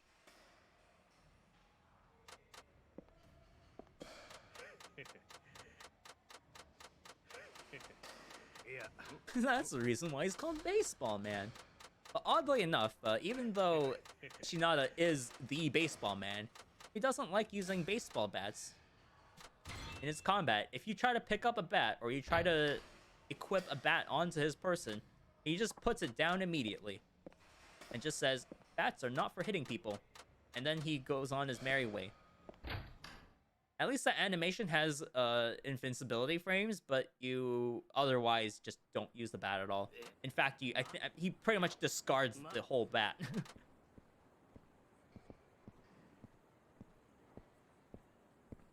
Son of Starfire, he's not that violent. He would never. I mean, Shinada has a pretty violent heat action with the knife, but I mean, eh. I suppose nothing's impossible, but still. That's a fight spawn. Might be too far away though. Yeah. That's his old coach, Fujita. Basic injury insurance in the Yakuza world is Kiryu insurance. I've seen that meme. It's all we could talk about in this Yakuza stream. It's all memes. So, Shinada is gonna try to start an argument with these two dudes. And then he just gets beaten up. He lets them... to put into context, this guy is freaking jacked. He's bigger than Kiryu. And somehow he lets two dudes take advantage of him. And it reduces our health. To add insult to injury. I mean, we're safe for the most part. There's no real dangerous part of this run because it's on easy difficulty. But on legend difficulty, that would be an absolute nightmare to deal with. But yeah, I really don't get why he just lets them. You know, he'd figure because it's a Yakuza game, it would let you beat them up instead. But I don't know. Even if they wanted to pitch the idea that Shinada's just a regular guy, I don't buy it. I literally don't buy it with the, given his stature, his gigantic frame. So he's deciding he's gonna rest up in the Futomomo, Milky, and go home right after. I think. Yeah, I think he wants to go. I think he want to go home after. I mean, he did just get beat up, so it makes sense that he would want to go home. But you actually don't want to go home just yet, because there will be a cutscene later on that shows us, hey, we can get that. We can get the prize from that editorial website, the gig that we did earlier. And because we answered both the questions correctly, we get something pretty decent. But you had to get there first. Just make sure that there are no fight spawns as usual. They keep spawning in no matter what we do. That's it's par for the course, I guess. It's Kinecho after all.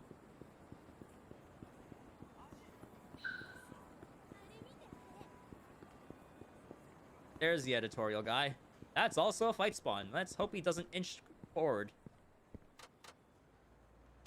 You get a stamina and royale. That's a pretty nice healing item, you'd say. That guy just kind of turned. He just kind of turned very slowly. That's strange. It's not the absolute weirdest thing I've seen in this game, but that's pretty up there now. Oh, that's a fight spawn. It is a burly dude, so we can run past him if we need to, but playing it safe. Yes, we're a coward. We really do not want to waste any more time than we already have. We are currently up to 8 minutes behind my PB. Not behind schedule, behind PB. Yeah, that's the time. You know, every time I run this game seriously, I always agree with Shinada's statement here where it says sleep sounds awesome, because it really is awesome. Sleep is so underrated. I mean, maybe we don't appreciate it enough, actually.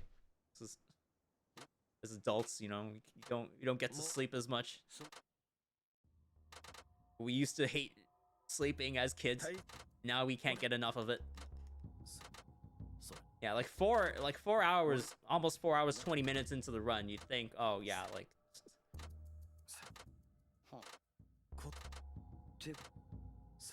I don't know, like especially with like a run this long that doesn't have too much action between set pieces.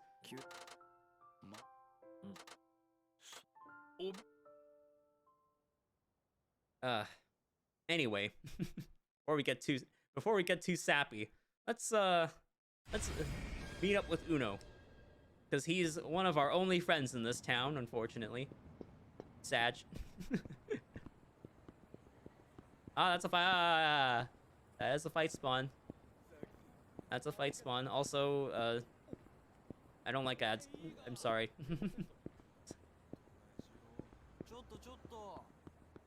Ah, calling me chicken. That's fine. As long as I don't have to fight you, it's fine. I have actually thought about... oh, Jesus.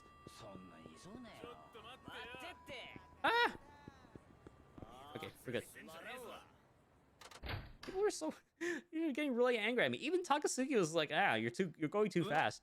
But it's a speed run, dude. Gotta go fast. It is a Sega game, so you have to go as fast as we possibly can. But it's also Yakuza 5, so we're kind of going as slow as we can, realistically.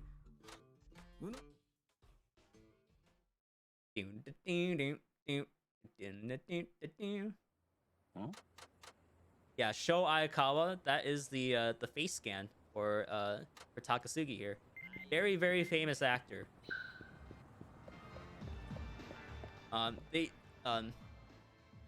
Since I believe Kenzan, they have been going that route of just like basically self-inserting the actors into the game as like their own characters, which I think is like it definitely like saves time on like trying to create like their own face for the characters, but it also kind of curses those characters because they may never appear in another game again. That seems to be the trend. That seems to be the trend that they go with whenever they do feature a real voice actor's face, or even like just actor in general for the Yakuza series. Like Eddie, for example, in Like a Dragon might never return. And that's it's like it might be cursed. So we're going the right way here. It is faster to do it this way. You don't have to check every single area. Wait, maybe I should go this way. It's fast enough, or it's he's far enough away that you can do that. You want to cut the corner every now and then, just to make sure that you're not so as long as they're like not within like earshot or within your sight. They keep spawning out of nowhere. It's a recurring theme in the remastered games. They like to flex the computing power of the PS4 and the PC. I don't think you can. There's no way to really turn it off.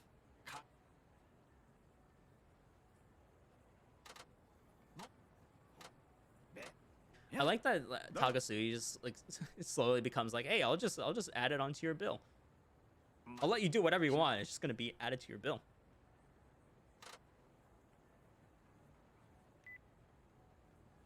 Actually, I kind of want to listen to the rest of this. 実は今から施術をお願いしたいんですが、はい、一番長いコースで、はい、よろしくお願いします。That actually works. That gets Uno to stay at his office. What a guy. Only in Yakuza can you get famous actors to do that. Now, we're gonna have a problem with Shinada for the rest of this part. As you see, we just triggered a QTE there, which is pretty much mandatory. Now, we have to actually take the roads for the rest of this chapter. Whereas before it was like sort of like a, if you want to be safe, now you actually have to, otherwise you will trigger more of those QTEs. If you do it right, there should only be one, but there could be more. if you don't run in the correct areas. Good morning, Fiddle Bob. I hope you're having a wonderful day so far. Wonderful morning. We are about 2/3 of the way through Yakuza 5, maybe even 3/4 of the way. We've got about like an hour 45 minutes left of the run, should be. Again, a very generous estimate for the run, just in case something goes horribly wrong.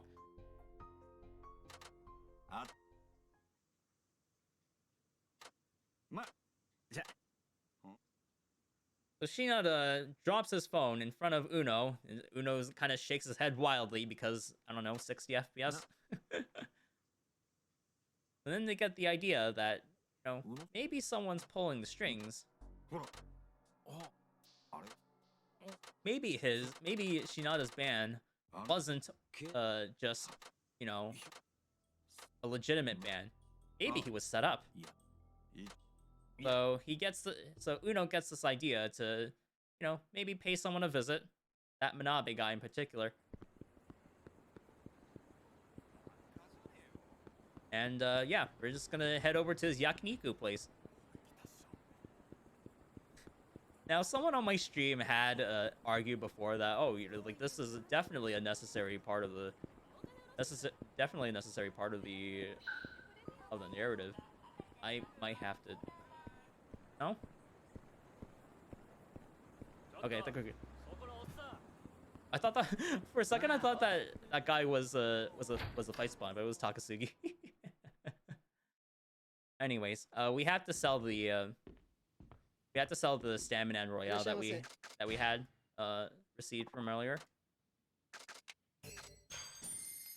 Let's have a worm in our inventory. Don't eat it. It's not good. It's not good for you. You will literally lose health, and we used to use that worm for a certain fight late in Shinada's part, but we've figured out that you actually don't need to use it at all. So we just don't anymore.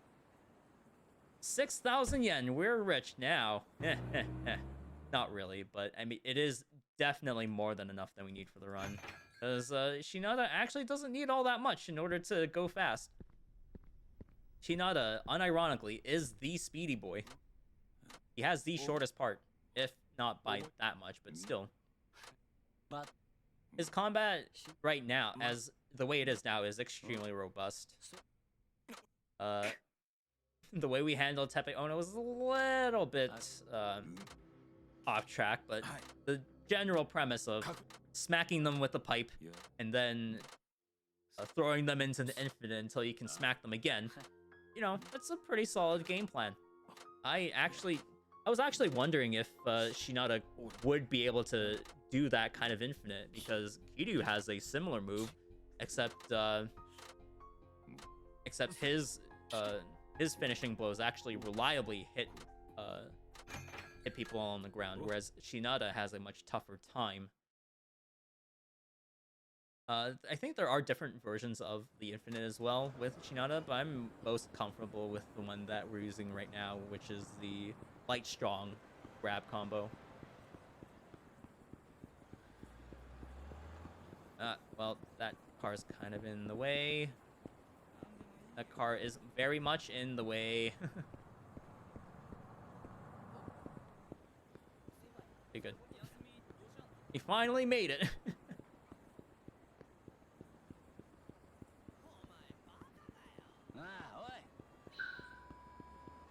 Oh, that was a Takasugi again. I thought that was another fight.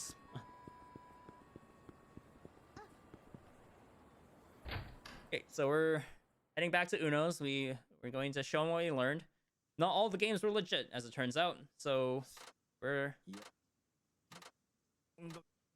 now that we know that the games were fixed, Shinada gets an idea. Maybe, possibly, someone did profit from fixing the games. The Nagoya family.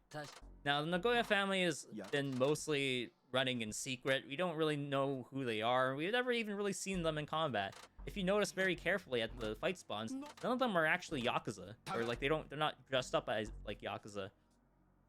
And Takasugi used to threaten us with the Nagoya family meeting.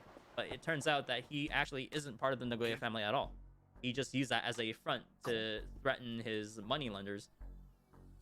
Or, no, sorry, to threaten his clients. Because he's a moneylender. He's a loan shark. So they get a little bit rough with each other until they realize that there's a gas leak. Or, there's the gas leak. There it is. Got a little ahead of myself there.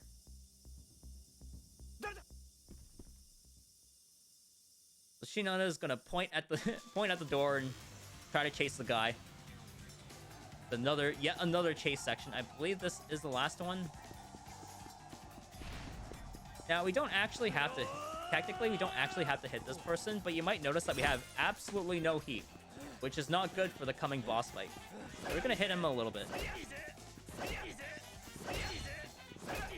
And that should be enough. As you can see, though, he runs for a very, very long time. If you actually don't keep up with him, you will game over. So, highly advise you to just follow him. It's kind of nice that he actually gets a trail, so it's easier to track him. That truly, Yakuza 5 did it first, right? The chase sections, the tail segments, because there's so much downtime in the game.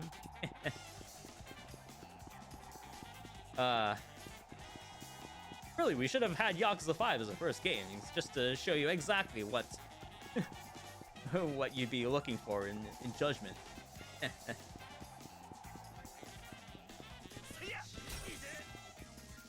I swear I've seen that like actually end the chase slightly faster, but I guess not. Anyway, we've got that guy locked down now. But Shinada is attacked by girders. Well, he's gone.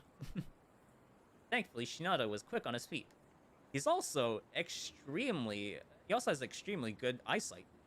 He has 20/10 vision, as you will find out in about a couple of minutes or a couple of seconds. I forget exactly what the the measurements mean for like in terms of like 20/20 like vision. Worm's time girders were purely defensive and utility. It can be offensive too. So this guy probably definitely caused the girders to fall, and we're going to have to fight him.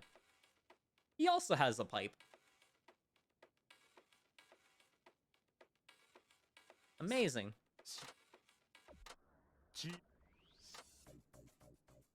But you know how this goes by now, or at least I hope you know how this goes by now. We're gonna take out our own pipe. And we're gonna smack him.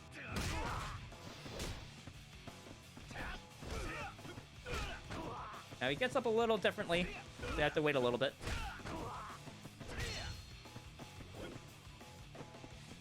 No. You will not block your attack. Oh, I took too long.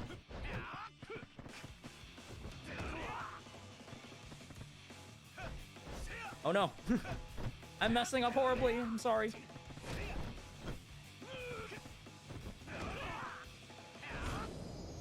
I'm sorry for bad-mouthing you, Sakai. You deserve better. And he's gone. He's also gone. Yeah, it's a little bit tricky for Sakai. He's probably the hardest character to try to infinite. Now we're going back to 15 years ago, before or right after he hit the home run. That baseball fan might look a little familiar. 20/10 means you can see something at 20 feet that normal people see at 10 feet. So super good vision. What if it was 20-0?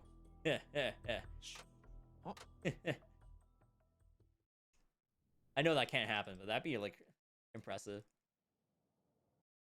World record holder not on world record pace Gars. I mean, from the onset, the run was always going to be a little bit slower because, you know, it's a marathon. I'd like to not be too serious. You know, just having fun with the game, poking fun at all of its interesting intricacies. And also apparently joining the Bulbasaur cult that was established earlier.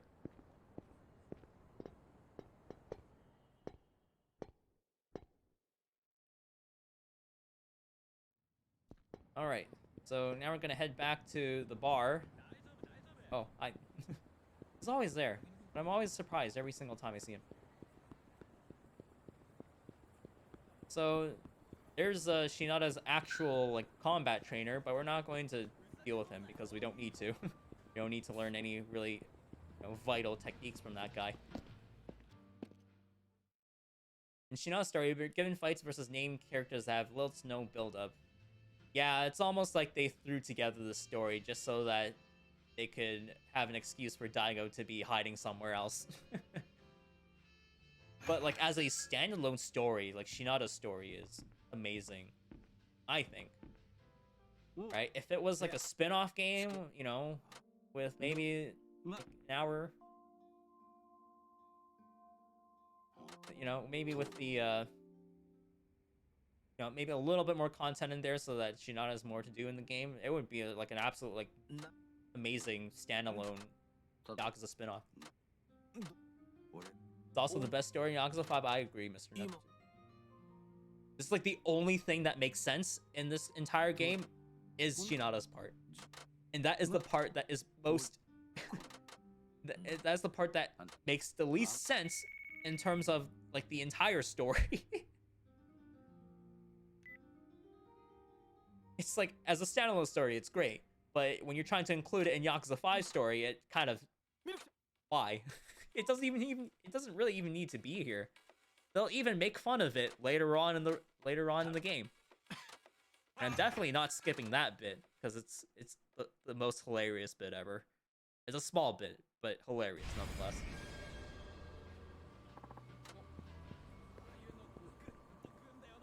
So we're gonna try to head towards a taxi, but we're actually gonna be called by Uno first. We're gonna take care of him. Now you might have noticed that we don't really have any sub-stories while we have Takasugi around, which is good because there normally would have been one right in front of a mart that we're supposed to head towards. I'm gonna walk around here so that guy doesn't see me. I'm also gonna take a giant detour so that guy doesn't see me.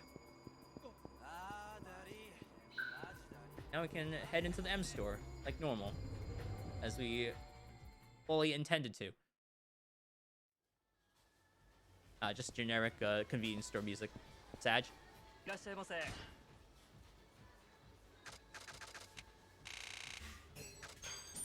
Oh yeah. All the beer. Prize ticket. Ooh boy. I think that only appears once you've purchased enough things in the mart. I don't know. Don't quote me on that though. I don't know how to really get 100% in this game. Uno-san, no.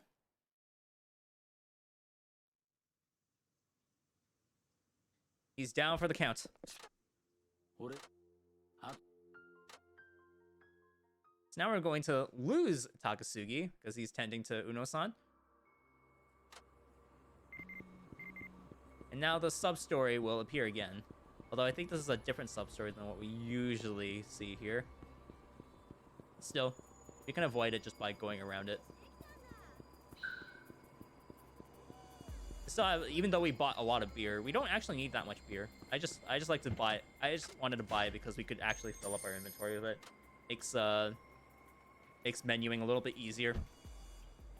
Yeah, like they don't treat these games a lot like Christmas games, even though most of them do take place around December of whatever year. Gone 3 days without hearing "All I Want for Christmas Is You." Yeah, I don't know why that song blew up in popularity. I guess you just liked it. Oh right, I was like, what was I trying to do here? Trying to drink 2 beers.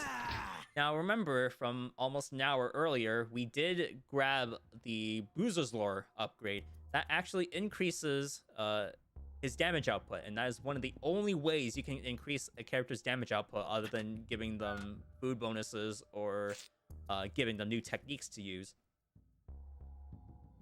Which will actually be integral here, because Shinada is admittedly not very strong without, or not, at least not very strong against ads without some alcohol in him. It's kind of weird. It's a very mixed message from the game, telling us about how good or bad beer is for you. Christmas also has a different meaning in Japan. I guess it does, yeah. Not everyone celebrates Christmas, right? It's not just Merry Christmas. I personally like the Happy Holidays because there are a lot of holidays in December.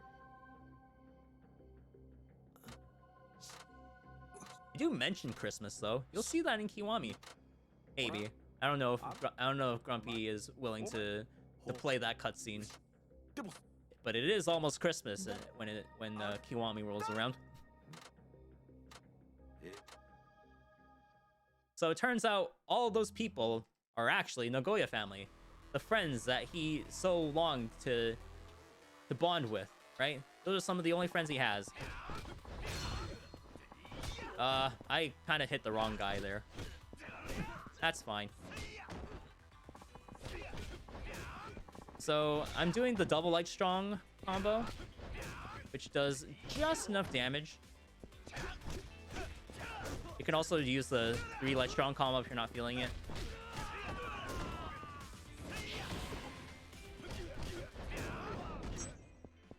Now, I'm automatically running here because I lied. I forgot about this. There's actually another chase. There's actually another chase sequence.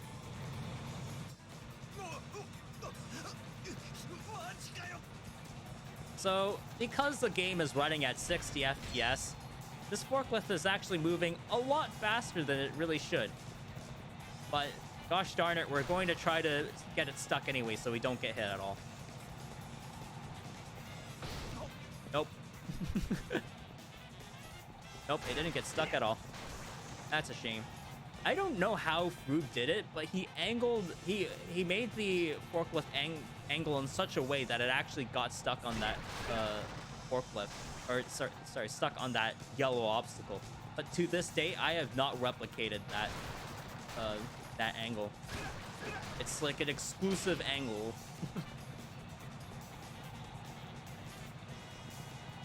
I'm probably gonna get hit again. Oh, okay, that's fine. He knocked me into the barrier anyway. Smile.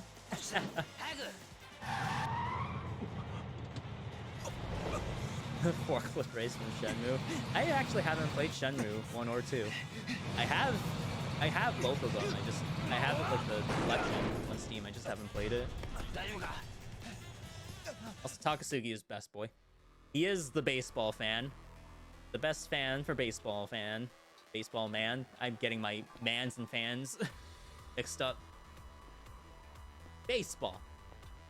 That's what bonds Takasugi and Shinada together. It's just the passion for baseball. Alright. So smack this dude. Just smack him. You don't even need the explosive finish. You just tap him with the with that finishing blow.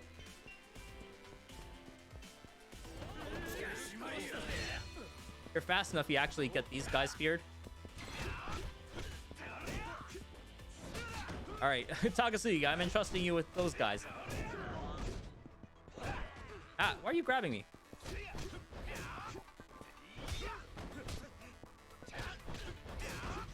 What am I doing? I'm using the completely wrong attacks for everyone here.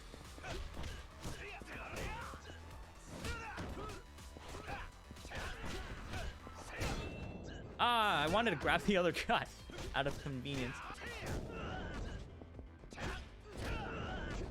Oh, Takasugi is actually did his job. Impressive.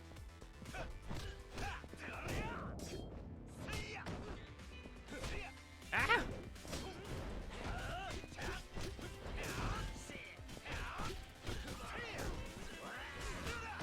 I keep using the wrong combo here. I'm sorry.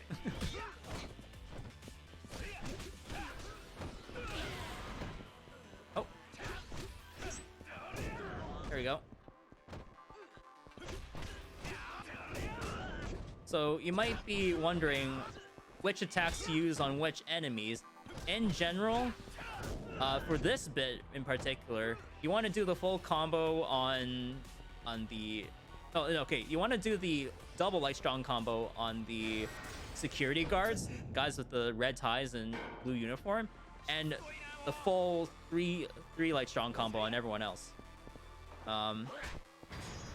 In the previous bit before the forklift, you actually wanted to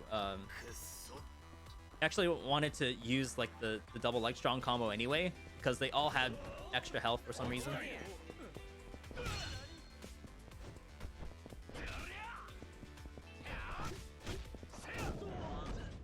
This guy also has the same health as the security guards. That guy's name is actually random. Kind of interesting. I was like, how do I keep track of that guy? I'll name him in my notes. But it turns out that his name is completely random. But he has like a brown suit, and he's also like a gigantic dude.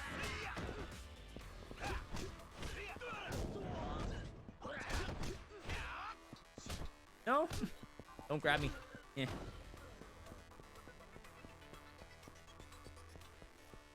Gonna be another QTE here.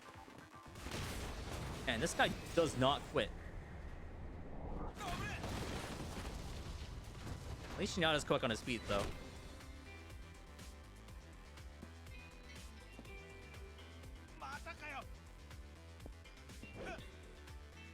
Gonna hit him one more time.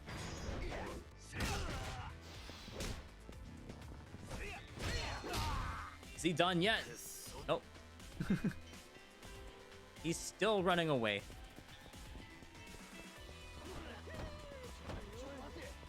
I'm gonna hit this one guy for heat, because we are going to need a little bit of it. We just had not enough going into the other portion.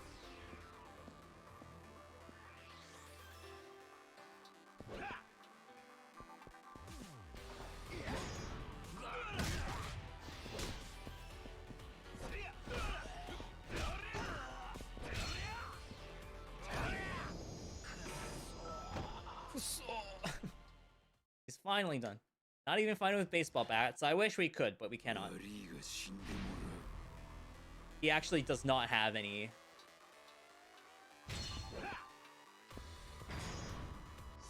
Okay, Manaba here. Gotta infinite him twice. That is not the infinite.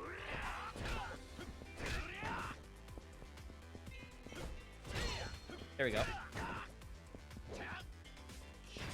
As soon as he taunts, grab these for safety. Oh, my inventory's full. Oh yeah, I forgot about that. I filled my inventory with beer. And that's it. Yeah, he doesn't have it. He technically has like a baseball bat moveset, but he won't use it because he automatically just puts the baseball bats down. The baseball bat moveset is just like, it's basically just the golf moveset, golf club moveset. Oh, but there is like a baseball swing flurry with the grab attack, but yeah, Shinada is simply unable, or refuses. Rather, it's not that he can't, it's just he refuses to. Just his respect for the sport, yeah, as Miyama mentions. So we've uncovered a lot of info. So not only were the games staged, not only was he, wrongfully banned in the sport, and not only were his friends all in on the job as the Nagoya family, but the one behind it all was actually his own coach, his former coach, Fujita, that guy on the big screen that we saw like half an hour ago. So this is all coming as a gigantic shock for Shinada. I mean, naturally. Like, your whole life was a lie. So he's planning on meeting with this mysterious dude that we still have no idea the identity of. And he figures that he'll, you know, just go for a walk.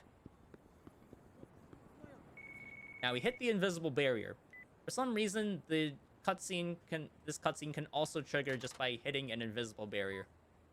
It beats me, but hey, if it works, it works. Not gonna argue with that. Excuse me, sir. I need to get through. Thank you. Who could it be? Well, you gotta find out.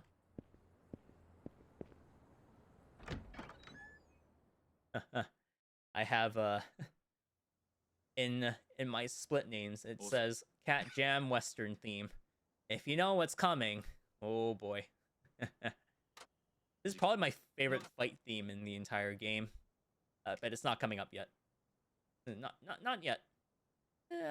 Wait, like, you know, 2 minutes. Because all of this is unskippable. お前けうしつらいしどきふさすうしぜな Ow. なお俺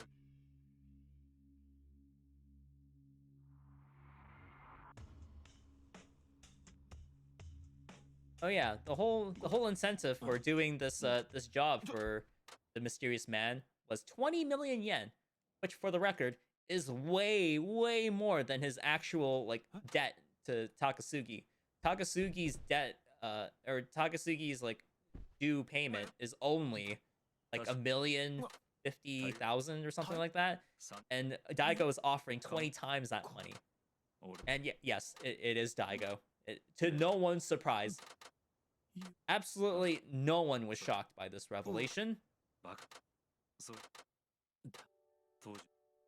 Yeah, for some reason, Daigo just disrespects Shinada's home completely. He always walks in here with his shoes on.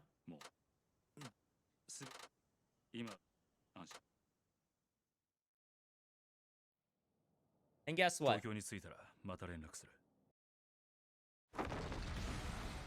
We're going to fight him.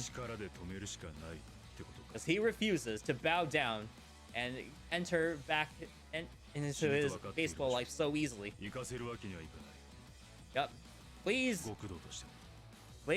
gentlemen, boys, gals, non-binary pals, Cat Jam.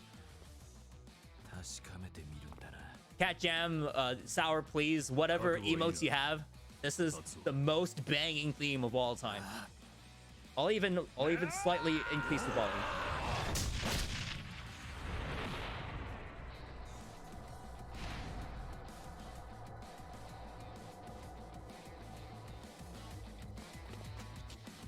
All right, Daigo's fight. Take out the pipe.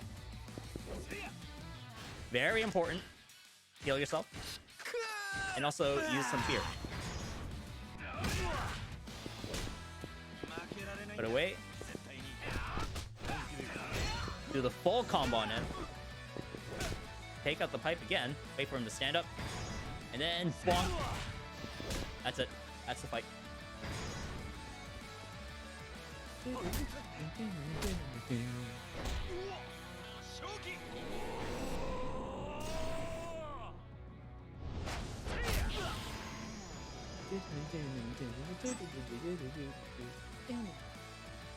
God, I love this guitar riff. It's so good. Highly recommended to listen to the full theme. Also, unfortunately, an unreleased track because it is exclusive to the Western releases of the game, or rather, like the international like release of the game. But I personally think it is way better than Wild Romance, which is a licensed song. Daigo doing his best. Yeah, I mean, for all the flack we give him as Yakuza fans, he actually does pretty well as a leader. I mean, there is a reason he's still the 6th chairman. No one has been able to replace him. It's just that simple.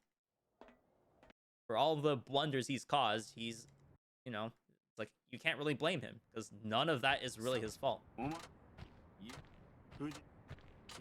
So now we have Sawada here, the original pitcher that threw his home run. They were rivals in the league, and now it turns out Sawada is looking to inherit the entire Nagoya family. But maybe he doesn't feel like he should, because he's out here. He's out here actually talking with Shinada rather than, I don't know, shooting him or killing him. So as it turns out, he does have a gun.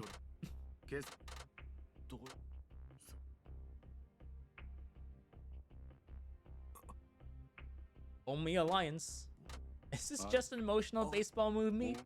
Yes. Yes. This could be a movie all by itself. But it just isn't. The best baseball movie of all time. One of the baseball movies of all time. Just one of them.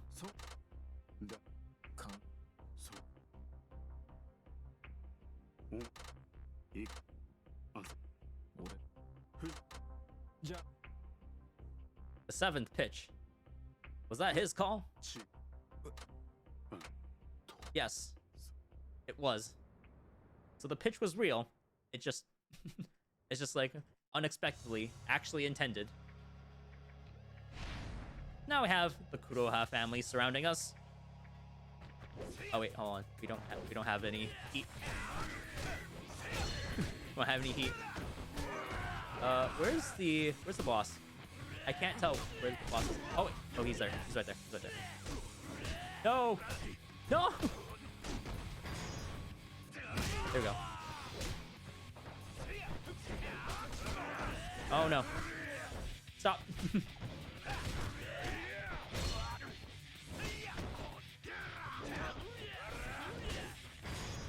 No! That's not where I wanted to use it.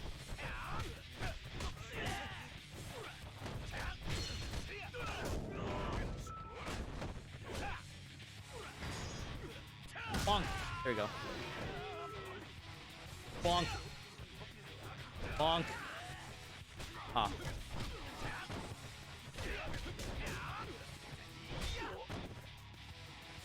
Is it over yet? Okay, there we go. He's Japanese. Hey, I don't know how exactly how baseball works.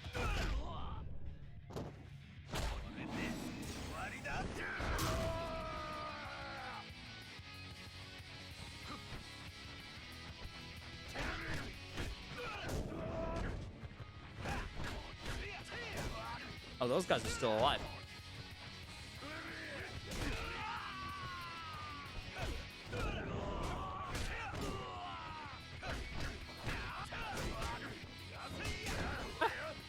Oh no!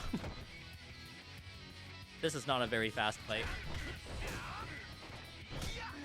Pick that up for safety. Yeah.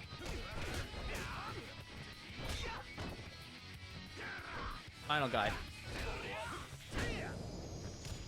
Oh, I'm allowed to play in the time. Alright. Oh, we're saving time over PB. Because PB was terrible in this bit. Probably had a fight spawn. Alright. Be very careful with how you do this QTE. I'm pretty sure it's always the same button, but I'm going to react to it anyway.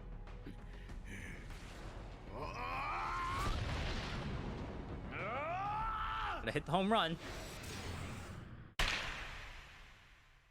If you didn't succeed with that QTE, it would have been game over. That is one of the 3 instant death QTEs in the game. This is definitely not the only one. But we're coming up to the finale, so you can guess where the rest of them are. Oh boy. So, A Legend Returns. Who are we playing as now? It's the finale. Yep, we're back to playing as Kiryu. Someone's tailing me. Ah, yes. Yakuza 5 really did it first with the quote-unquote tailing segments, eh? I had to go into New Serena just to pretend that we were busy.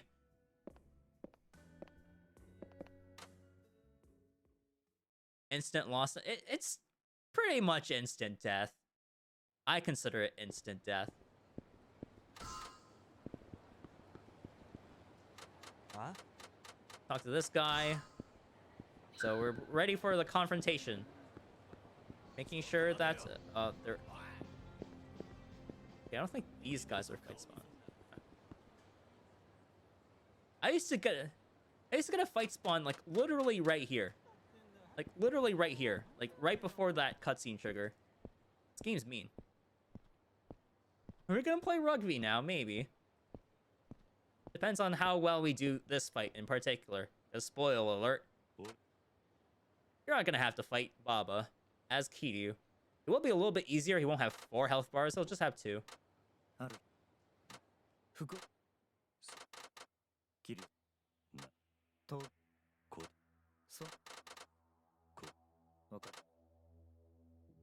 I'm just gonna let this line play out and see if you can tell what's wrong with it.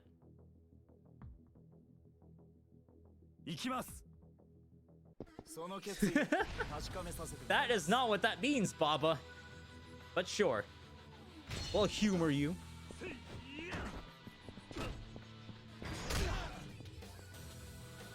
So hopefully we can showcase the bounding throw. Take a couple of steps, you know, loop the heat action.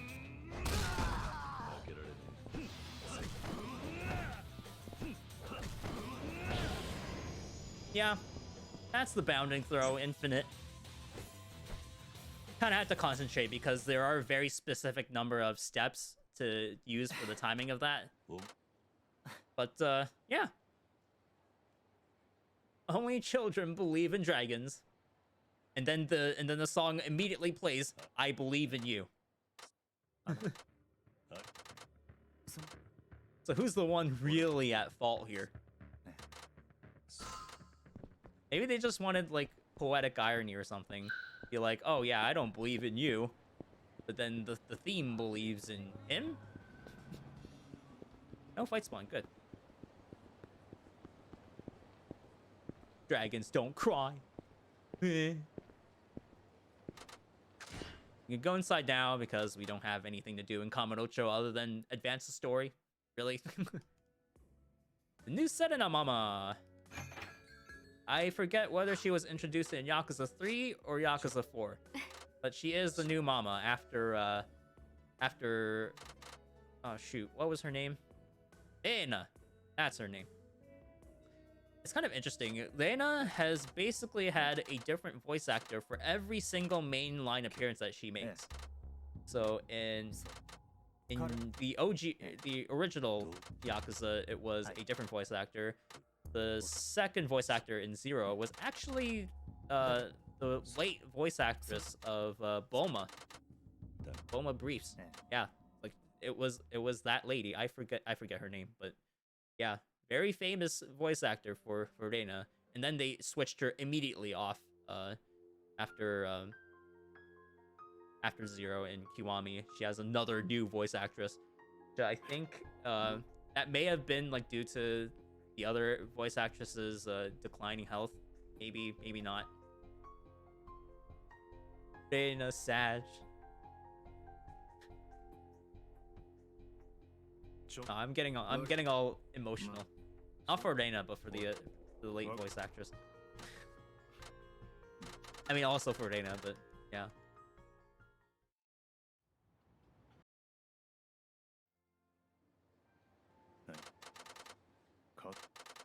So, interesting touch here. You know this detective. We haven't really heard his name because it kind of skipped over it. He's meant to be named Kazuhiko Serizawa, but he actually never reveals his name to Saejima. For all he knows, he's just an Osakan detective. So that's like a really nice like localization touch, I think, to make him unknown to Saejima, but everyone else like knows his name. But I mean, if you play this game, you know who he really is. But we'll get to it. Huh.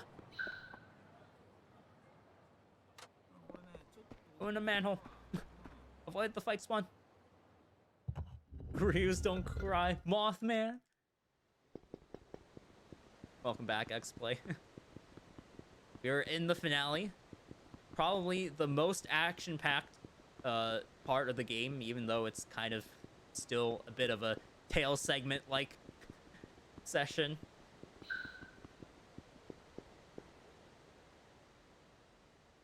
Interface reflecting what the character knows. Yeah, definitely. I mean, no one else knows that the that the detective's real name is.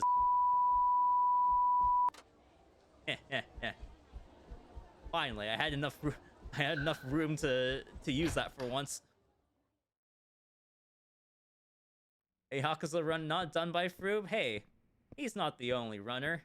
I also run this game, and I run multiple other Yakuza games. Not all of them, though. That's where the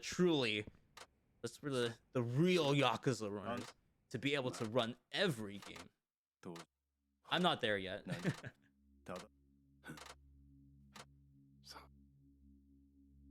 I'm not quite there yet. Also, hi, it's the florist. He's been absent from like the entire game. How have you not popped up until now? He's also not suspicious of the detective, who I may or may not reveal the name of. Don't worry, you'll all find out who he really is. Well, maybe not in the context of speedrun, but like if you get to this point, you probably know that he's actually he's actually the. Wait, I still can't say that yet. Stop. 7 years, please help me. Oh, darn, I'm a little too close. This is a. Is this all in the sewer? No, this is the sewer is the entrance. Oh, these guys already stopped moving. Look at them. They're just statues. Great budget, Yakuza 5. Couldn't even program the animations properly. That's an even earlier like point of freezing than I usually run into. Thanks, Yakuza 5. Never fails to impress me. Only path to salvation is yeah, that category. The next dragon of Dojima. Hey, for the record, I don't know if I said this yet on stream, but yesterday I did dress up as Kiryu at a work party, and I was deemed unofficially, by the way, best dressed man at the party. Kiryu's fit works. Everyone liked it. I didn't say why I wore it like that, but I mean I did. Oh right, yeah, you can skip that. Like Kiryu's outfit actually rocks, and that's just the modern outfit. The 1988 outfit, that's fire. I actually do have the jewelry for that, the gold chain. It's a sick outfit. It's such a shame that you don't ever see that outfit used again in the game, like not even in premium events. Anyways, here's Aizawa. He's somehow in the game still. He's somehow in the game. Like he's still alive. I thought Morinaga killed him. Well, I guess just like the Osaka detective, we'll find out who he really is too. Oh, oh, good. Okay. We're still. Oh no. Oh no. we fumbled the fight a little bit. Okay.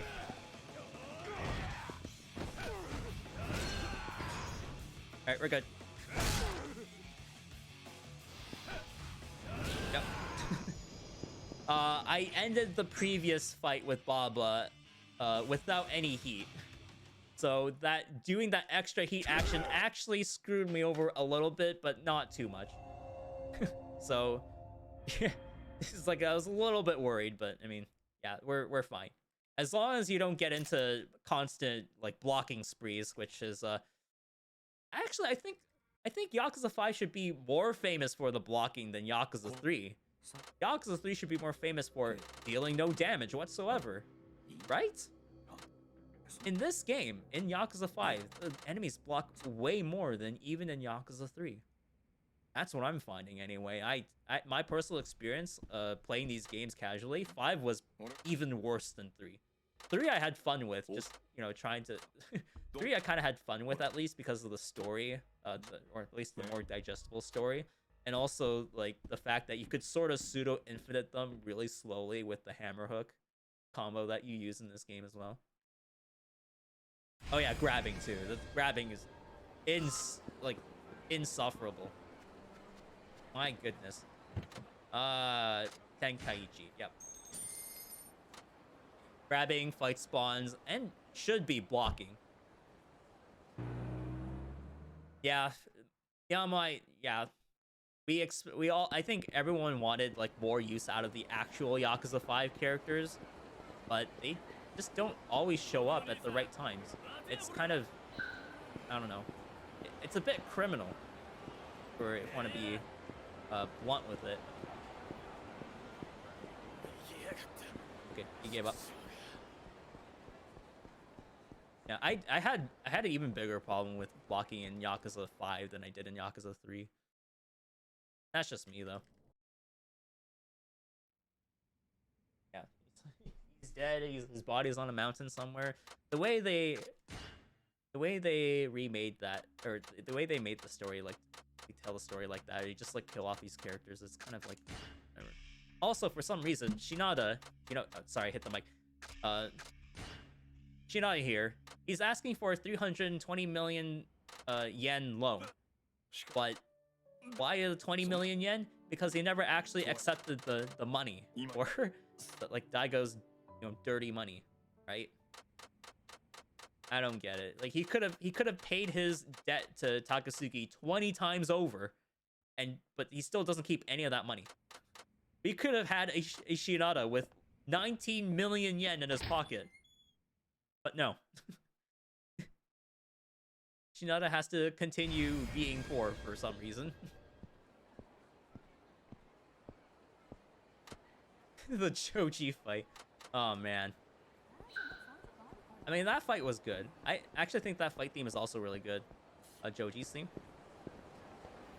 There are no squatters here, so I can just run past as usual. That's a pain. Pain Peckle. So I'm gonna buy a bunch of beer for the homeless people in Nakayama's homeless network, because that's the only way we pay them, apparently. Any fights spawn this run too, both in Sultan Bori, which is leading me to believe that Sultan Bori is even worse than Tsukimino.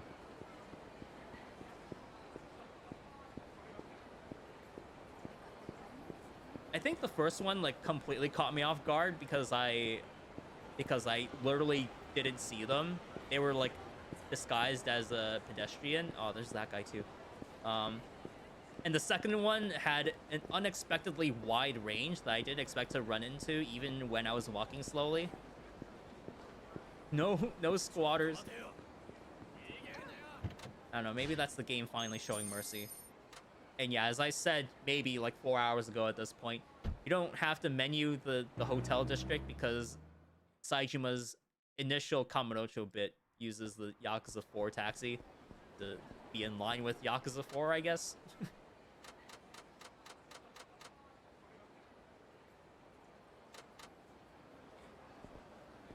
Oh, walk around Shinada because he's sort of in the way. Kamurocho also doesn't really despawn pedestrians all that well. I don't know. I guess it's like, oh, but this city is full of people. That's a really close fight spawn. Oh, Jesus.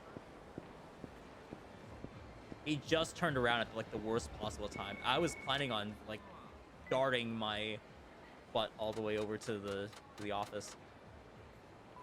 Really was expecting it to be Saijima before. Yeah, no, surprisingly, the main thing that happened in Saijima was not having the squatters there. Squatters with infinite range in Tsukimino. Yeah, so that worked very well in my favor. None of your business. Gotta fight the Yakuza as usual.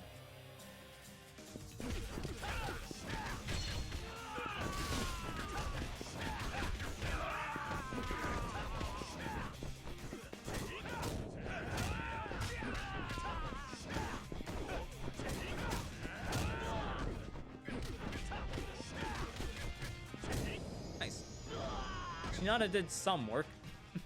Sorry, I was a little quiet there. I kind of try to focus on like Akiyama's combat because his combat's kind of butt. So we've now met up with this Mao president, but he happens to know both, or all three of Katsuya, Park, and Majima. It turns out they're all friends. Majima and Park used to be married, and Katsuya is a very close friend of Park and Majima, apparently. You know, up until this point, you haven't heard, like, who the hell's Katsuya? Yep, that's the story that we're given, so we gotta roll with it.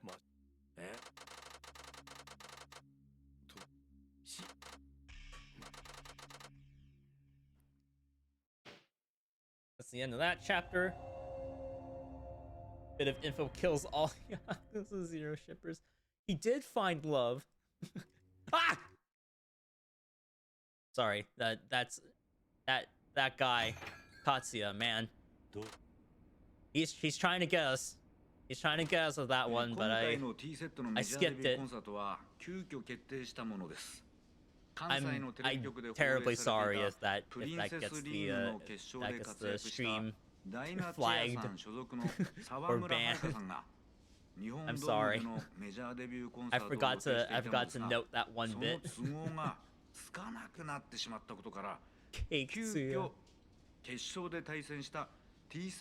Oh man. Hopefully everyone is doing well in this well, wherever you are. For me, it's evening time, 7:30, 7:33 p.m. Everyone's doing well. Everyone does some morning push-ups, you know, just butt naked. Balls out. His name's not Keto, though. But I mean, I guess someone has to follow the old adage. You gotta go balls out. Shouts to Yakuza 4. Probably not the most convoluted story, but definitely sort of questionable. Definitely up there with Yakuza 5 for being a bit questionable, a bit messy. But I mean, that line, you gotta go balls out. And then in the final boss, he just goes balls out. Koya Kido. All right, very important bit. Pick Kiryu. Because Kiryu only has to walk to the taxi. Saejima, in his case, has to walk all the way outside of Purgatory, then into the taxi. Make sure there are no fight spawns. By the way, this is the final time a fight spawn can mess us up. Hopefully, that guy isn't here either. He's not. Okay, good. There is a very small chance, regardless of how much victory road you actually did, there's a very small chance that you fight a really tall guy named Raiden. Okay, no fight spawn. We're good. Yes. And now, very important bit. Pick Saejima. Saejima gets to use the Christmas trees for this very bit. And for that reason, he is faster. He also has a very good climax heat action that we use near the end of the set piece.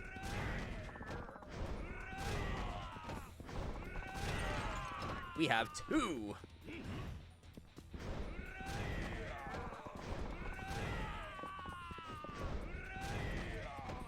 They're a little bit spread apart. That's unfortunate.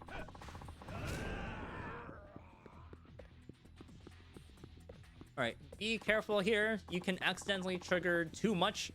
You can actually trigger too much. What am I doing? I'm trying to explain something here.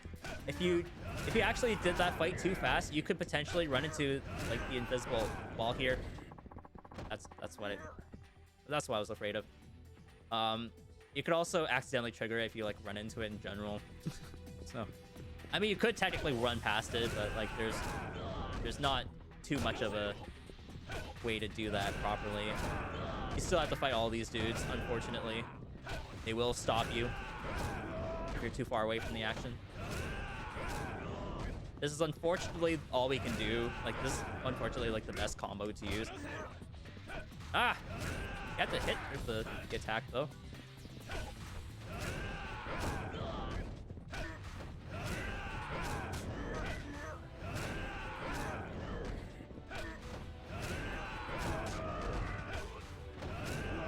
And now we can ignore the rest of them because, sure, the door is right there, you know. You're gonna get past everyone. It doesn't say you have to defeat all of them. Just get past everyone. I'm gonna pick up a few of these stamina X's. They aren't... Oh, actually, no. We do need them. We do need them because Saejima didn't use up all of them in Aizawa's bit.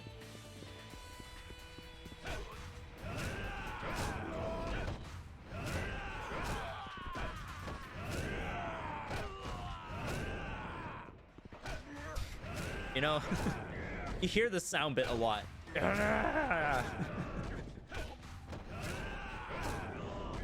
It's like ingrained in my head at this point. You get used to it.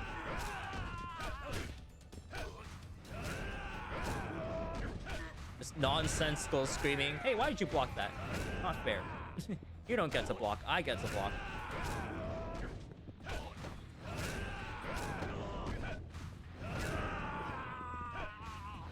Oh my goodness, I completely missed that. Millennium Tower. This is not the Millennium Tower. This is actually Kamurocho Hills.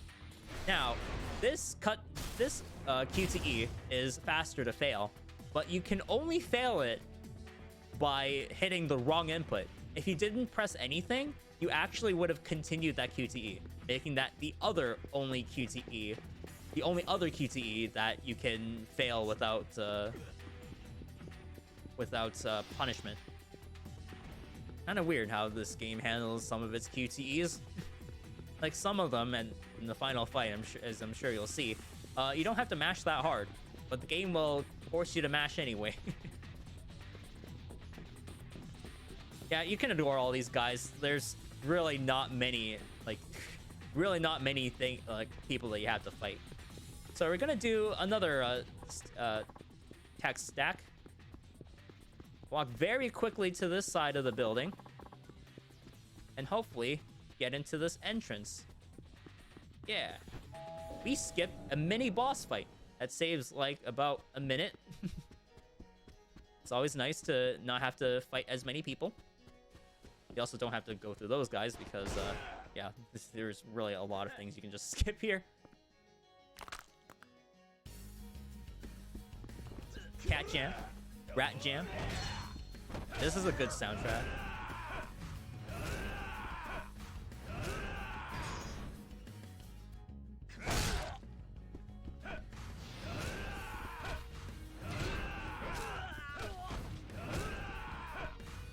We do just have enough climax heat for the next bit. Sorry, I was kind of quiet during that bit because you have to maintain a very, very specific pattern with Saejima. Nice. They're both down. I'm gonna roll over here. That's where the trigger is. This dude, the guy in the red suit, very annoying. That's why, hopefully, it'll give me the prompt. We use the climax heat. Now we used the climax heat earlier with Kiryu, right? To take care of that one mini boss. This will do basically the same damage, except you actually hit 4 people at once. He also took care of the white mini boss. Oh shit. Oh no, oh darn it, I swore. I wanted to lock that guy down for a little bit longer, but that's fine.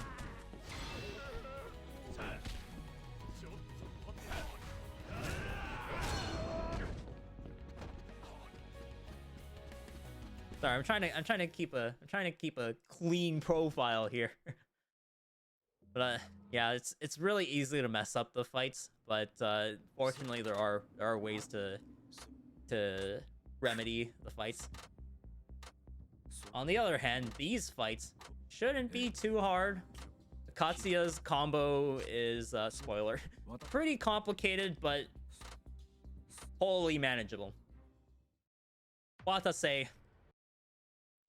can guess by the fact that we're playing as Kiryu first, we're going to be bounding throwing him. As always, start with the throw. Just enough heat. Take 3 steps. 1 step, or 2 steps. Ad infinitum until you get heat. Yup. Yup.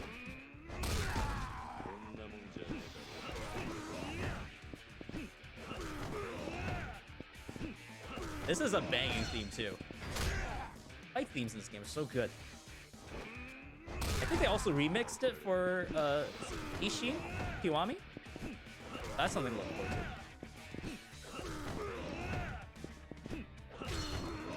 Now, I'm actually going to save my heat for the next fight coming up. Because, spoiler, yes, there is another fight even with Kiryu. Because it just makes it so that we don't have to heal again. So now, Katsuya. This is a little complicated, so I'll just go step by step.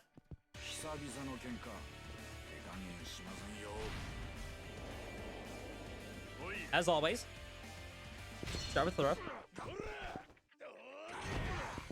Do 2 light strongs. Do the heat action. Pull him back up. Heal a little bit. Throw him again. Light strong. Heat. Now hit him with the light strong. Oh. Wait for him to attack.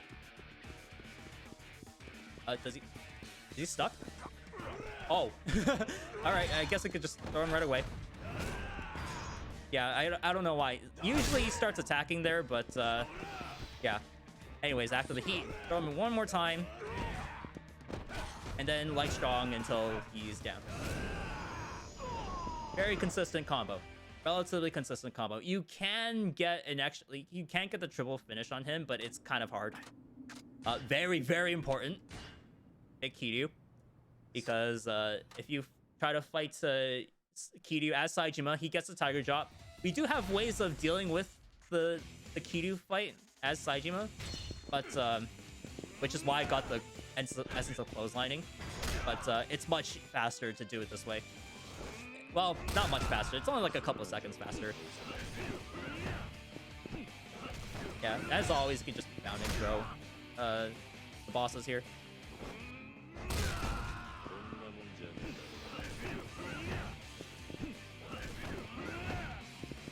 I tried to pull him up.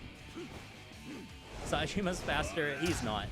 He's only a tiny bit slower though, like about 3 to 4 seconds. Or is it 10 seconds? I don't remember. I don't remember the difference. Now you can fail this QTE. It will just loop until you succeed. But you know, it's faster to just succeed the first time.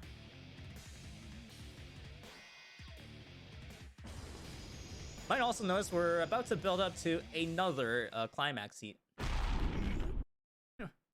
We will be using that climax heat for, spoiler alert, the final boss.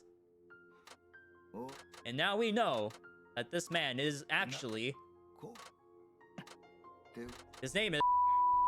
I'm kidding. His name is Tsubasa Kurosawa, the 7th chair of the 7th chairman of the Omi Alliance. I almost called him just the 7th chair of the Omi Alliance.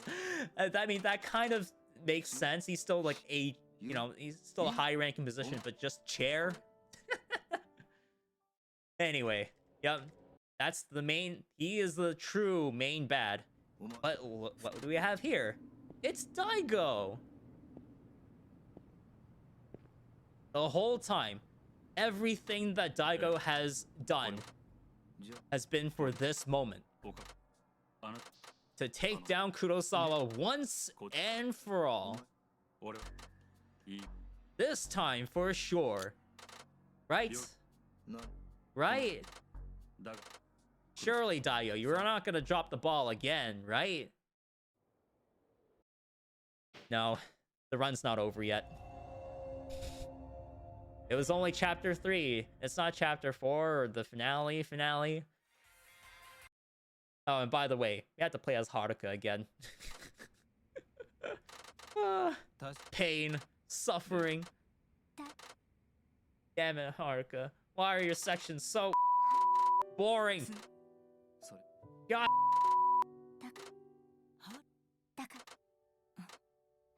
Literally impossible, but somehow the game is still going to keep on going.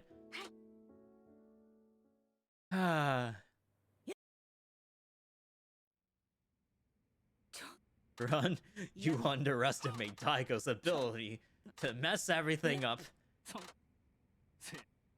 Also, for the record, I still hate T-Set to my absolute core. They are the worst to ever exist.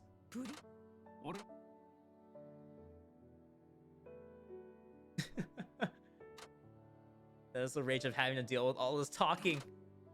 Yeah. Mother. Okay, I've had enough fun. T-Set cute. Get out of here. T-Set. And now all of a sudden Baba is here. What is he doing here? What? Are you part of Dreamline too, Baba? This guy's showing off his new mixtape. He's technically showing off T-Set's new mixtape, which is like, oh yeah, we're getting ready for this set piece. You might as well join us, Haruka, even though you lost horribly in Princess League. Haruka can now travel to Sotenbori by taxi. Not that we would want to, but hey, give us the option. Well, one final time, we have to do the speed tech, which is just resetting her movement so that she always puts her head down and run faster than normal. I'm bad at it. I'm doing so bad at it. I'm sorry.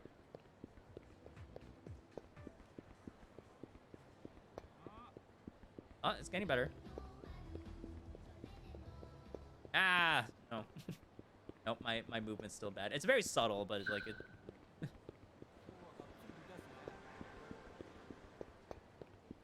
Yeah, her movement's a bit tough to lock down for sure. So we're gonna talk with Baba. He's going to pass on Kiryu's message, which is literally just never give up, never surrender. That's it. That's all he has to say. Akira Mendayo. Hey, no fight spawns. That's true. You do not get fight spawns with Haruka. Everyone's too scared to mess with her. No, it's because she's, you know, a famous idol. Imagine the scandal. Or imagine the headlines if she were to, you know, if she were to encounter someone that really want to do something. Well, actually, I don't know. I don't know what the culture is like in Japan. They might completely ignore that, actually. I don't know. And here's Baba taking a smoke and just saying, what am I doing with my life? It's honestly same. Also, 1988 Kiryu would also say the same thing. What am I doing with my life? After he tries to teach after he tries to train a dominatrix.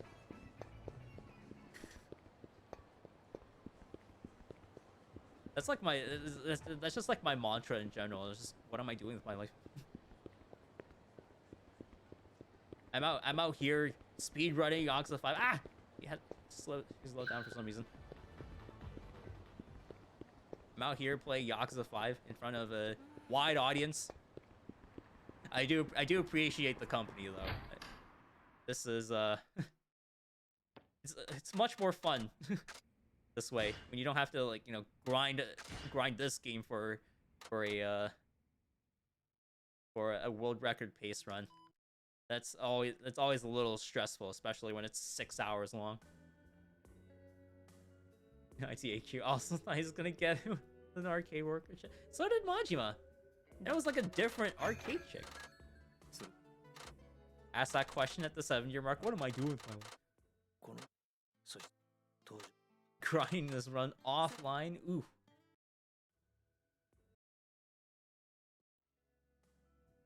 So you might have noticed that Kiryu's eyes are open in this cutscene. He's blinking. So he's actually hearing this entire conversation, but before that cutscene, he actually was sound asleep. So here's what I like to call here's what I like to call Akiyama sums up the entire plot of a Yakuza game, Part 2, because he did the exact same thing in Yakuza 4.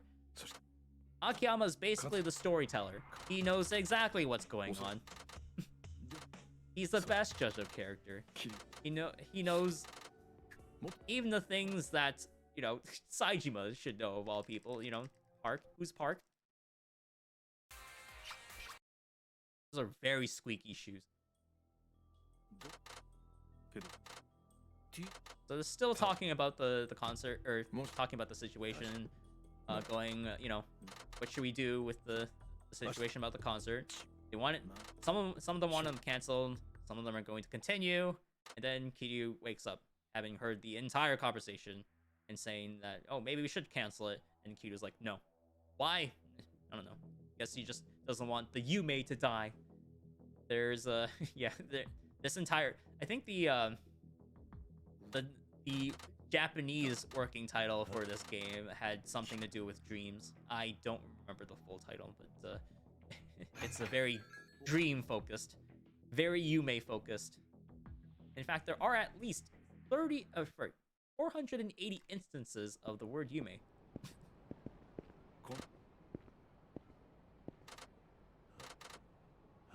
Then we have this tender moment with Kiryu and Saejima. You know, they had this moment in Yakuza 4, and now it's basically the reverse situation where Saejima is trying to comfort Kiryu instead. Sag. It's all about family. You don't turn your back on family. Kane. Ryugo Gotoku 5. Yume Kaneshi Mono. Yeah, I believe that is it. I just don't know exactly what it translates to. Walk back to Serena. If you say not yet, he's just gonna stay there on the rooftop forever. Now Shinada, or wait, Date's now drunk off of his butt, and now Shinada has joined us. Hey?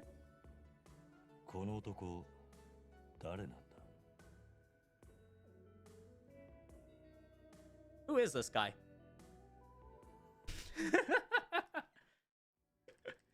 Everyone just stares at. I just imagine the Price is Right theme, like the old Price is Right theme, playing in that during that bit. It's just as everyone stares at him, and he just goes. No one knows who this guy is, and I don't blame him. He just kind of got thrown in the game. He's involved for some reason. Why doesn't he get back into the game? It would ruin everyone's Yume.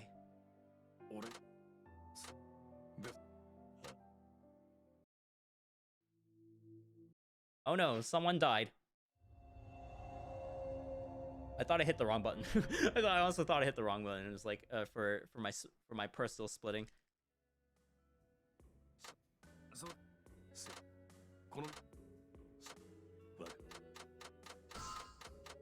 Oh shoot, someone donated $50.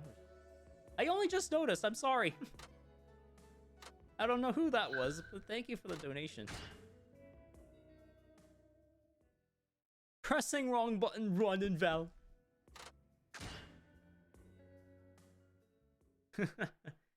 Yeah, there's no real way to make this run invalid. The only way I could possibly do that is if I loaded like a different save. I've only saved once, so we're good. You can't make this run invalid anymore. We're already at the finale. What could possibly go wrong? There's a lot that could go wrong. Anyway, so we're up to the finale bit now. Haruka is having doubts on performing as part of Dreamline.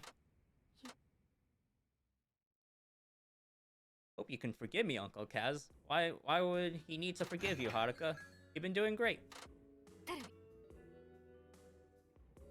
So, as it turns out, are you surprised? They've taken a hostage Goro Majima. He's alive. My god, he actually lived. But I mean, are you really surprised? It even shows him in the game, like in the intro, the fight intro, or not the fight intro, Yakuza 5 intro. It shows him. Hey, look, he's in the game. He's all bloodied up, but he's fine. He's still, you know, he's still alive and kicking. There's no way that would happen like at the beginning of the game, right? Exactly, starts with it's such a silly trope. Listen, it's a 2012 game. You let it slide. All right. Now, very important decision to make here.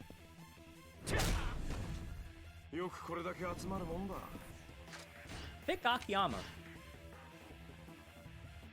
He can actually take care of these guys a little bit faster than Kiryu himself.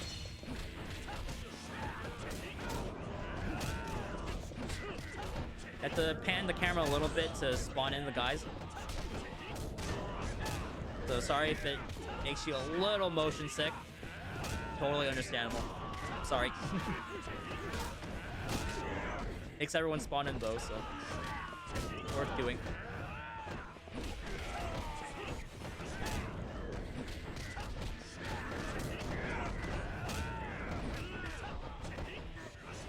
Oh my goodness.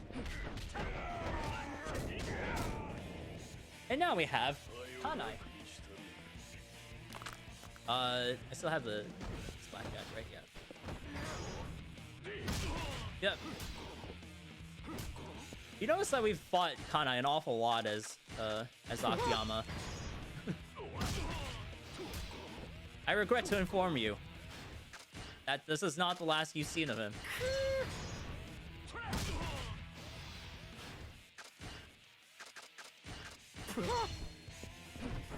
Oh wait, I shouldn't have done that. That actually slowed down a little bit. I didn't mean to. I should have attacked him while he was getting up. I mean, not that we really needed to, because he ran away anyway. You should fight him again, as all his fights are unique. Kanai is just Kuze 0.5. Very important bit. Pick Saijima. He's a little bit faster. He might be easier for the boss fight, but I mean, or the mini boss fight. Senda, what are you doing in Yakuza 5? Yakuza 5 truly did it first. Oshima.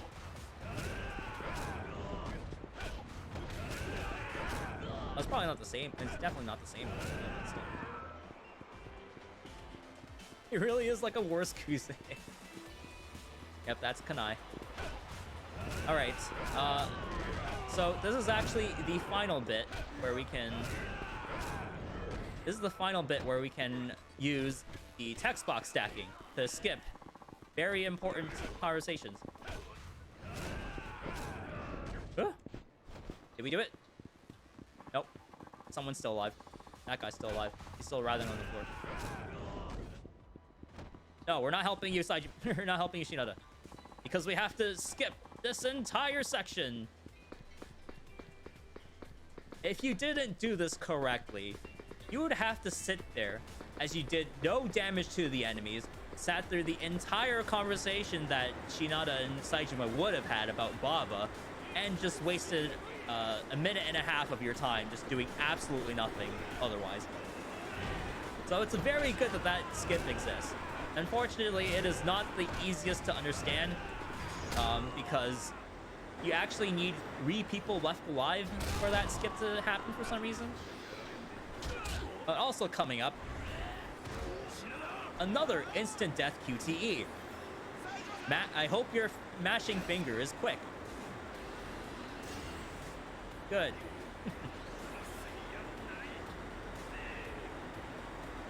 Yeah, if you don't actually do this QTE properly, he does fall into the river. And that is, as you might surmise, an instant game over. These characters cannot swim. They've never been able to. Not even the enemies have been able to. Not even the enemies have been able to swim before, so.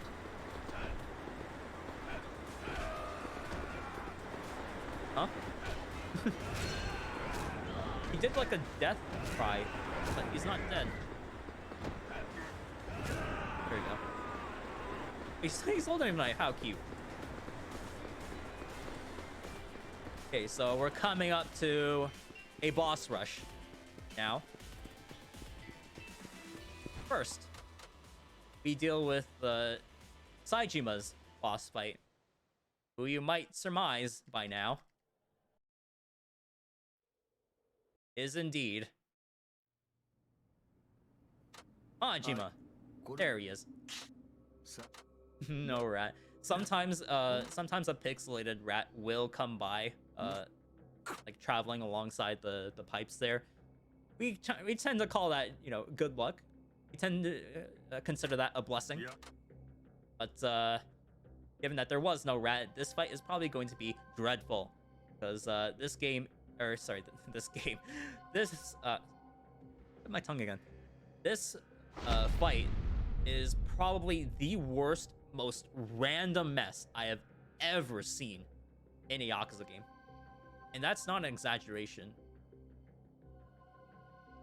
You thought LAD, with all its, you know, turn-based mechanics and RNG, was bad?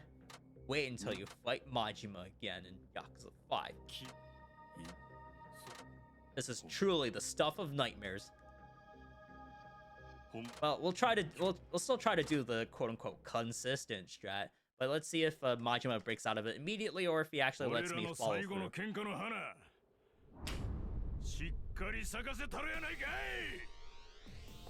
Cat Jam, the good Majima theme. I don't think it's the best one. Best one to me goes to Receive and Bite You, the Yakuza 4 one. I like that theme better, but this theme's also pretty good. All right, Majima. Immediately do the full combo. He of course he recovered immediately.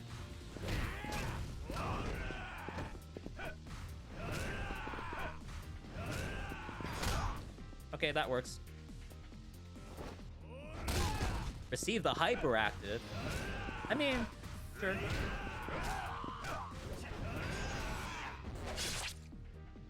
Sure, we'll do the QTE. Yakuza 4 moment, because why not?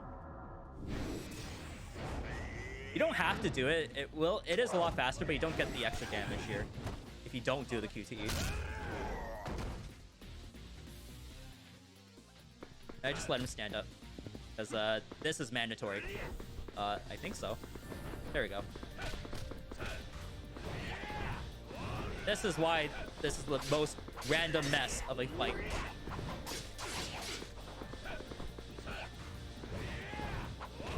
You can't hit them reliably. I've tried saving the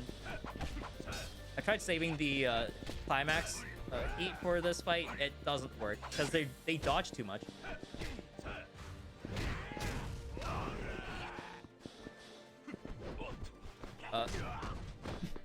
I wonder why he dodged into him.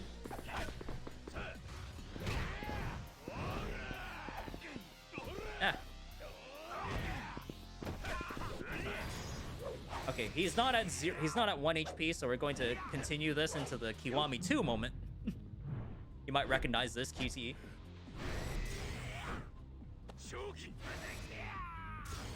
Now, this might make you a little squeamish. He's literally grabbing that knife in his hand. His part's a trip and a half, yes. Ah, Jesus. That is where the doppelganger skill comes from, if you're curious. Came from this game because he can produce shadow clones. Alright, very important. Drink some beer. And remember what I said about the T-pose? Oh baby, we get the setup.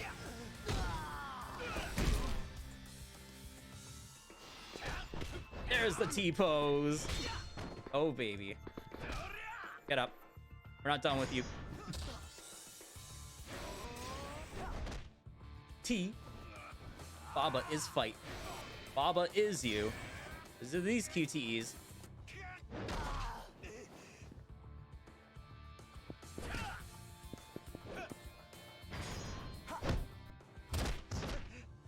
Fail these ones, because it's faster. I mean, you don't have to get up. It's not quite at the right HP threshold, but sure. We'll still fail this one as well.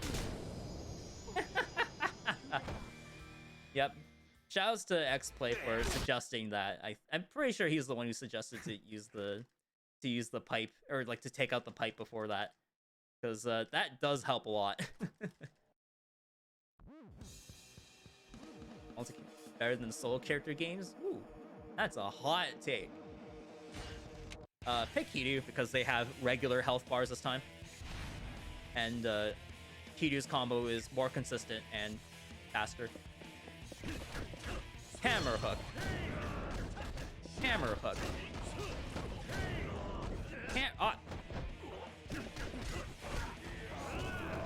I hit him once, so the single combo's faster. I also had that guy, but I don't know. I'm not keeping track. Hammer hook. Fun fact, in the New Game Plus run... Oh, wow. Akiyama actually did work. In the New Game Plus run, you would just shoot all of those people with the golden gun.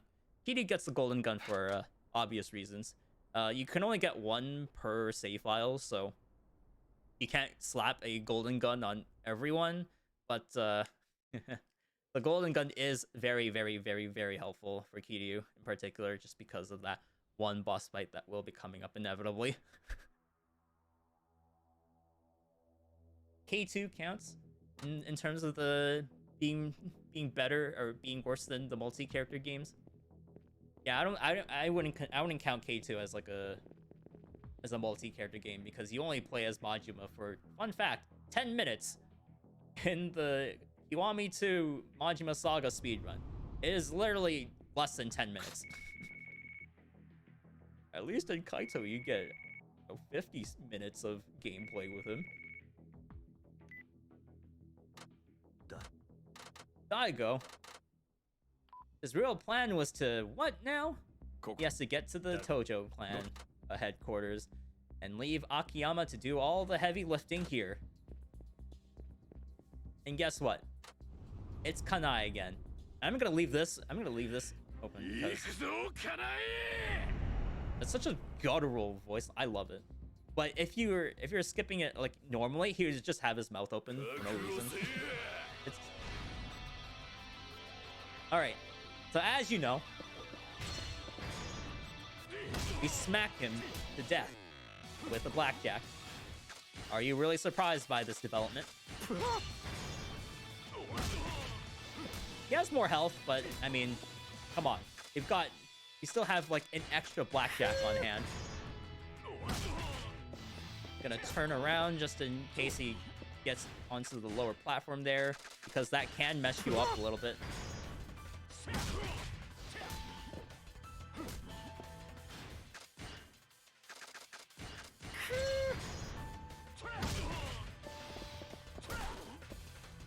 I just wanted to hit him. That wasn't faster anyway. Oh wait, yeah. Oh, I didn't actually think that would help.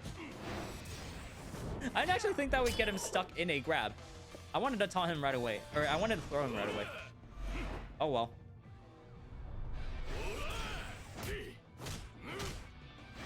Speed.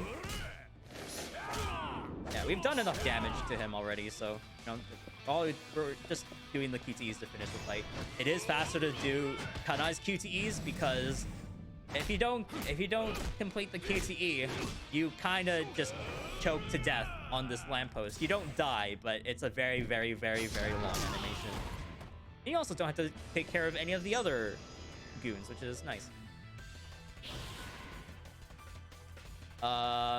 The very, very, very first game with a dynamic intro was 3, but there was only one dynamic intro, and that was the final boss of Yakuza 3. They started adding a little bit more in 4, and then they just went ham in 0. There's also like obviously like a couple in this game as well, and they're also like really long for some reason in Yakuza 5. I guess they just didn't think that they padded the game in with enough content. But anyway, we're at Kiryu now. We're going to find out who the final boss is. Who's behind these doors? Now, we've got a lot of time left on our estimate, so we're going to reveal who that is. We're going to properly reveal who the final boss is.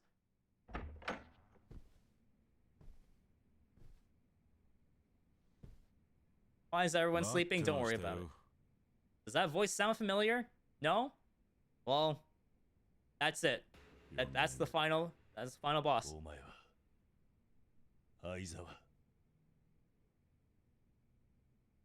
You look surprised. I'm surprised.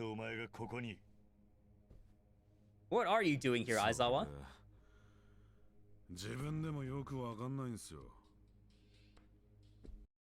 And yep, that's it.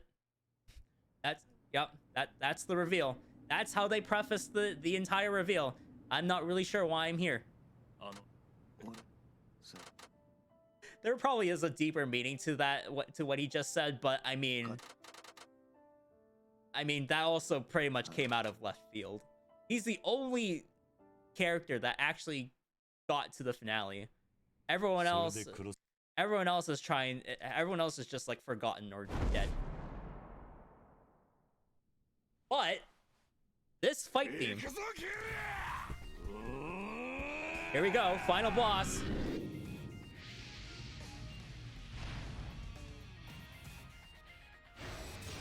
Now, time will be after the final QTE. I will let you know when the final QTE is.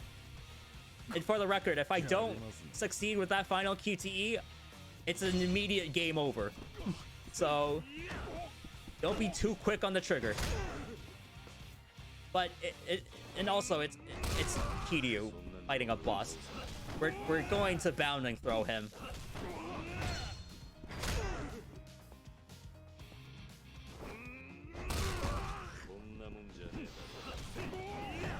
Now, we actually want to position ourselves far enough away from the walls that we don't accidentally cause what we like to call heat action delay. If you're next to a wall, you actually cause the heat action to play out a little bit longer than usual. And if that happens, it messes up the bounding throw timing a little bit because they get up later. So ideally, you're just straight in the middle of the arena with no chairs to distract you. And you just have this very smooth pattern to attack Aizawa with. It's very convenient because this guy has 9 health bars. Yes, that is 9 health bars that I just depleted, or am about to deplete.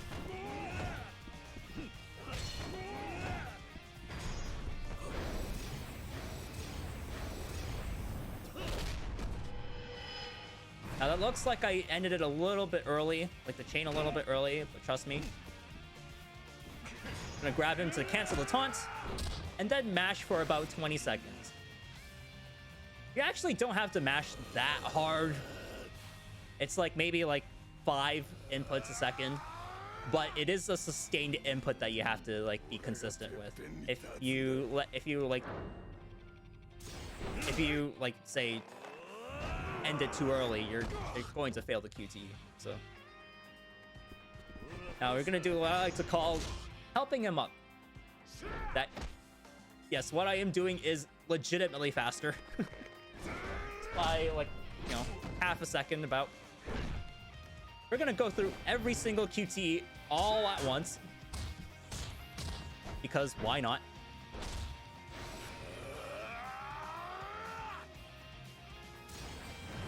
Yeah, that one, like the mashing ones, you generally in this entire fight, you generally don't have to mash too hard.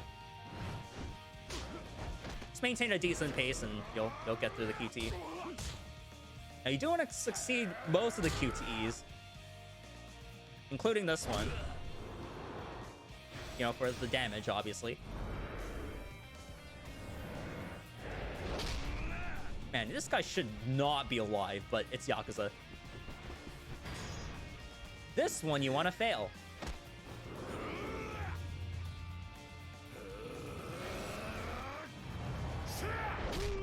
It's much faster if he fails that one, because he'll do like the dodging animation, which is a lot slower. Kiwami moment. If you played Kiwami before you played Yakuza 5, there you go. That's where they got the animation from.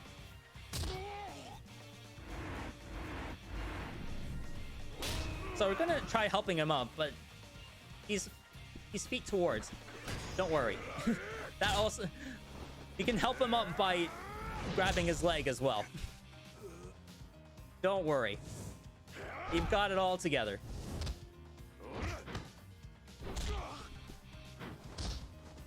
Now, fun fact, if you fail this QTE, the exact same thing happens to you instead.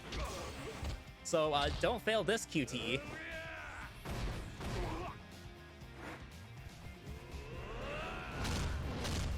Looks way cooler when Kiryu does it than when Aizawa does it. My opinion. Alright. Now, if you remember, he actually is supposed to have healing phases. We're going to disable all that.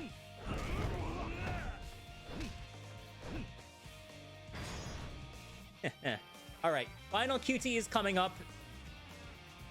And as soon as I hit the final input, that's time.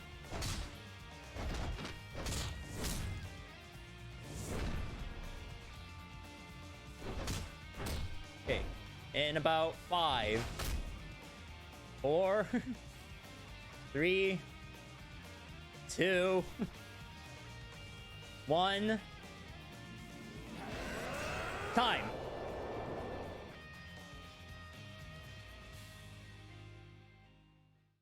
Woo. That's the run. GG. Indeed a GG. For a marathon run, when I had to when I had to pause the game, not pause the game, to like make a safety save at on Sideshow's part just in case. Actually, not that bad. I also played a lot of cutscenes.